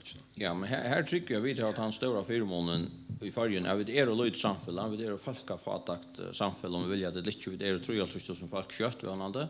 Och det ger ganska att vi tar för in och se och satsa vi till de shippingvinna. Tar för ut och se vi det stora landet kommer lätta att göra en domskade avtal. Till är tycker inte så öliga gå på att hej så att den helt stora firmonen kommer till förgöra göra förrättning, men det är ju om vi norrbassagerna här var det uppe i något annat i form av Arstes och så är här i förrjön. Ger kanske till att vi östen blev intressant och det kanske är viverskan till att hinna landen i östen sinne jag gör en topskatt avtal så det kunde ha ett avslut som i förrjön utan att betala skatt varför. Vi ser runt det dubbelskatteavtalen eller att alltså är det nära som tror att lägga fram och prioritera. Ja, alltså jag måste säga som är var som tar i balans från fotboll hon tar sett ju harst in på att få att döma storskadade i Bretland och i lä och hon kom i lä så jag hade inte någon storskadade kommer på en löst ankra dag för där några landen så gör men jag hade inte någon kommen så det är outjust alltså jag tycker att vi då i fel av vinner jag för ut och påga ut kvar land skulle vi bruka till därför en öl orska till ta då skalt ut att förhandla allt sjåa och ta tycker tog vanligtvis men så han hin latte maten är att kröcha kunna på in några outans långt är det och det kan tryck vi göra rättliga kött. Ja. Det är några det rätt. Nej. I 2008 att vi tar misslyckan att ta på grund av man kan inte ta det i Lettland. Så ta mest dit en kontrakt. Ja. På grund av man kan stått en hörde man gå så i la var är väl nog säkert involverad i det ta. Säger sig man är strika halvfjärs domskatt det som man hej så jag någon att man kan. Ja. I 2009. Jag lägger nämna en annan som presenterar för mig till kapotagesegling. Alltså är det här ett mål som stackar till röjarar.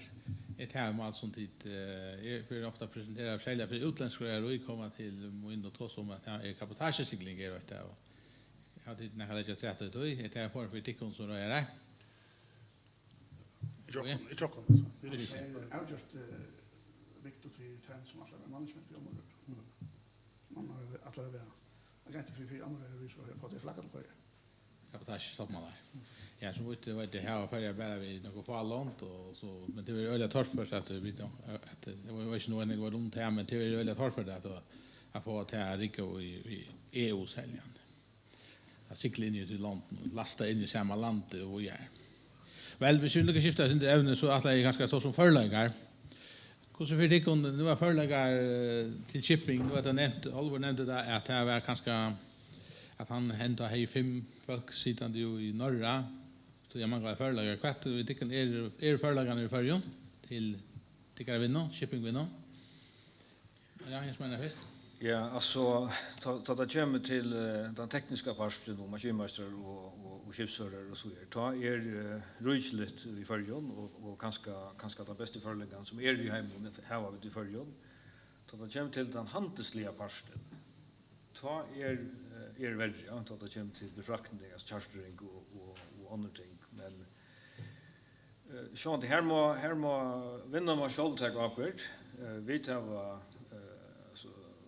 och vi har vi uppbygga shipping navigator alltså alltså har gjort ett samstarv vid danska röjer och vi har eisen haft starfolk och CBS som har teach MBA i shipping så vi skulle sjå det gör också part men det kan kanske vara det resten vi fram i det kvui är det shipping linje och glascykeln så kan du först in att kommersiella parten av shipping och lära dig vad är detta för bransch det skulle du pura lycka till så att haft det ja det kan jag nog det. Ja, outjust och det så görs nu ut från från Sejan här var det ösen tå som det vi shippinglinje av Minam men i all det ösen man kan föra en långt ner till att för vart det flesta här i kanske gå in skola ta i showmanskap allt det kallas vara i folkskolan det är inte långt det är inte möjligt långt all det äldre men jag håller det här nu så är jag snär att nu i samband vi shipping management då tar vi det nej att ha ännu vi är uppbyggningar det vill säga att du ska upp på masterplan helt och ena vara som att ta grunduppbyggningar ta kunde ju upplagt här av jag skulle lämna för inta att han banan jag vet väl att kräver nej men visst vi välja mina där vi när shipping vinner och framtida shipping vinner förjon så är det här vi tar sig in och till er ont allt i förjon vi lever av att sälja fisk ut i hemma och vi lever av shippingvinnor, vi lever av färavinnor, men vi har så att säga onkar utbyggningar innan det i öknen. Vi har onka utbyggningar innanför söle av fiske. Onka, så att säga. Akkurst söle skoj närmast är nu kommer, men öliga löjt i auto. Vi har onkar färavinnor skoj av fiskens, eller fyrva fiskenskulden av Västmanna. Och innanför shipping har vi kanske över ancho fokus. Och det är, och synd rundorna värst har vi nu, och för i älven för så ut, här är helt ancho en uppbyggning innanför älling, som så i färgen. Så det är och synd rundalt att här som vi lever av färgen, här har vi donkar uppbyggningar, och det är näka som samgången hever runt av fokus och det är näka som arbetar veru vi, mittlanda vi affäravinnor skojer, är skipa i här att man har vikkat att lämna affäravinn uppbyggning. Man har ösen tå som man finner en ärlig uppbyggning alltså innanför ärling på en löjes och så ett annat som har lunch och allt för lunch lea lana till att få en söllig uppbyggning så är vi verkliga ha och egna lärdom innanför att sälja och kan man säga fantastiska produkter som vi har innanför fisk och lax och ja shipping för så då så det är absolut en mangelvara som vi i förrjun gör allt och löjde vi så det har vi livet av så stänta. Men det är rätt skilt att du... Ja, det är rätt skilt. Det är folk som kör samgången, det ständer i samgångskällen, och det är snäckar som vi arbetar vid, och det är spekliga nöker ting sett över värsk, men innanför shipping är det mer vid den det är okänt. Det är så ett öke som man... Ja, som vinnar själv har lagt mescher, det är att det är absolut inte ett öke som man ger sig affär om. Jag visste väl att töllen var stort, och det kom till intöker 8 från innförska boskapen från föringen som cyklar utomlands, men det var det mycket att töllen fra shippingvinnene og i fargen er 1,1 milliard. Det visste jeg faktisk ikke av. Så til nekka som sier meg at denne vinnen er en rettelig stor vinner som er iversatt. Og mulig å vokse, ja? Ja, outgjørst. Tar det større. Og det er vi skulle vekse. Eller kunne vekse. Det er godt for oss. Ja. Gombjørn, du omsider Svitser. Altså, hva er årsaken til at utländsk røyer velger først at det var virksomhet i fargen og hva få utlendingar og vidt på rur? Årsaken til Svitser i fargen tar jeg over her i 20 år. Og tar jo simpelthen på grunn av tonnasjeskatt. Tonnasjeskatt som gjør forretninger er og det er skipene som arbeider i Sverige som er her.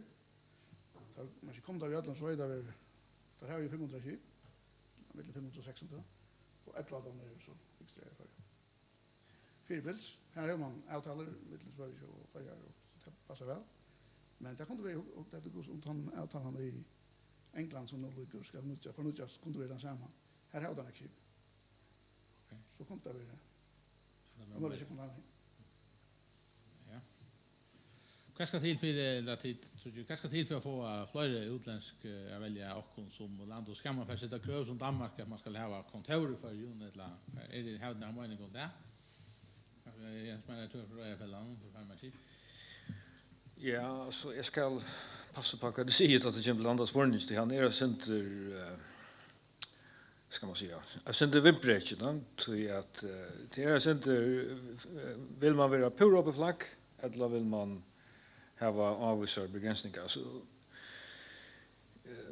det är några downside vi hvis man öppnar pura för flagg. Och en av dem är att så kommer allt show allt så vad heter det fackfällen för manningar ITF och säger ja men så är det flag of convenience och det uttryck betyder egentligen inte till en påstand att det är flag of convenience men hårdast allt så har drangan legal antydning som således. Men i avvis branschen ger det alla stora trubbelagar till att vi står flag of convenience så först skärpa. Det så vill då mäster hårdast där i pura oras då i näcken för dem. Så vill då mäster vara ett häntlaga flagg för du inte kan du vanlig villkor för manning och så vidare. Så jag syns inte tro på men själv halt alltså är inte vi får så näck utlandskip som möjligt men alluka väl inte så att vi det flagg om convenience lot. Men kunde ju också också mer vid fick det stämpel av och hårdast vid inte godtaka hotellet som näka legalt i röver men på tammaten är det sen tropt för sommer är det hävda principen inte säga kontan speech det är lugga glädje om det flagg om convenience ett lite men i öron branschen här är det befraktare som säger med stor flagg om convenience så vill jag inte göra avtalet. Så att det är inte vanskligt att svära grejt på det här men står man säger lite samma omtag är inte vi får sån kvalitetsskip som möjligt men man ska även passa nu har vi den 20-åriga gränsen där hon gör kanske någon mening alltså skips med 20 år kan vara bättre standard än skips med 5 år men är hållit framvis att flaggstaten det vill säga tid skulle ha möjlighet för att säga vi vill inte ha tycken in och det kan vara att man hickar ett restriction där vi att till för det 65 år eller ett land så kan man säga vi vill inte ha tycken in. Det är det stort och svårt. Nej, jag har bara en hard point balans kröv, jag kan ge det att ona kröv, det kan ge det man hälsa borster. Himen så ska det helst gänga det flatcha. Men här har vi så värre och tid fyllja rättla och vi är fyrsättningen. Det tackar inte rejält som är vad så man. Det är vad skulle till sig M-ship skulle så kan det som just ska ta en neckma shipen tid här nu alltså. Det är shipen som benji shipen som I'm sure by aircraft för resten charter. Okej. Ja. Här kan man bara säga politiskt är man absolut inte om att åkara flaggstater är ett absolut inte när någon en häntlaga flagg det ska vara skil i bemanning av skiftet och annat så här aldrig politiskt är man pura avklara om att man ska inte inna släcka på kröv och så gör för att få flyr skip och det är alltid ös man vill det rymma fast vi så att säga från början och i fastskipan ja man inte vara en kan man säga en kvalitetsflaggstater och inte något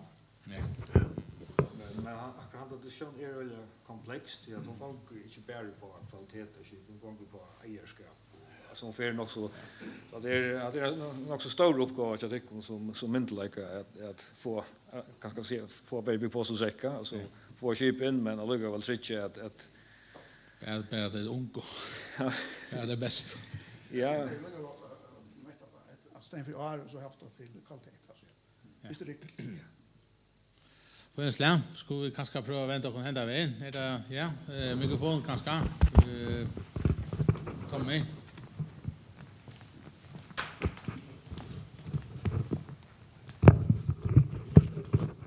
Jeg kunne huske mig at vente atter til Torningsen om dubbelskatteavtale. Altså vi vet at selv Danmark som er 180 større som vi har tubelægger vi at få nu til dubbelskatteavtaler. Du i Danmark betyder nemlig i vejen. Da vi så vet at Danmark hæver en rikve af dubbelskatteavtalen og som nok med at inde og at vi rent faktisk skulle slukke internt vejen. Er det ret som mere fortalt er at vi faktisk har sagt nej til at minister tager en mødelægger. Ja. Ja, det är rätt. Jag ska ju vara politisk då, men jag inte säga det pent i Johanne att hvis det var semi under politiskt så är det väl att så görs. Jag hade ju lätt att vara vid det. Jag har precis var. Ja, det är det. Och det jag kan skoja på er. Jag tycker att det var så vinnan för in och sätta det inte nu härligt och nu ofta fram så kanske det vann fram.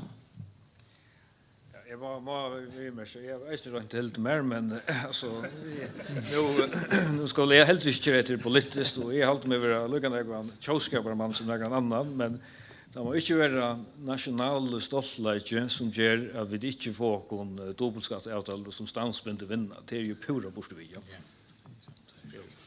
Ja, kan se det in i det. Det är pura sant. Ja. Så bara få sämnen lagt in just. Nej, men det är intressant att vi kunde ganska mer.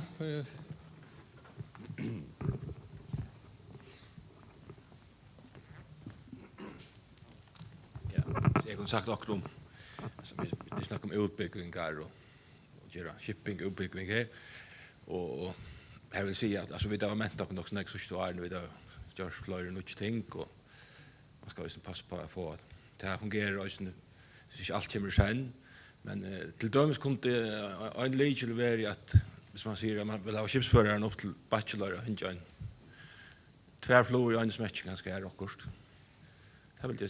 det vill det mest vara och här kunde vara en kommunal så shipping om man har den vanliga skeppsföraren så han blev bachelor och tar vi ganska blir till vi har nog så fitta vi ett antal tillsammans här alltid så köpt och in och trät och jag danskarna hjälper oss inte så kunde jag också sport till där och vi kunde pengar där det är allt tar vi David men hvis det följer gott ändamål så tycker det till uppbackning till det så nu var det chakra till det var det ska näka till ska lytta stöj upp och så göra men jag gör så då jag huxar den banan tror vi det är en maritim eller vi är en showen och land kan man säga och vi har expertisen här vi har brukarna fullt ut och det här som vi öja var närmast vi att trycka en framhållande budskap och budskap av växter för ju det tror inte even det ligger Marlamend högra på en chakon. Vi är maritimt och samfälla och ta jag det gör fotla nytta och ta ska ske en lockt hängande frukt men det går ju allt som vi känner helderna för in i helt nya vinner och det är allt som vi kan utbygga nästan till det och ändaliga utan att terror på samfälla i varje. Till här så vi kanske ha en avmarsch vi vid er och få så slut samfälla som vibrich bäjustöd och alltså alenti och så annat. Ta shipping vinnan som så inte så öllastran skeia är utan så att det var stora baser lagt där i förjun och hvis Singapore var lagt till förjar att containers lera vänta så gör så var det ju att fjällen säkert jauna och fyrne filter men till han med då i huxa kvar är möjligheten och kvar lyckat då närmast 4 förrgång och till outjust innan för showen. Ja. Ska se. När har spåren gått rätt? Och så en kapital kanske. Nämnde vi det var nära att vi skaffa kapital för växter så det är en möjlighet alltså från vinna är så att det är så möjligt att som Joel att han finner en investor vid 2 miljoner skipon som lätt han räcka så är och sån kapital till för ju. Ja det är ganska fest på ju. Det är kapital i för ju. Det är en billigare schema men sånt det till men det är ju öliga kapitalpunkt ska ta på större världskatlan än 1 och 2 skip. Men alltså kapitaler han söker den här som det är ett avkast så där så man klarar gärna gå case så är det ju det kapitaler för. Ja. Risiko vill ju. Kommer du? Ja, det är ju nog det var projektet man kan göra för. Ängstig kan så göra det vet. Så det är avvärst, ja. Han som gör så sitter det där och vill. Ja. Så det hade det risiko Jesman det händer det att vi hade kvar. Ja, det hade men vi hade ju man kan säga att sövliga så täckjust för kapitalen här som också fisklar ju han grattarna. Det är alltid det är inte så tradition för akkurat här vinna och kanske månen i förrjon och RSS här har du maritimar eller shipping avdelningar i banken som sitter bara vid shipping och tillsätter investerare till shipping. Det har du inte för när du där traditionella bankerna som rör alla banktjänster för förrjon, som det heter real nästan. Men till inte finansiering och riskvilligt kapital är inte lika latter att få i förrjon som det alltid är tar jag säga men det är kapital till det är det. Ja, men hvis vi fylgjer til spåren som Hansvärn jag här att vinna nu brotts totalt på hemsbasis vi är färra fra till familjeföretag och så det andra då till att blå fonder och kapitaler som kommer instans från investerare så kvist skulle så inte kunna hukt oss till förja hvis projekten är i förjon så jag tycker så vidare projekten i förjon så kommer kapitaler nästan men jag halt ju skilt i allvar att två den och just skipnet här var ju investerare i förjon som har köpt det och tid omsätta det. Ja. Så det är långt igång. Plus det att för ska man säger vinnan eller kapitalen i förjon. Han är ju också för in och huxa. Jag vill säga öliga längsikt vi tar man har nu projekter in i Skalafjorden när man ska göra en nutja havn och nutja anlägg och nutja dock och så vidare. Det vill säga kapitalen letar sig nu efter möjligheten och jag tycker tar sådja fyrsar i framtiden att affära komma shippingvinna eller skip komma cykla fram vi här i förjon och nu rönar det brukar möjligheten vi att skapa faciliteter till kapitalen är där och sådja en framtida intjäning ut och det tycker vi också man hejer finns kapital, bäger förjon och utdömning, hvis man har i projekten till det. Man styrer shipping-vinnan, alltså shipping-utlänningar som kanske inte är det, tog kommer riktigt inte. Alltså i första hade vi Global, som var baserat på management och investerare. Men vi tog oss kontrakten åt andra, och det var det som var galt.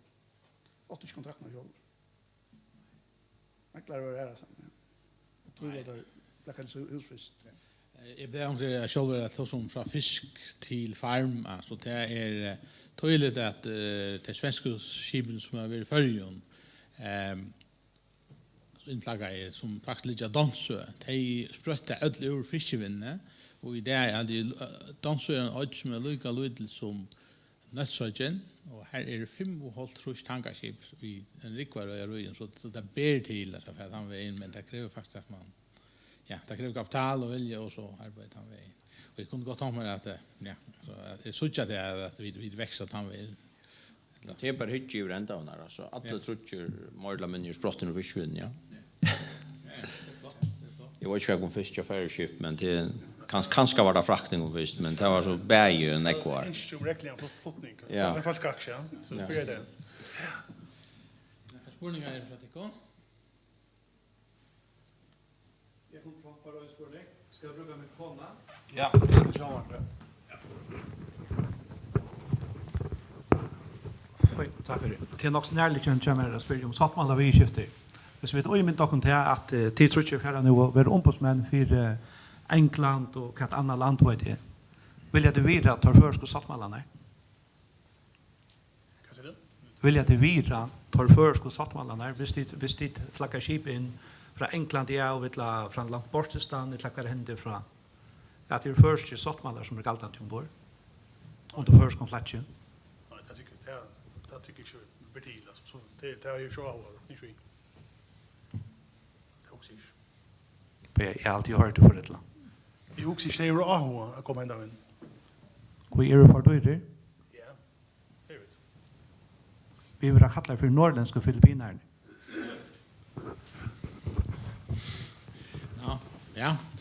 Nej, det är inte. Vi skulle skjuta vi så inte spurningar det. Jag har sagt att jag kan lägga till att Parsmo var en ett inlägg i Jan och Parsmo är så som vi arbetar via för en limaskap som Parsmo och det är vi räfast vid sökelötne och först sagt vi som ett limaskap men lötne är liksom brötkos och vi kommer nog att söka om fotland limaskap och i Parsmo som fullt limaland och jag råkar med att jag går så försvar för att vända att det är viktigt för som flaggstat jag vet är det rätt? Ja, det viskar i alla fall hur skrift att förskip skulle vara utsatt för postkontroll men vi kunde inte göra det vi för utlandsskip som kommer i förskhavn och jag tycker att det vill ge tickon ett kompetenslyft att vi i Parsmo. Så som affärment tycker jag past det är viktigt att tandpasten blir mentor alla tiden. Ja, det tror jag så vi. Nej, men hvis ikke så kunde det avrunda hvis det har några lägga till så kunde det hvis du några lägga till.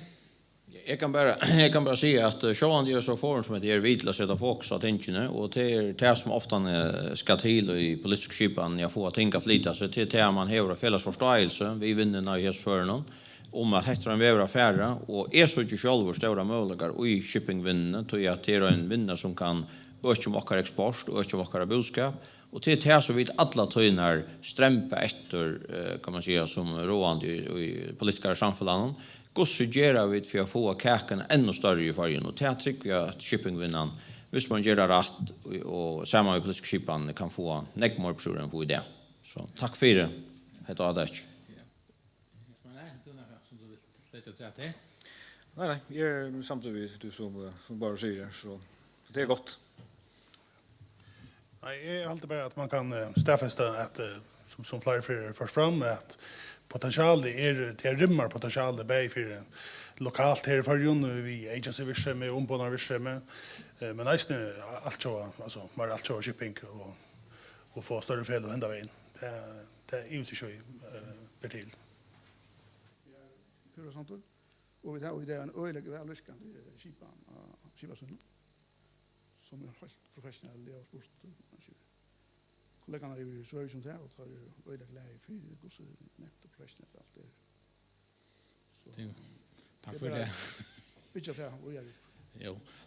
Nej, men jag hade också vi kunde ta samman om att det så nu till att det kommer räfesta som heter som en stärska vind och kanske bygga vi är på på detta och att skatteavtaler kanske komma mer skrona och vara dubbelskatteavtaler och tänka dock nivå. Går så glad för nu har vi för så vi vill skipa fyrs ner showen och forum och vi vill att det tre fair och jag hoppas att vi åter hålla fram om ett år. Och jag måste säga min how did we cast till att det ska bäras fram så vill jag för en höjd att ekonomiskt ganska sända till point då jag att det tamma att man ska bara göra så vinnarna och ösne på att man skapar och här vi ösne växter bröjtingar jag börjar i här man tosar och kunnar ett landa samman. Så jag vill tacka dig för att du kom och till Ödlund. Så tack för det.